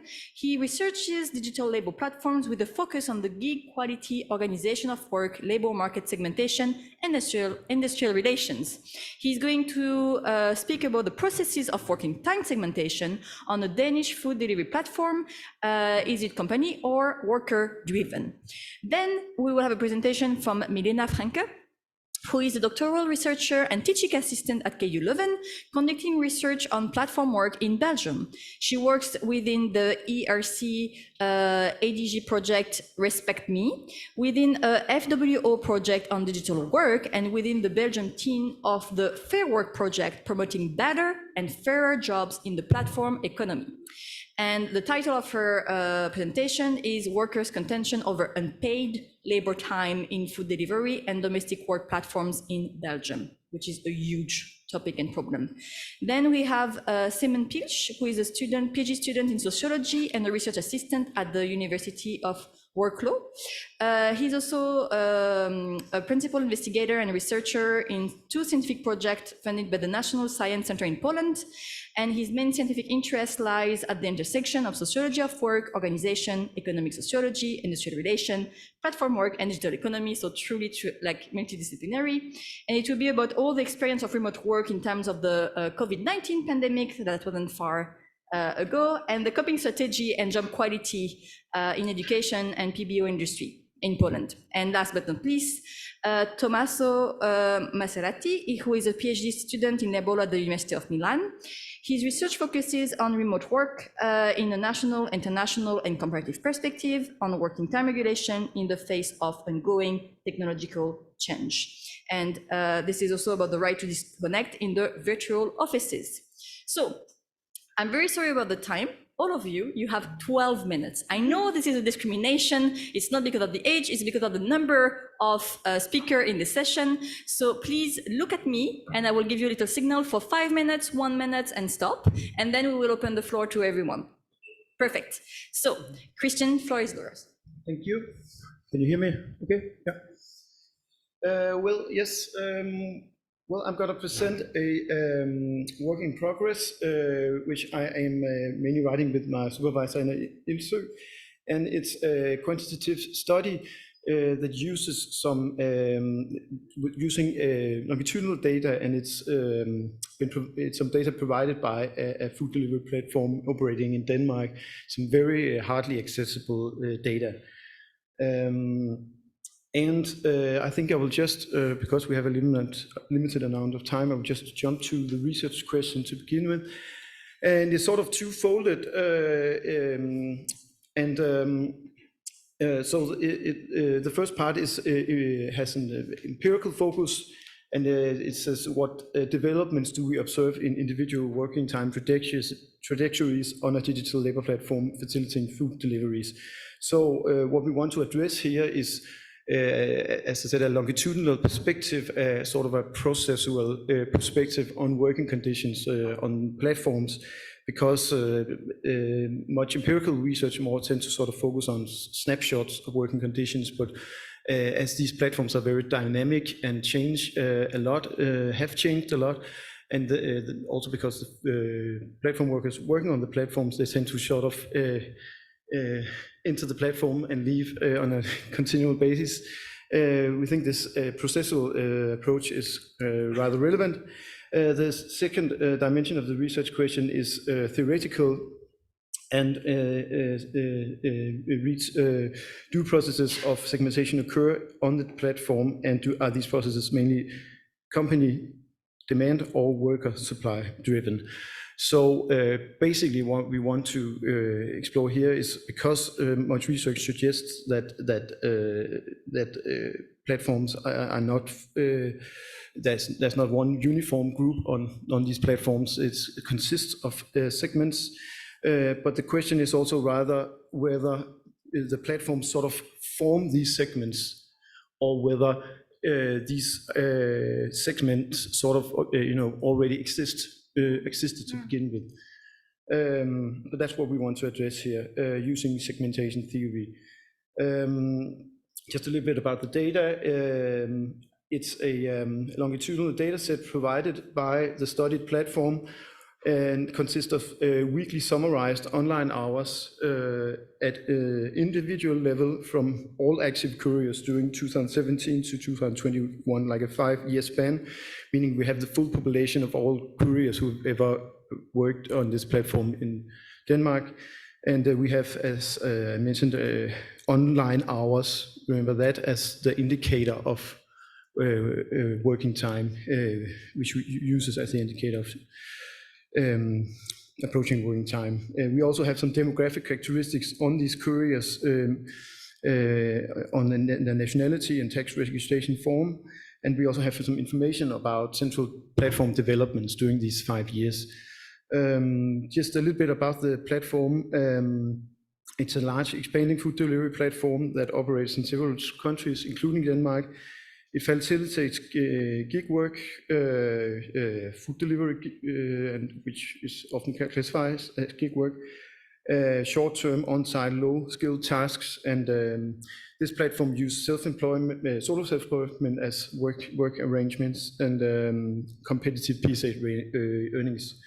And then there has been conducted some research on this platform suggesting that the intensity of algorithm management use is not as intense compared to platforms in other countries. The platform doesn't sanction it seems like it doesn't sanction the couriers for rejecting order as much as has been seen on other platforms.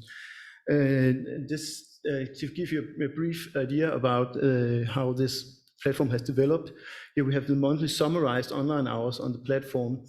And as you can see, it has been been undergoing an exponential growth rate during those 5 years, and especially pay attention to what happened in March 2020 when the COVID pandemic came to Denmark, and we had our first societal lockdown. You really saw an increase in the amount of working or online hours conducted at the platform. Of course, you can also see some seasonal changes. There are often more food deliveries during the winter and so on. Yes, so that's a sort of point of departure. We use sequence analysis for this to address a research question as a method, which is sort of a process-oriented approach where we sort of consider the dynamics between central platform developments such as growth or external events such as the COVID pandemic, and also adjustments in the platform design and how these things interact with the trajectories. I mean the individual trajectories of the couriers, reflected in the distribution of their working time states, a number of weeks on the platform, and the background characteristics. As I touched upon, we use segmentation theory. I think I will just jump to some findings, and when you have a look at this, this is just like a full sequence output of all trajectories on the platform, and when you look at it, it doesn't make sense, but what we made out, what kind of sense we made out of this was that you could see that here you have on the x-axis you have the full timeline from 2017 to 2021, and then on the y-axis you have all individual trajectories starting at some point in time. And you can see that many of these trajectories are rather short, while some of them are a bit longer. And then you can also see that lots of trajectories start out after 2020, reflecting the growth rate of the platform from March 2020 and onwards. 5 minutes. And so what we did from here was because we could see some sort of continuity in the individual trajectories, meaning that if a person worked full-time 1 week, that person would most likely also do it. There was high probability that this person would also do it the next week. So there seems we identified some sort of continuity in the trajectories, and from that we built some segments. We identified 3 main segments reflected in different working time patterns on the platform. And here, just to illustrate it in a sort of a bit more meaningful way, you can see here the type 1 segment seems to leave the platform after 13 weeks or something like that. And has mainly works like 5 hours or 5 to 15 hours per week. So some very short spell, and this is also the largest group among these segments. And this, of course, this is a 2020 output. So this is an output from 1 year, a pattern from 1 year. But actually, what was interesting here was that these segments occurred throughout all the years. So there was also a continuity in the characteristics of these segments. And in contrast to type 1, you can see the type 3 here that has quite a few amount of states with plus 30 hours or 15 to 30 hours. And this segment also seems to stay quite a while on much longer on the platform. And then you sort of have type 2, which is a little bit in between those 2 segments. And just to give you to put out the main characteristics of these segments. I mean, I'm still working a bit with the names of these segments, but I mean, you could, I mean, type 1, the toe dipper, I mean, this, you know, metaphor of dipping your toes into the water and then, you know, but not going any further, sort of reflects a large group on the platform, but with only a very limited share of the total online hours, and with a low continuity, and as I said, mainly working a few hours on the platform. Then you have in contrast, for example, you have the professionals, which is the smallest segment, but also performs the majority of online hours on the platform. High continuity, working, have many stays working full-time or part-time.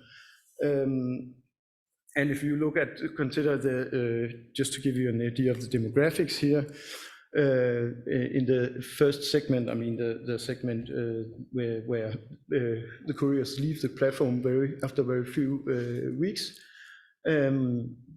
you can see here you find the largest share of people from Denmark. In the middle group, the freelancers, it's a little bit more distributed between people from Denmark, EU countries, and third countries. While in the groups of professionals, the segment of professionals, you have a large share of people from third countries. Yeah, so this also reflects some central demographic characteristics of these working time segments we identified. And so just to sum up, yes.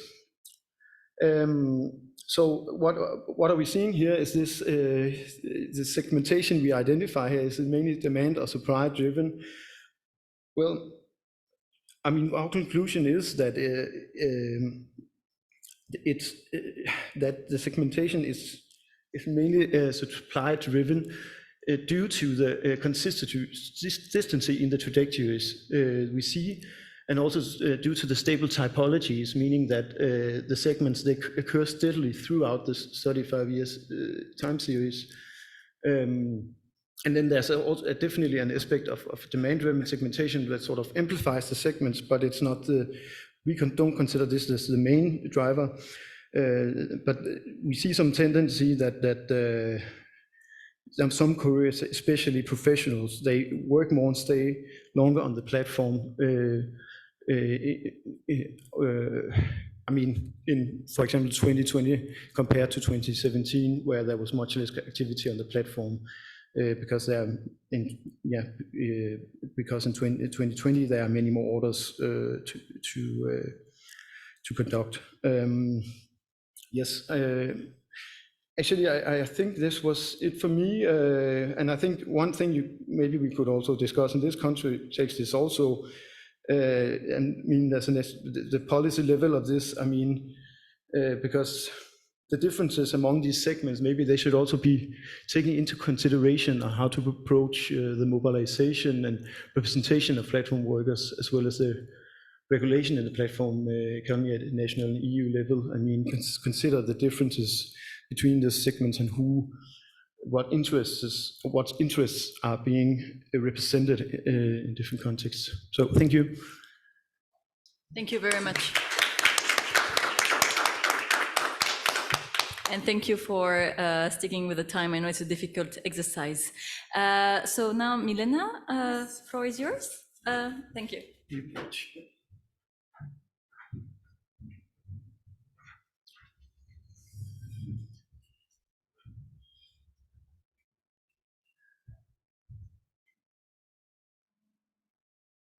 And I didn't precise, but for the speakers, at the end, you can also ask questions to each other. So you will have also the opportunity to react.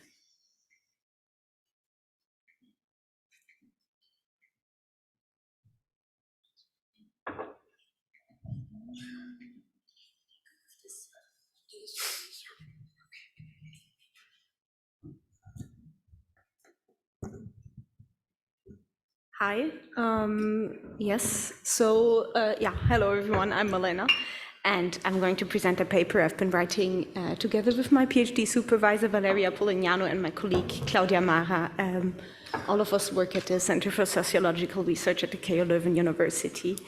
And the paper, as has already been announced, is about workers' contentions around unpaid labor time in food delivery and domestic platform work in Belgium. So we just did a presentation, Christian talked about food delivery platforms. I will also talk a bit about these kinds of platforms, but also going to a different sector of the platform economy, where platforms mediate for the exchange of domestic tasks, which can be all kinds of tasks done to a client's home, such as can be cleaning, can be cooking, reparation tasks, installation tasks, for example.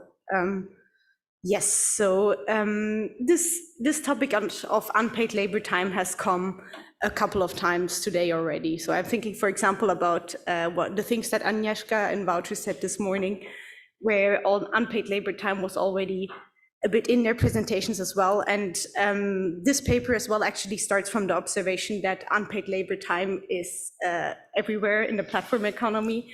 We see that a large share of workers' time spent on platforms is excluded from payment. So just to mention a few prominent examples, we have food delivery workers waiting for incoming orders. We have lots of platform workers investing time in job search, job applications, constant availability, constantly checking the app in order to find work.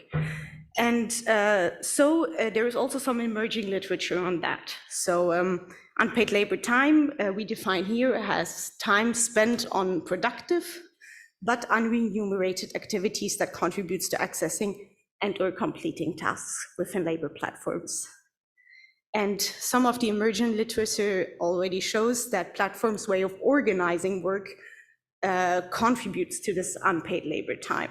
So for example, there are studies showing that the fact that platforms compensate workers on a piece rate basis, so only for a completed task, excludes significant portions of their working time from payment. There's other studies on the insecurity and unpredictability of work and income, for example, showing that this also promotes unpaid labor time, and that workers are simply required to engage in a lot of unpaid labor in order to access paid work.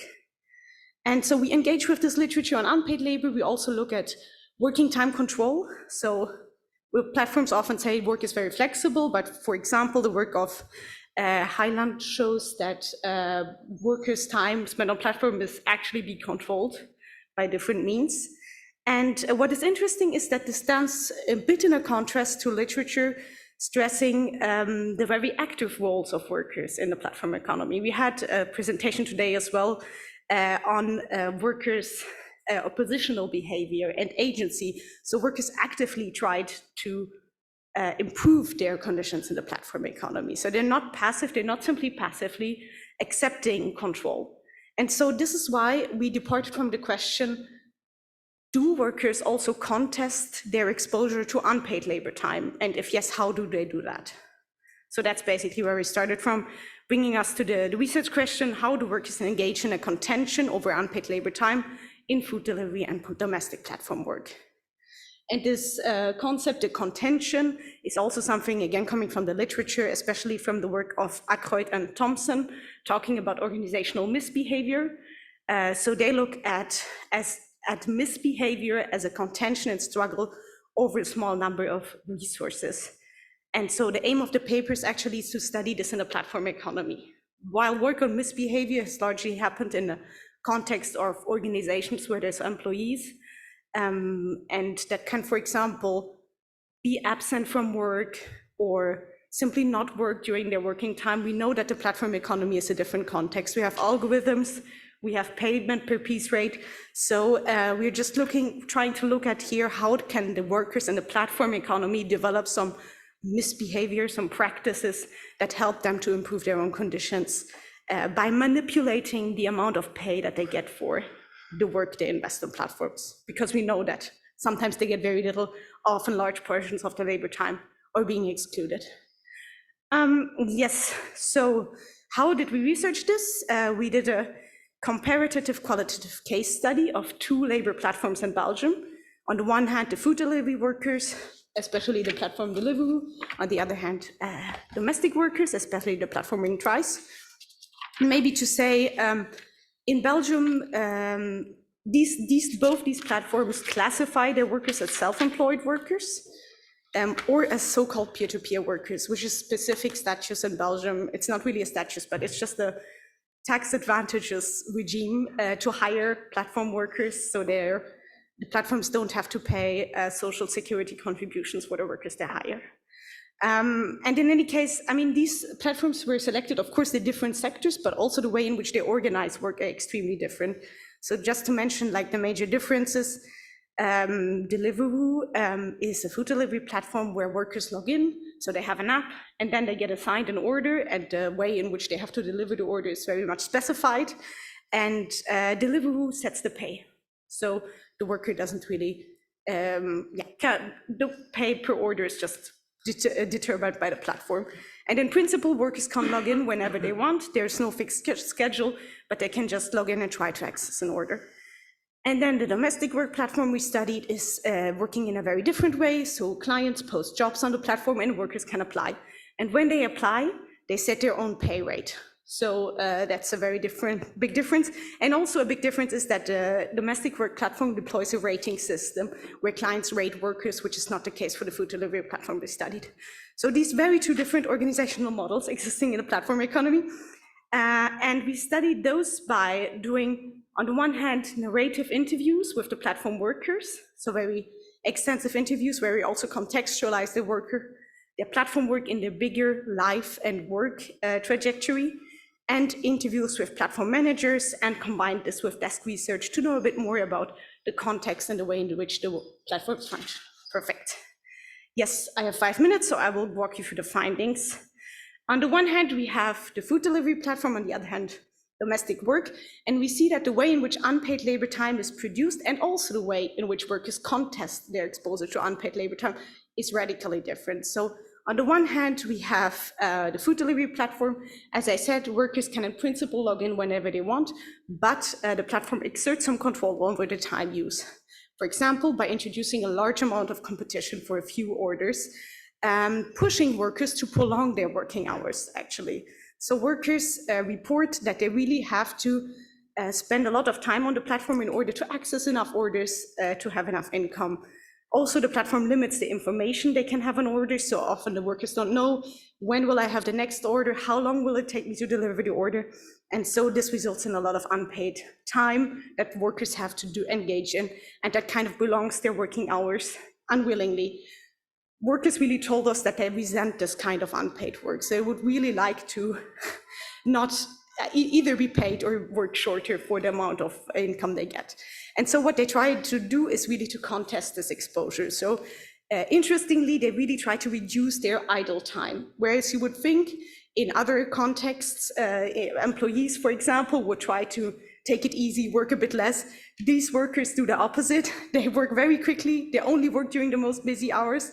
For example, sometimes they refuse orders. Sometimes they also trick a bit the app by confirming the delivery, even if it has not really happened, or simulating a problem to get a most advantageous order. But in any case, they're contesting their exposure to unpaid working time through these kinds of things. And this is very different for the domestic workers, where we also observe some control on workers' time, even though, again, they can, of course, do a task or not. There's no rule on the number of hours, but through the rating system, for example, because the platform lets clients rate the workers and also calculate statistics on the number of jobs completed, number of cancellations, etc. Gives limited information about the clients and the tasks. So workers, again, they report, we have to be available to get jobs. We have to, for example, ask additional information from the clients, and often do additional tasks to please the client. So we kind of observe an intensified work rhythm there. And again, the workers try to contest this. That in this, I mean, for this platform, it's a bit different from the food delivery platforms. So they said, of course, we want to be paid for hours, but they actually sometimes even intentionally engaged in the unpaid labor. They said, okay, I will accept this now because I want to improve my working conditions later. So sometimes they even prolonged their labor time, for example, taking more time to complete a task at a client's address, because they said, okay, it will give me a better rating, and then in return, I will be able to cut down on my job search time later on, for example. So this was a different way of contesting it than in the case of food delivery work. And sometimes they also did things that really contradicted the platform rules, such as taking their client relationships outside a platform and building a relationship with clients completely apart from the platform. So to conclude, this paper is really to show that unpaid labor time in platforms is not merely a result of coercion by platforms, but also emerges from the contentions of workers. So they really actively struggle over the amount of time gone unpaid when they work. And sometimes they try to just limit the unpaid labor time. Sometimes they even intentionally engage in unpaid labor, especially in the case of domestic workers. So of course, what emerges here is the differences across different platforms models, organizational models. So we have very different contrasting labor processes and worker responses, and also very different experiences and evaluations of unpaid labor time. So the food delivery workers experience is really in a very different way than the domestic workers. And maybe, yes, what I really take from this paper is very interesting to probably further dig into the workers' contention in self-employed platform work, in the sense they're both classified as self-employed workers. And we see that sometimes they contest unpaid labor time, but they, while doing so, engage in productive activities, sometimes also counterproductive activities. But this is really like happening in a different way than in traditional organizations. Thank you very much. Thank you very much, and sorry if because of the pace you couldn't breathe. It was really interesting. Please now, Simon.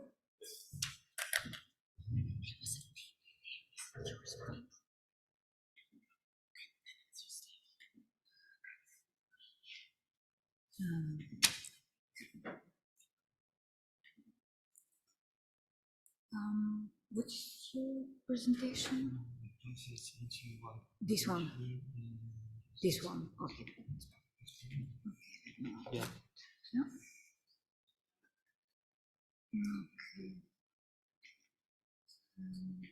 Yeah.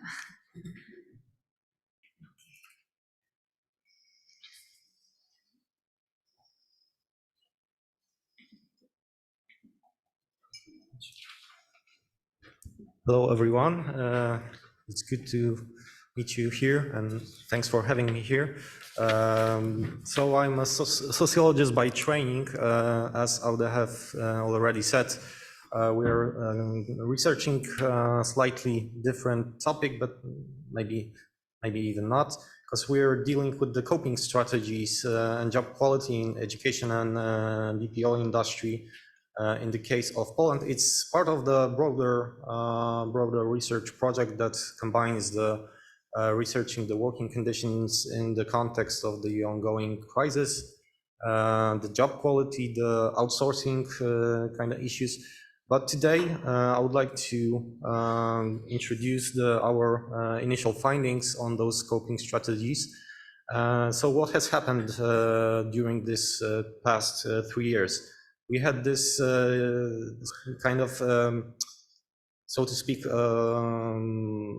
discussion in the literature about the technological acceleration and the remote and hybrid work implementation in new industries.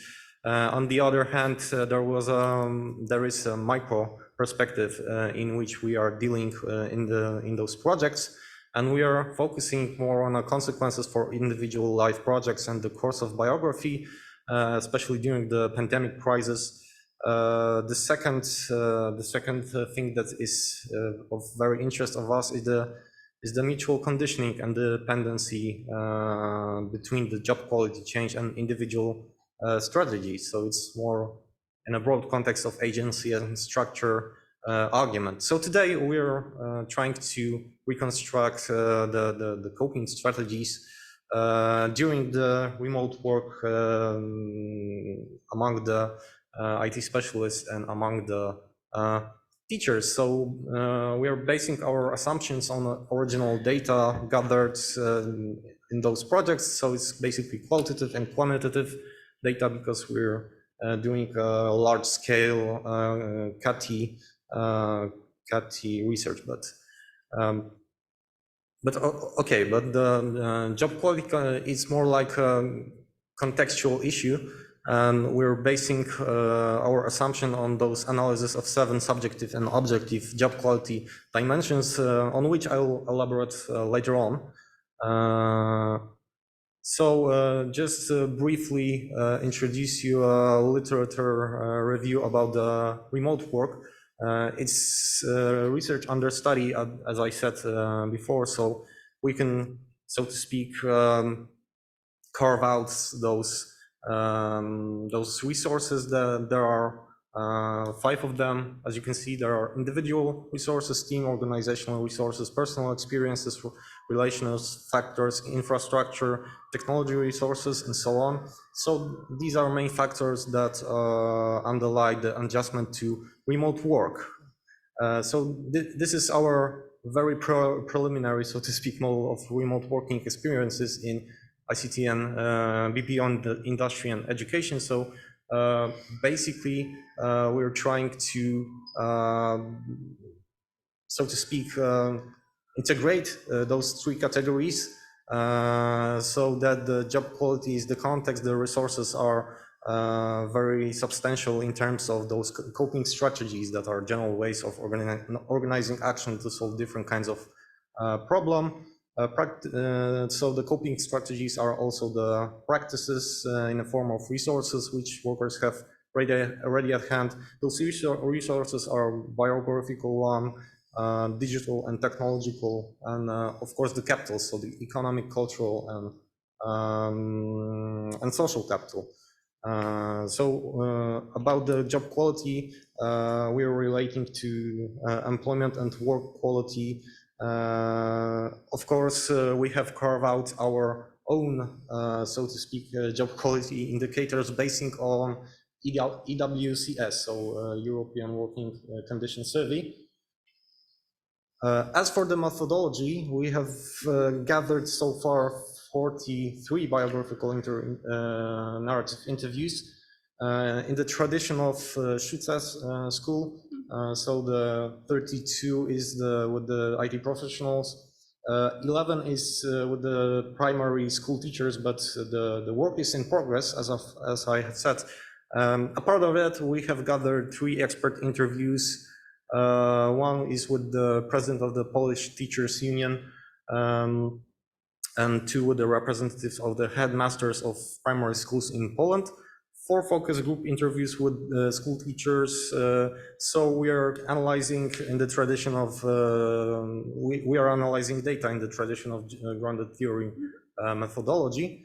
Okay, as for the context, I can, so in the chart you can see the kind of waving of the remote work of IT and IT specialists and teachers. So as you can see, as for the teachers, there was a kind of waving. It was dependent on the kind of lockdown situation induced by the government. And as for for the third quarter of the 2022, we do not have the data for the quarter first of the 23. The situation is very similar. So now the education is offline. As for the ICT, you can see that the situation has got back to normal, so to speak, but it's the new normality, as some researcher has termed this category. Okay, so for the basic employment dimension in education and ICT, you can see that they differ, especially in terms of average monthly gross salary, and especially for those average time worked, and of course the estimated union density, which is very large in the case of the education. So it's 23.2% comparing to 0.5% in terms of ICT union density, and it's very important to the interpretation of the analysis. Okay, so very briefly on the job quality change. So in this chart, you can see that those dimensions that are here elaborated, so the control, autonomy at work, and earnings, working time quality, work intensity, skills development, work-life balance, have severely changed in case of education. So, okay, 5 minutes. I see. Try to stuck.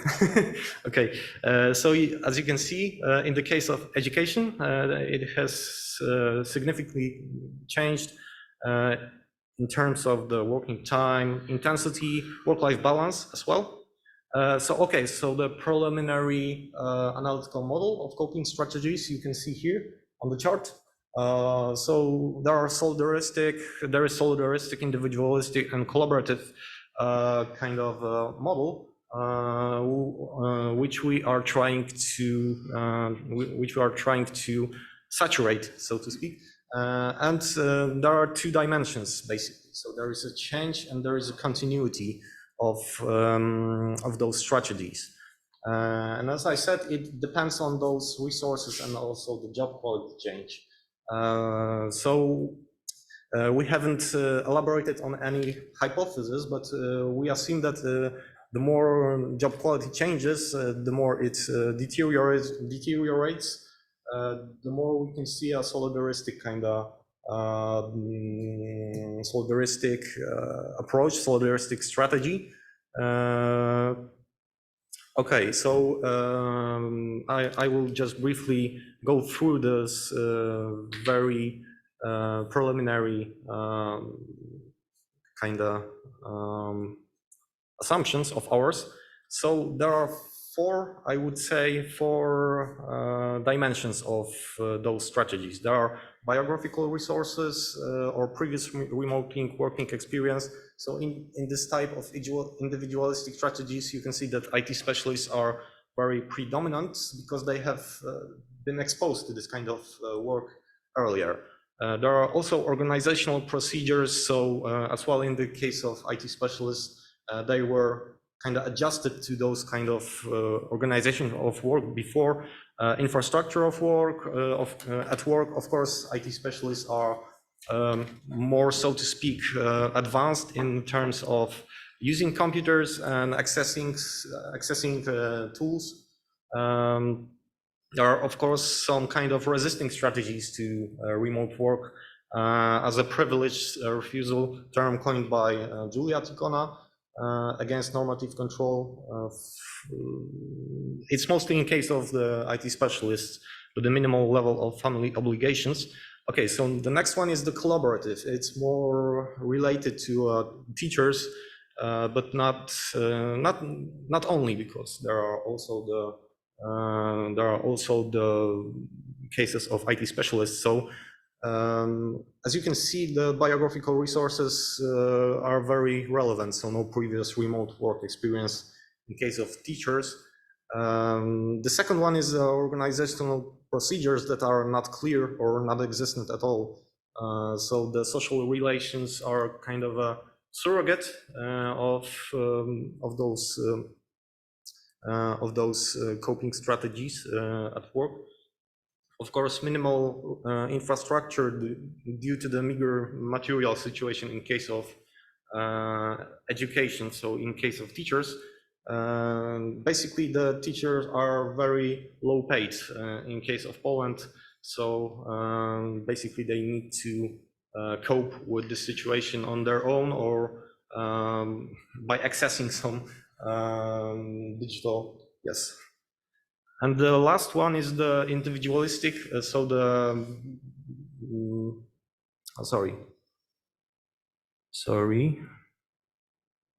this solidaristic. So it's very interesting because on the other hand, we can see that there is a growing potential of solidarity among teachers, but it's curbed, so to speak, because of those remote model of work. So the teacher want to kind of strike against those working conditions. We had a strike in 2019 in Poland.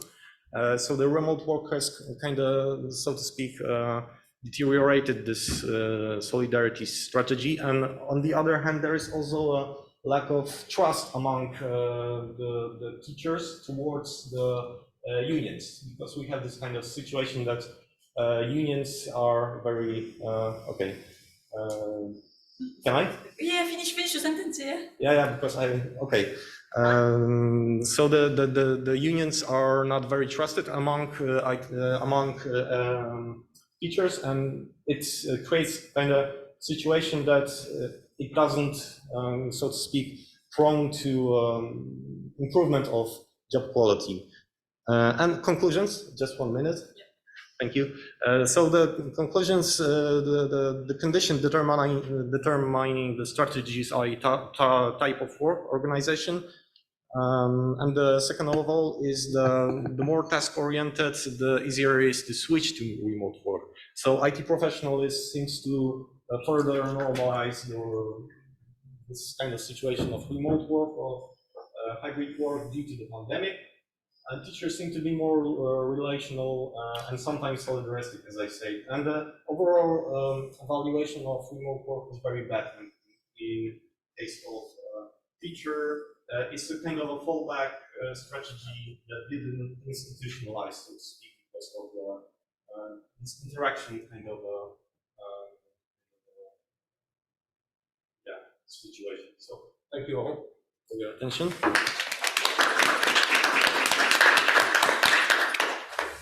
Thank you very much for your presentation. And so my face was about like a trade union is not very popular. This is why I was like, what? Yeah. And I was waiting for the rest. Yeah. Sorry. So now please, Tommaso, please, floor is yours for 12 minutes.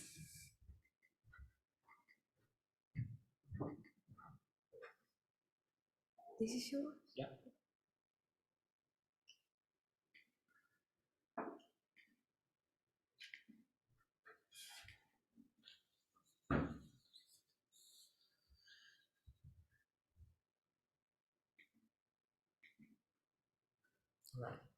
Thank you. And I'll read a little bit since I'm not that weak with English and I need to finish in 12 minutes, but I hope I will not be too boring. And today I will be presenting an ongoing research done by Simone Di Molfetta, Silvia Gagnoli, and me from the University of Milan. We are both three of us PhD students, and we try to analyze which legal instruments can be found in the multi-level legal system in order to guarantee the health and safety of remote workers in terms of working time regulation. Today I will be talking about only the EU legal framework.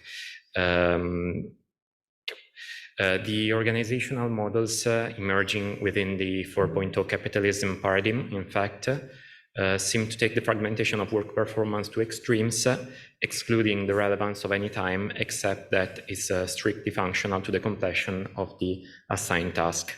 And at the same time, the affirmation in recent years of remote work leads to an expansion of work performance beyond working hours. So the first two questions of this research were about what constitutes working time in remote work arrangements and which legal instrument, as I said, can be found in order to guarantee the private life and health and safety of remote workers.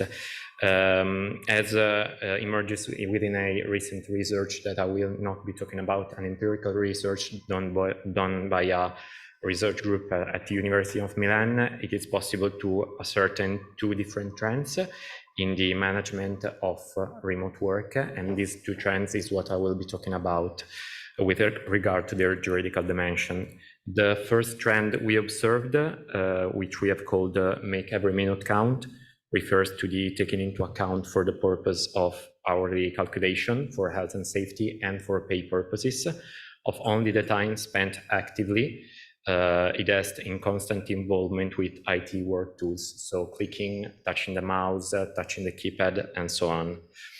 This capillary form of control, made possible and eased by the spread of technologies and dedicated software, not only has an immediate disciplinary function, but also aim to exclude time fragments perceived as passive from being counted, despite the fact that they may well be relevant and satisfying the business interest. So a neutralization of so-called passive time that are not spent actively engaging with the machine.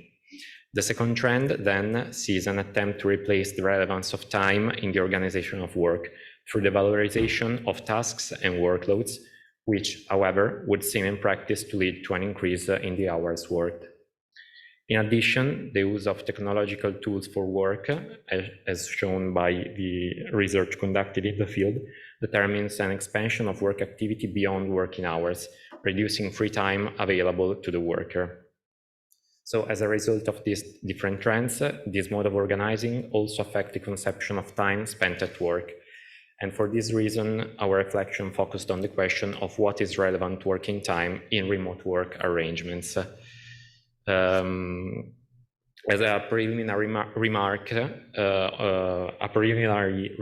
on the applicability of the Directive on Working Time, the Directive number 88 of 2003, must be made. Some scholars, in fact, have supported the possibility of including remote work in the exception to the application of various provisions by the directive, as by Article 17. With respect to this widely debated and contested provision, Article 17, however, it must be remembered that the Court of Justice has provided a very narrow interpretation, preventing our direct subsumption of abstract cases within the application of Article 17. So in order to apply this broad exception, you need to go case by case and see if the requirements are in place. So our interpretation would therefore prevent a widespread application of Article 17. But the problem we started with, so what counts as working time, even if we apply the working time directive, remains. Here in the slide, you can see the case law I was referring to before. So in light of the recent ruling, some scholars talk about different seasons of the Court of Justice regarding the notion of working time. We can find, I would say, about 3 seasons. So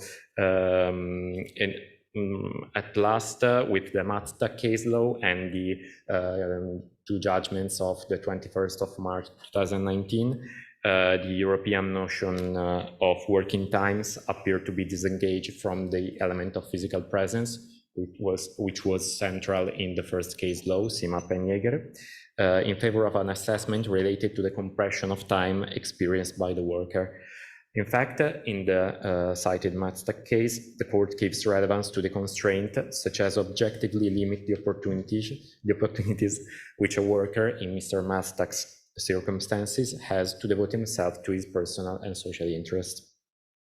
While at first glance this development would seem to open the door to a consideration of working time more sensitive to the specifics of remote work, because in remote work, obviously there's the problem to identifying the physical place where one can work.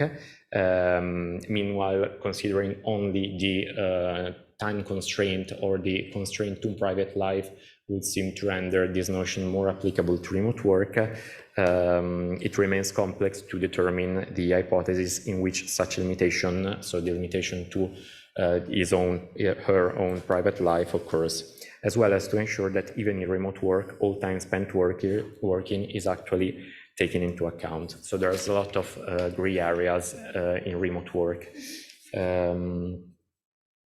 Referring specifically to remote work performed at home, the Court of Justice, in the judgments of 21st of March 2019, so the third one you see there, ruled out that the spatial constraint at home can constitute a relevant constraint, identifying rather the response time and frequency of call as auxiliary criteria. So the national judge will need to consider the response time to the call of the employer and the frequency of the calls, of these calls, in order to subsume the 5 minutes. Okay, so I'll go a bit quicker.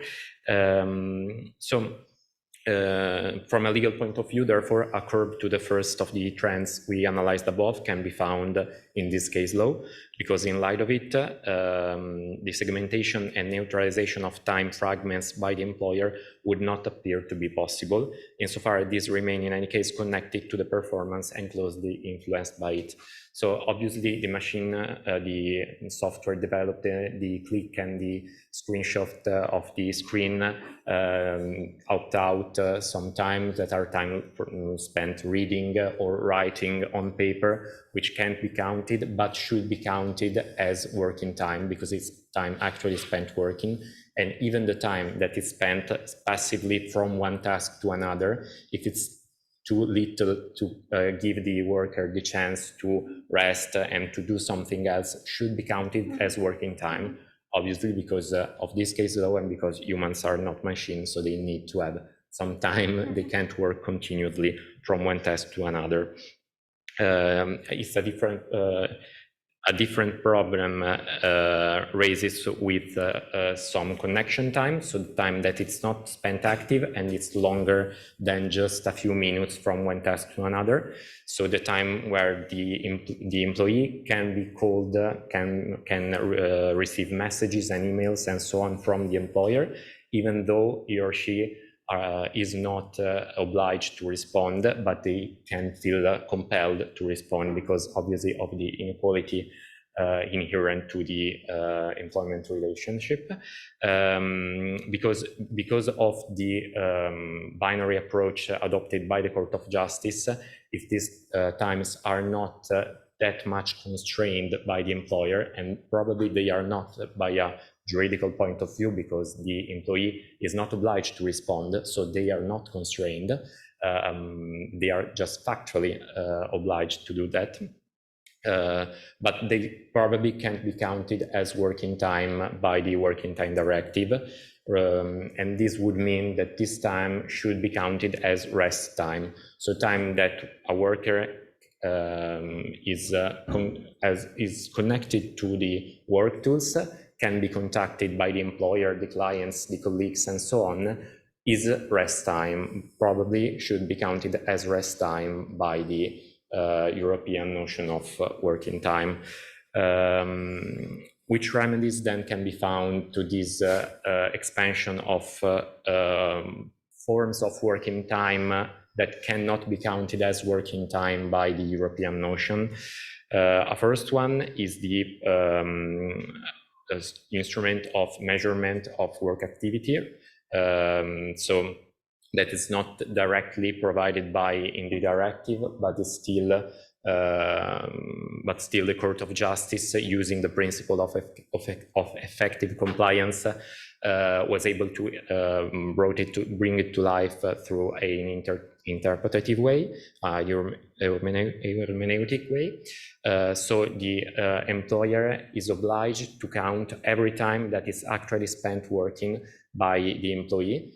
So every time that is potentially spent working, and since maybe we still can't know if that standby time may or may not be counted as working time, it should be measured in order to guarantee that the health and safety rights of the employee are respected. So this is one instrument that can provide for a time limit, at least the respect of the 48 hours provided by the directive. 1 minute, and I'll finish. So the idle times between one task and the other should be counted by the employer, and it should be through an objective and accessible system, so accessible even to the employee that can see if these times were actually counted.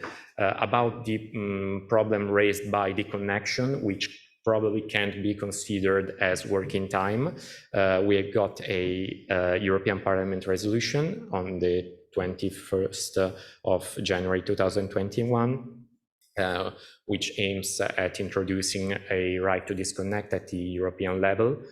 We have some national cases of introduction by law or by collective bargaining.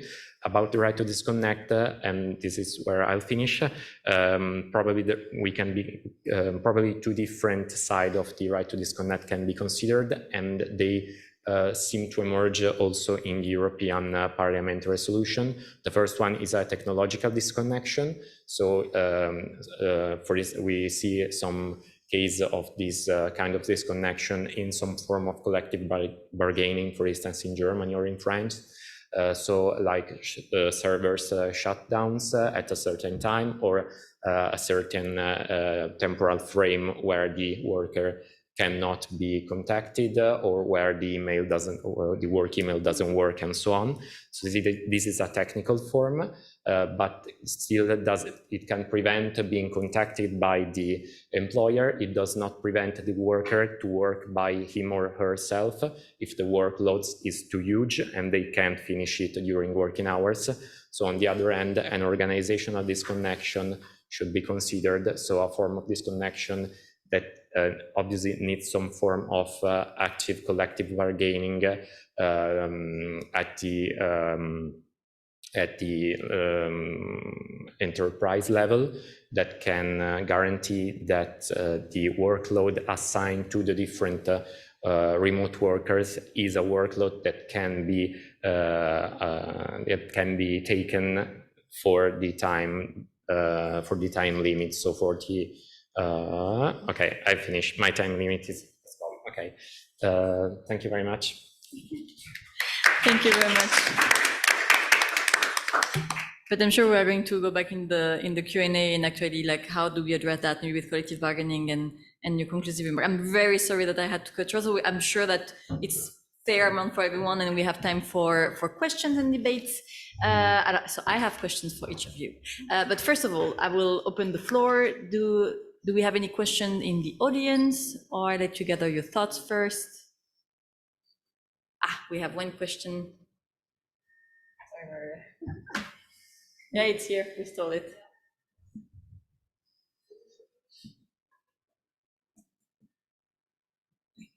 At the end.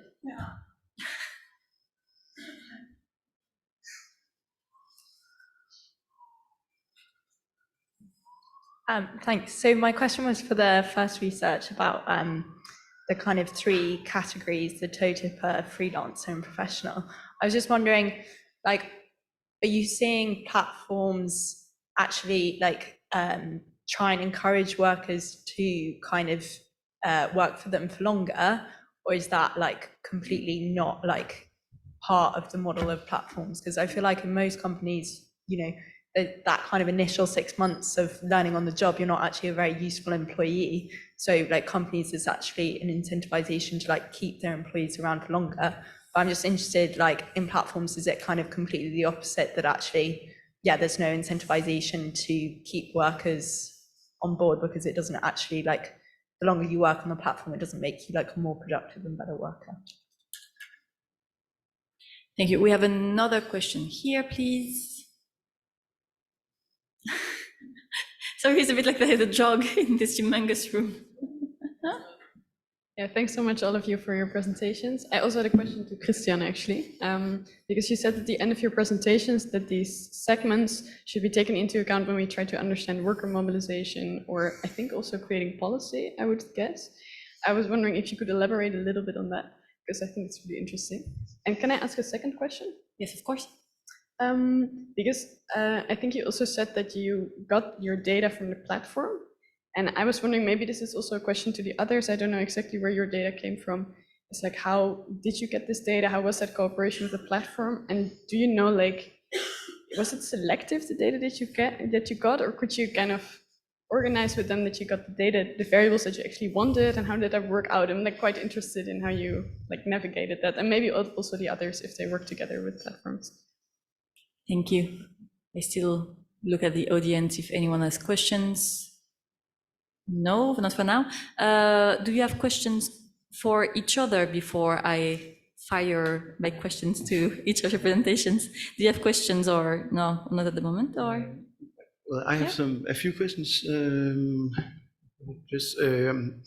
Well, I was just wondering regarding your presentation, Milena, that have you sort of based on your findings and maybe also your theoretical framework and all that, have you considered, I mean, have you some thoughts about agency? I mean, this is something at least I think a lot about,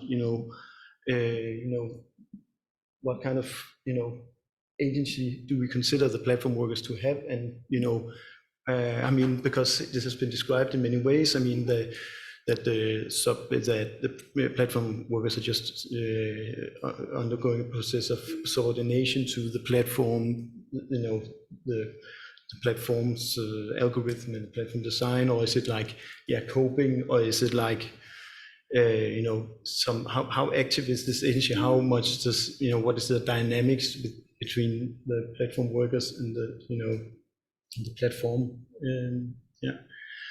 And another thing that maybe this, I could address this to both to your presentation, Melina, and also to yours, Tomas. So I mean, just reflecting on the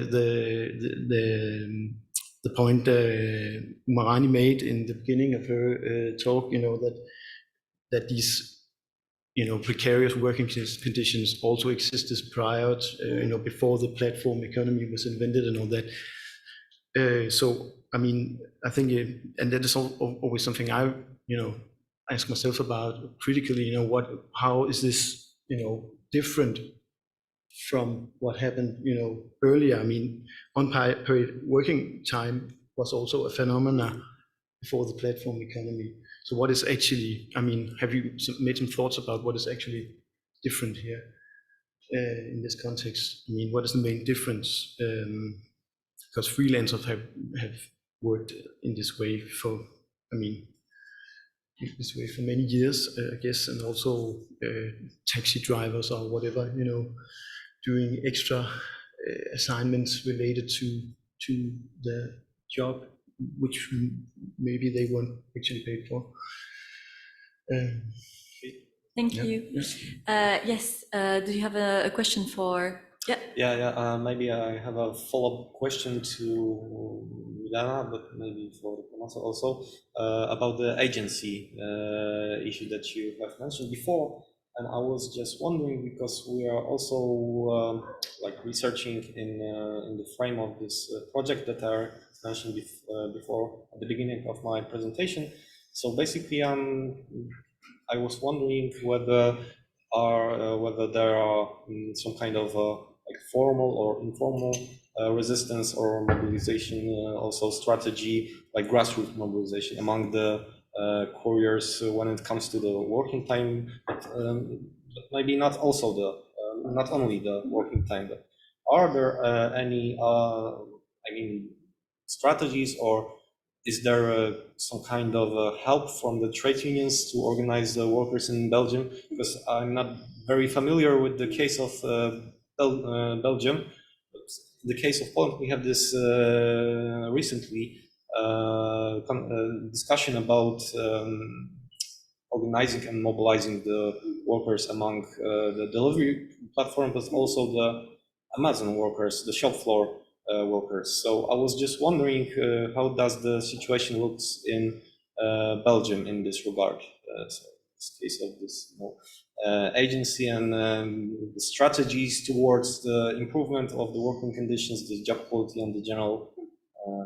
So thank you very much. Thank you very much. Milena and Tommaso, do you have questions for her? You don't have to, but do you have questions for? Maybe later? Okay, great. I will also wait for you. Okay, cool. I will also provide my question, and then you have 5 minutes to answer. So first of all, Christian, I have just maybe first a comment and then a question. I will maybe, as a lawyer, I would say careful for the title of your 3 categories of tiptoeing that I like, and freelancer and professional, because then otherwise it means that you assume a status depending on the amount of hours, which technically, at least as a lawyer, we say it doesn't matter the number of hours you work, it matters how the work is performed while you log in. So maybe something maybe more low, medium, high will leave the question open. Similarly, when you said, and I would be curious to see what are your ideas for regulation, but I would be also careful to have different regulation depending on the volume of hours, because then the risk is in practice, because platforms are extremely good to adapt, to escape their obligations. So if you tell them up to 10 hours, this is perfectly fine, they are going to find ways that no one will work above this. So this is why being really careful when we make regulatory ideas of how it can be misused, even though there is a good intention first. My question will be, when you said there is the use of academic management seems less intense than in other countries, do you know why? Because this is really interesting, because it seems to be the same platform. So having a less intrusive practice might mean and open that there is adjustment possible, and this is something that can be controlled. So I would like to know, what do you think is different? Why is it less intrusive than in other countries, even though it might be the same actors? For the second presentation, so it was Milena. So it's first, I want to say that I think it's great that you had two sectors where the different genders are represented. It was quite interesting because, domestic work, usually more female workers, delivery or transport, more male. So it was really interesting. My question is, because it seems that you said that the unpaid work depend on the work organization and all of this, and also, of course, how they perform work. Then we can be in a case of what seems to be really self-employed and what seems to be really worker. So how would you improve the working condition in each sector, regardless of the status, so we avoid these coping mechanisms of unpaid work for a reason or another? For the so Simon, for the third one, I find it also really interesting the sector that you picked. So my question is, why these two? Because it seems that there is one is really 100% remote work friendly, and the other one 100% 0%, remote work friendly. So the two extreme, but I find it really interesting. And also, did you see that depending on you said at the beginning, the factors, the individual and organizational, did you find in the interview that depending on what was in place, it's changed how people were coping? So for example, if there is more organizational factors put in place, then there is maybe less need for informal coping mechanisms or this kind of thing. So, I don't know if you have found this kind of findings or not. And I would like to know more about why these two sectors. And also, do you think that some coping mechanisms that control in education will stay even though they come back in presence and there is no remote work? Will be a trace of it? Thank you. Sorry, I have a lot of questions, and then you pick what you want. And then Tommaso. So I'm a health and safety lawyer, so I really like your presentation. My question is: do you mean opting out from the application of the working time directive completely in order to have then a reduction of the volume of hours? Because opting out means that this won't apply anymore. Or do you mean that we need to basically adjust, I don't know how to do that, we need to adjust the volume because of health and safety consideration, but then it doesn't maybe not to have to be an opt-out, we can take another route? Because you said quite interestingly, and I would like to know more about this, that in that case, the working time increase when this is, we go from hours to tasks, which means also an increase of work intensification. And maybe then it means that we need to adjust the working condition because of how the work is organized now by tasks, a bit what Nexka said this morning. So it's not that much that it was discussed decades ago on another model. So would it be an adjustment? It would be a health and safety recommendation, because an opt-out, what do you think about opt-out, and what would be the risk of it? And then how do we bargain it safely so it's not just unregulated and it's really for the safety of the workers and for the better and not the worse? So that's all of my questions. Once again, you pick what you want. You each have around 5 minutes max to address everything. Maybe in the same order than the presentation? Okay, great. So Christian first. Yes, thank you. The first question was about, whether the platforms had some considerations about or some incentives in the business models for making the platform workers work more hours, or actually I was not unsure. It was both work more hours and stay longer on the platform, because in relation to the first thing, the platform definitely uses these, of course, algorithms and different tips, and give the couriers different tips for how to increase their earnings, for example, working at peak hours or working during weekends or stuff like that. So this is definitely a way to try to make them work, for example, longer hours during certain times of the week. But regarding the question of whether they consider how to keep some of these couriers on the platform for a longer time, when I've interviewed the platform managers, they have no strategies for that.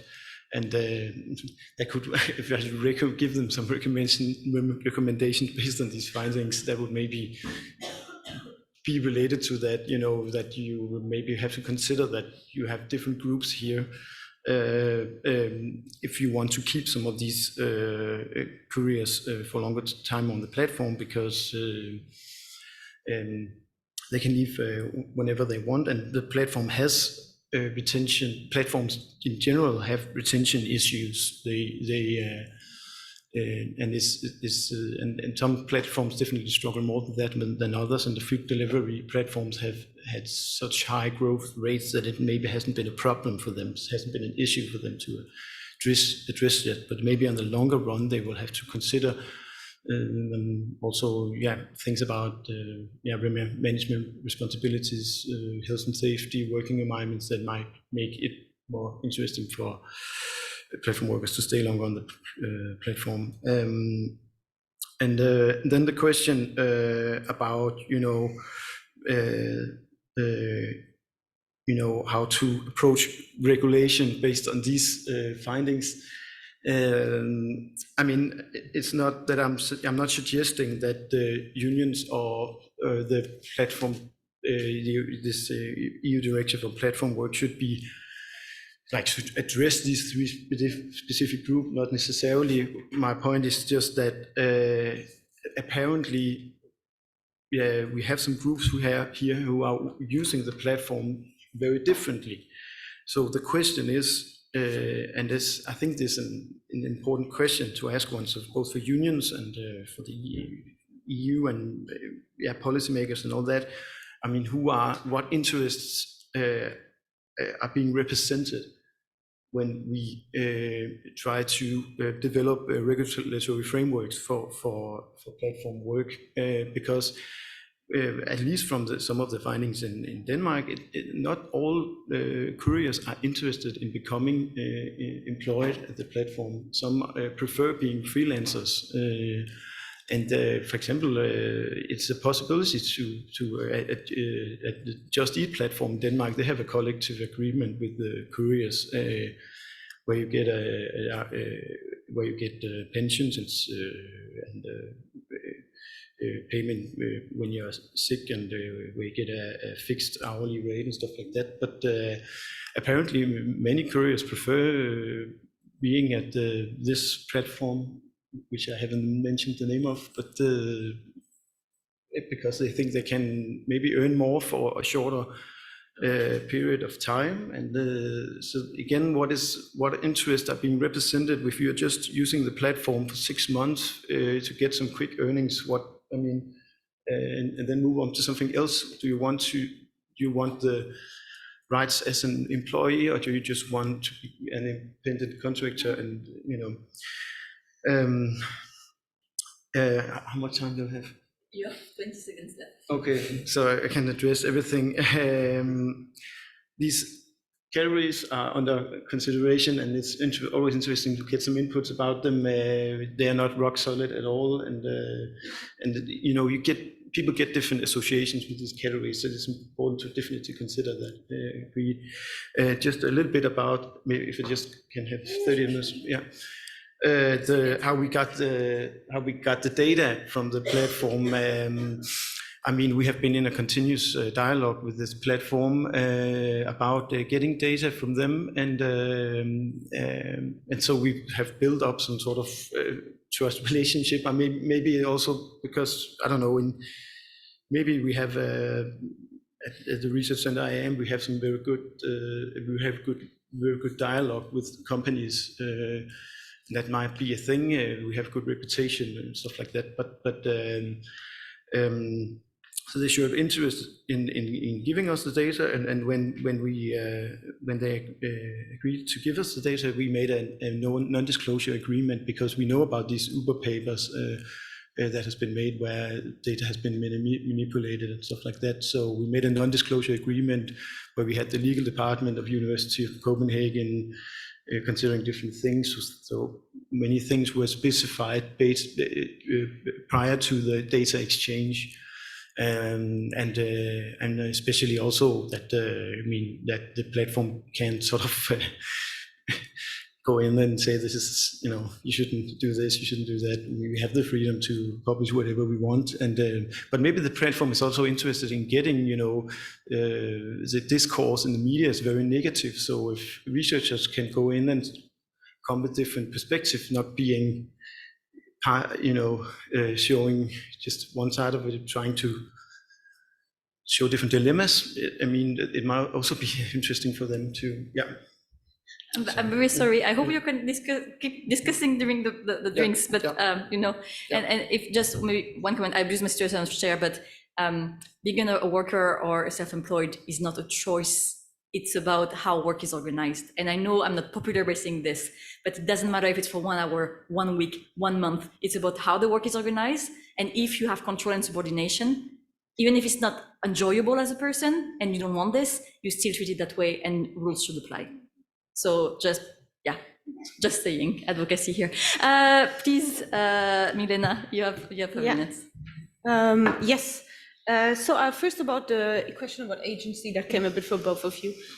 So you asked what kind of agency do the platform workers have, and I would say they have a lot of agency. So I would go against like a kind of a victimization of platform workers and platforms. They do have a lot of agency. They do a lot, and for example, sometimes platforms even react to these forms of agency. So workers develop new practices to kind of cope with this algorithm, and then platforms in return, they improve or they change things. But indeed, what kind of agency goes even further assessed. So what's maybe more interesting is to say like how much, it's more about the power imbalance. And the fact that platforms even can benefit from some kind of expressions of agency. So sometimes they leave more freedom even to these workers. And then, for example, the worker has the choice to show up to work or not. But does this really hurt the platform or not? This is also something I'm really struggling with, because the platform kind of depends on the workers. If no one shows up, they have a problem as well. But if 1 or 2 workers don't show up, they're totally replaceable. So how much, for me, it's more like how much can they hurt the platform with their expressions of agency, basically. And you asked more about like collective forms of agency, right? So yes, there are trade union initiatives in Belgium as well. For example, we have United Freelancers is like a branch of the Christian trade union in Belgium, and they're doing a lot. Like also with good achievements. I think they have really put especially the food delivery workers in the spotlight. And I think there's a big awareness also in the Belgian society that they have bad working conditions, and which is really putting pressure also on the platform. But I think, for example, for the domestic workers, to my knowledge, there have been very few initiatives, which is a pity. And yes, so I think there's some also collective initiatives, but not all for all the platforms I'm aware of so far. And to the question again about how is this different, which is also a very good one that I'm struggling with all the time. But for example, I was thinking about something that I think it was Sylvia this morning in this presentation about this kind of this distorted notions of what a worker is, what autonomy is. And I think this is something that platforms have by framing themselves as very different in the one hand, so this technological exceptionalism, but also de facto putting workers such as the domestic workers that I researched, they set their own pay, for example, which is not for the employees. And so, but still the platform controls them in a way that is maybe a bit new from before. There might have been more like the subordinated factory worker and some self-employed workers. So this kind of blurring, and yes, also the fact that platforms can free ride a lot, at least in Belgium, on social security offers by other employers. So if the worker works like in the evening and then he has sleep deprived or has kind of physical problems due to that, but then the platform will never protect against that because it's only a few hours and only a chosen side job or something like that. So it's like trying new strategies of exploitation, I guess. And then there was your question about, yes, how the working conditions could be improved. So I would just maybe repeat what workers have been telling me, what they really would like to see improved, which is especially also this transparency. So why not give workers some access to the all the information that the platforms keep for themselves about how many orders they can realistically access, or more information, force the clients who post jobs on platforms to provide a bit more information about themselves so that the workers know, or give even a client rating, why not? And pay, I would also definitely, I mean, workers should really get decent pay. For the, I mean, it has been repeated many times during this conference, for the unpaid hours, but also for a platform that charges a commission, for example, on workers' pay, which is the case of the domestic work platform, and then says, but you still have to go through us, and we don't provide anything in that case you lose all your income, or so. That's kind of unbalanced. So they should receive decent pay and at least get some access to like the information that the platform keeps. Maybe just 2 points. Thank you very much. Simon? Okay, so I'll be maybe briefly because I see that time is running up.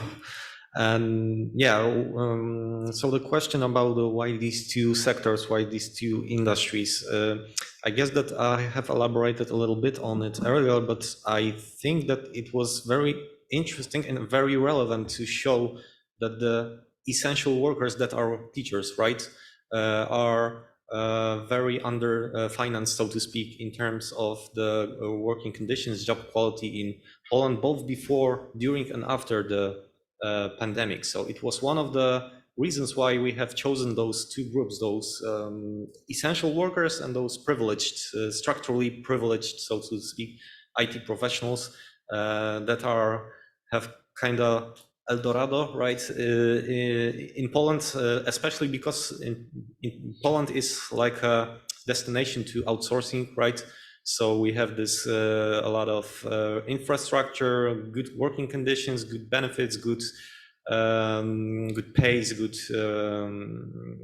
salaries, and so on. So we were interested how does those two groups coping during the pandemic.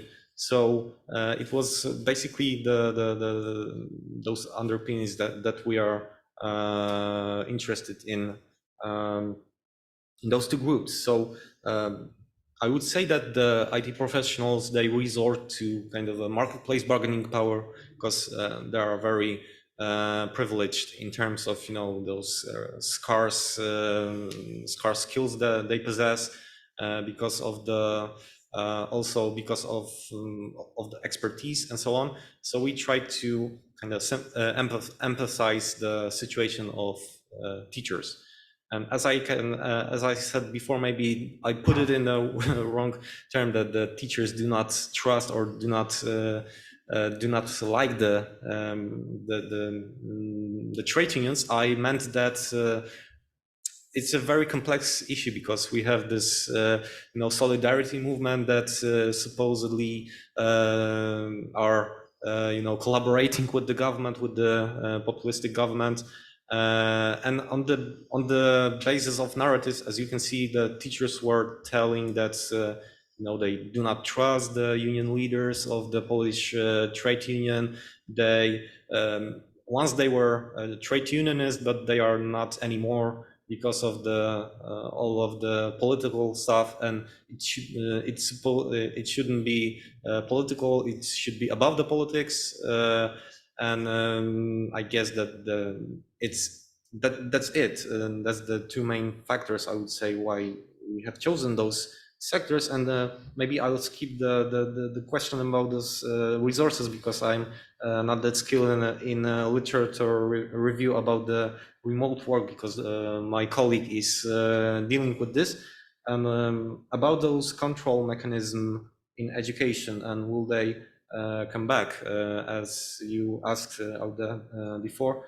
I would say that they have been implemented, so to speak, in case of education, like in terms of those technological devices that haven't been like present before, and now they are on the daily basis, so to speak. As far as I know, they still use those devices like Teams and so on. So maybe not on during all the activities, but during those activities related to meetings among the teachers and some kind of reporting directly to the headmasters. I guess that the control have stayed and trying to, so to speak, entrench itself in education. So yeah, thank you very much. Thank you very much. It's really interesting. And so, Tommaso, for the end, and we are going to go a bit for a few minutes, but it will be just, we're almost finishing on time, but I want to still give the time to respond. Okay, thanks.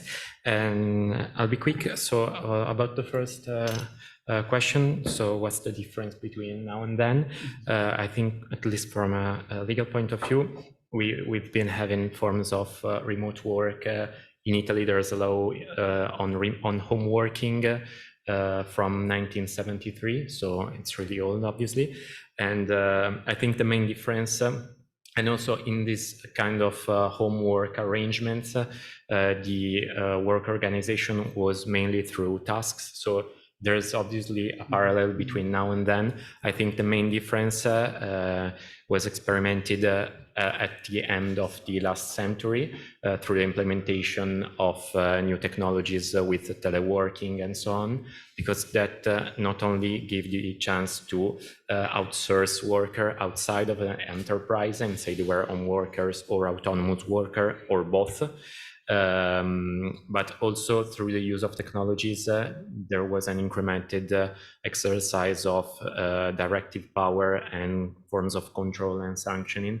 And this is something we see in a really strong fashion right now. So there are some form of task-oriented forms of work, and on the other hand, the exercise of